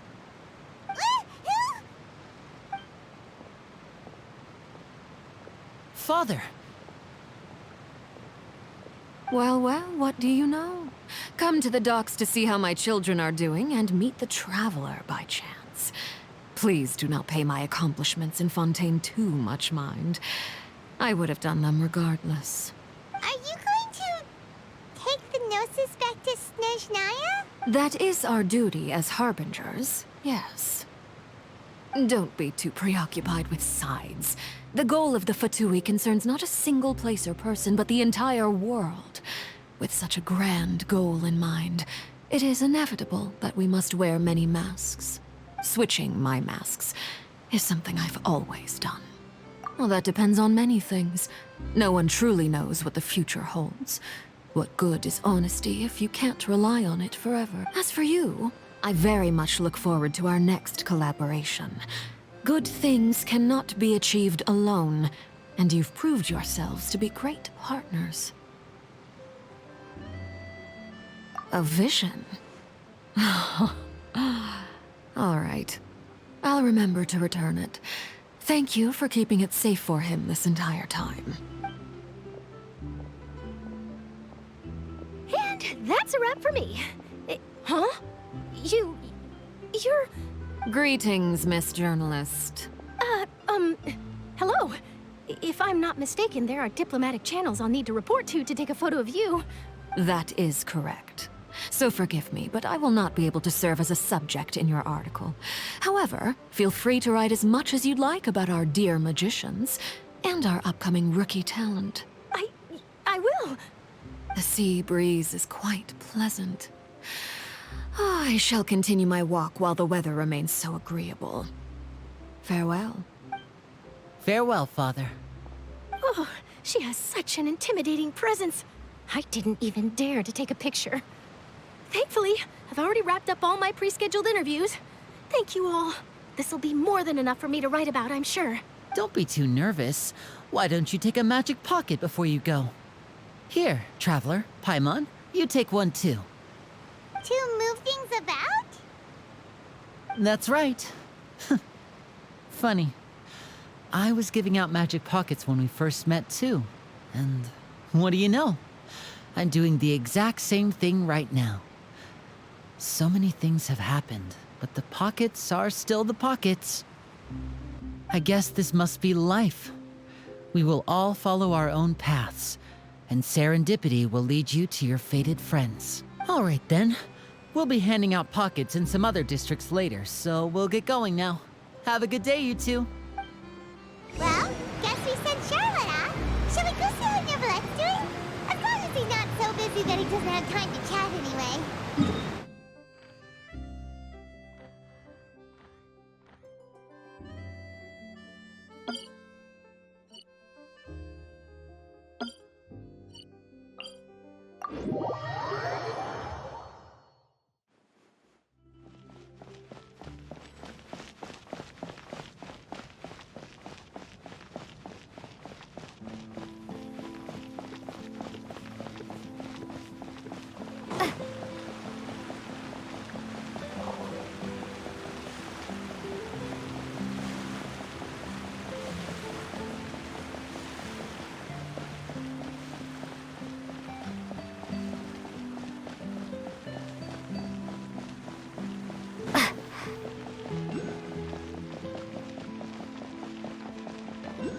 The entrance to the fortress! Ooh, he really is there!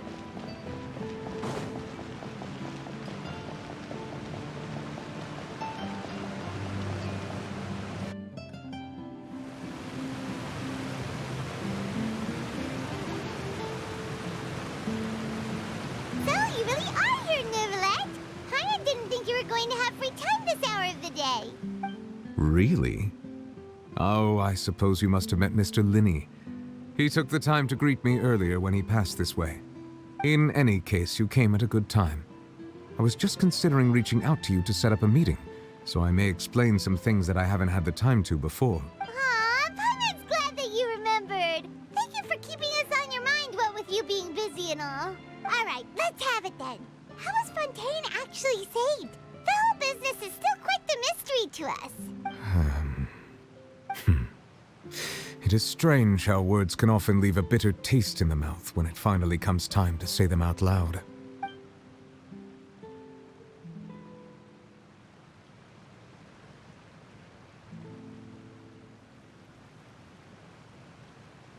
Whoa. So that's what happened? Focalor destroyed the divine throne of the Hydro Archon and restored your power to you, transforming you into a fully fledged elemental dragon sovereign! But Paimon still doesn't quite get what you did to save the Fontainians from dissolving. For me, the authority of the ancient dragons refers to absolute control over the hydro element. Fontainians were incomplete humans born of Egeria's use of the power of the primordial sea, with constitutions similar to that of mimics. But so long as those primordial energies remain within them, I could use the ancient dragon's authority to grant them true blood, after the fashion in which life was first brought into being on this planet. In other words, when I gave my verdict, Fontainians became true humans, and thus would naturally no longer be dissolved by water from the primordial sea. Focalor must have counted on you to make that decision as well. Your verdict was the key to making the prophecy appear to have come true while saving everyone. Yeah, and in a manner of speaking, Focalor finally managed to fulfill the original Hydro Archon's wish to turn Oceanids into real people too! It seems from your expressions that you still have more things you wish to ask. Ask away. I will tell you the truth as I know it. I have investigated his case along many avenues, and I have learned that he once fell into an unknown chasm when he was young. There, by chance, he awakened the all-devouring Narwhal. But whether it be by sentiment or reason, that should not have been enough to consider him the root cause of the disaster. At most, he would have had tangential liability. As for the judgment passed by the Oratrice during the trial,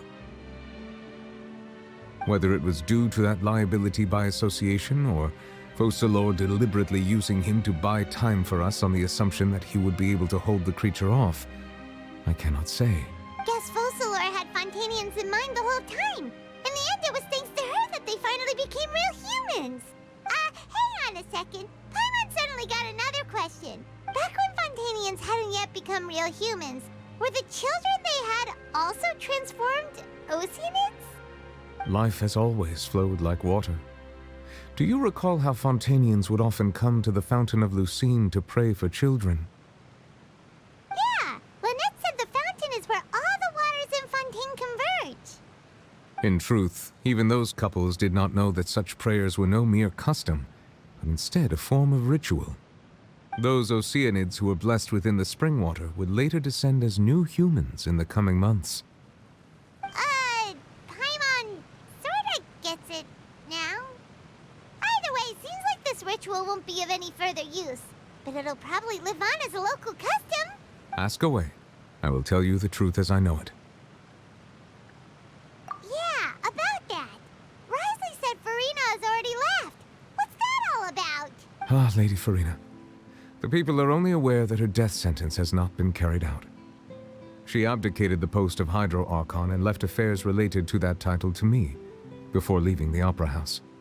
I related Focalor's words to her faithfully and completely. After hearing them, she seemed neither saddened nor comforted. She simply said that she was tired and needed to rest. Having said that, she then packed her things and moved out of the Opera House, not unlike how an ordinary person might. But she's still got a place to stay, right? You need not worry. I will make arrangements to ensure that she will not want for food, clothing, board, or travel. In truth, I am somewhat happy for her. The wear and tear on her spirit will, of course, take time to heal.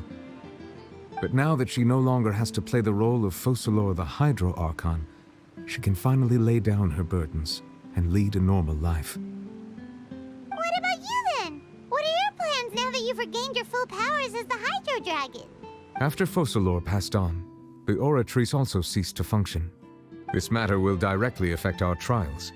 After much careful consideration, I've decided to take over its role in our courts. From now on, I shall hear cases and pass verdicts by myself. Looks like you're still considering stuff from the perspective of the Udex, huh? As an elemental dragon, there are indeed many things that I must do.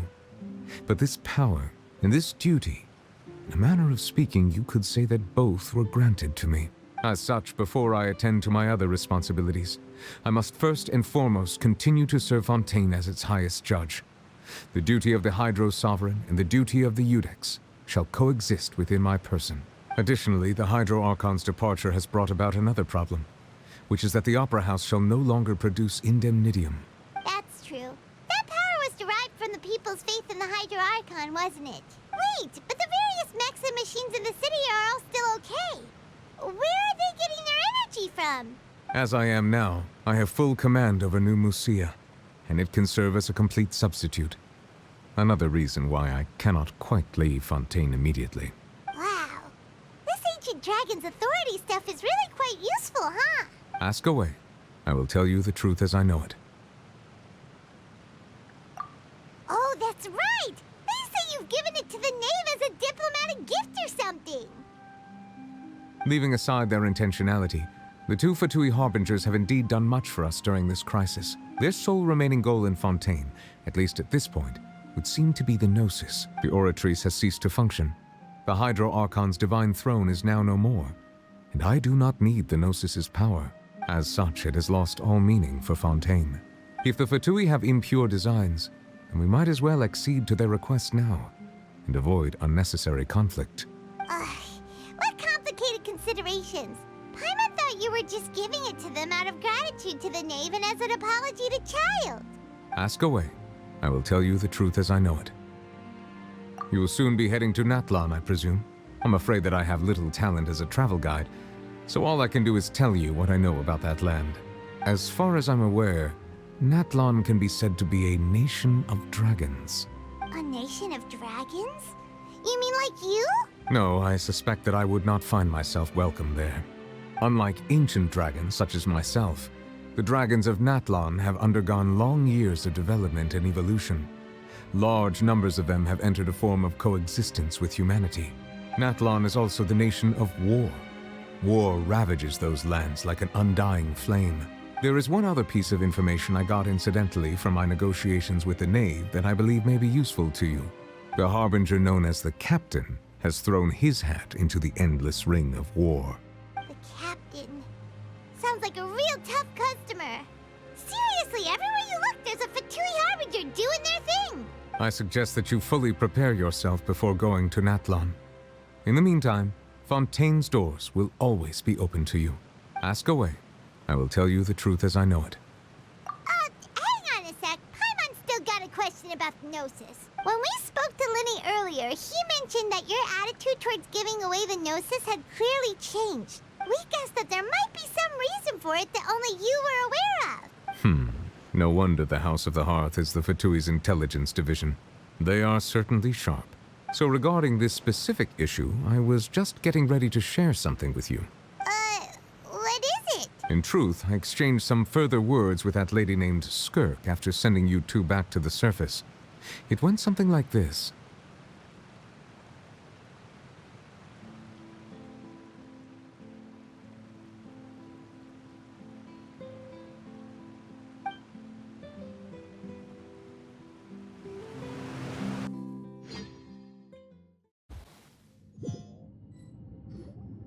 Well, we're going to head topside to see what's going on. You hurry over soon as well, all right, Neuvillette?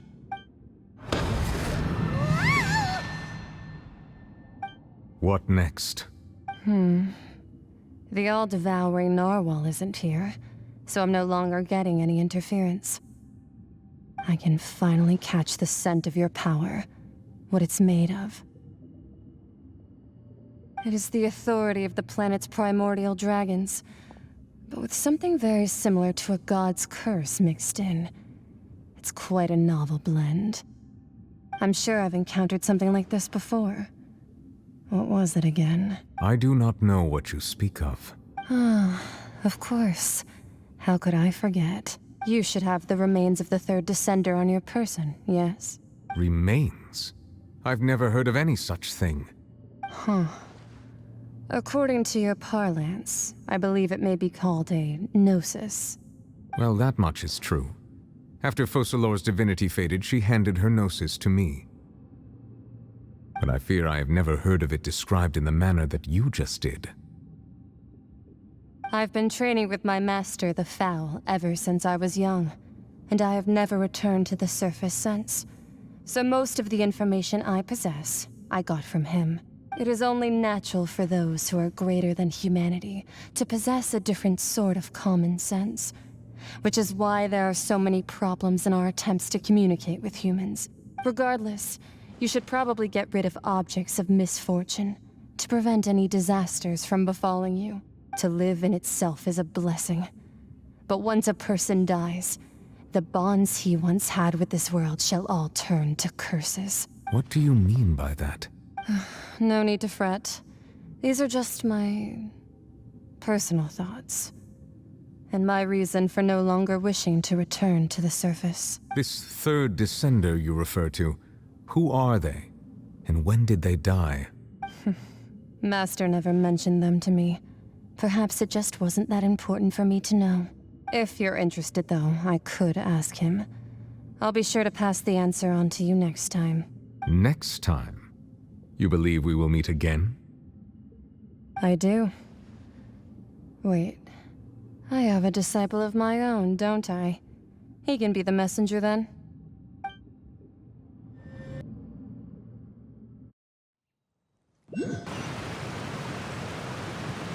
That's what she told me. Whether it would prove useful or not, I wanted to pass that information on to you. The remains of the third descender? So that's what the Nosis actually are. Paimon just thought they looked like chess pieces. How could they be a person's remains? All the same, assuming that there was no misunderstanding or special metaphor at play, that is what she meant to say. And she said that it would bring misfortune and that you should check it, which is why you gave it to the Fatui. If she speaks the truth, then I would simply be putting Fontaine at unnecessary risk by keeping it here.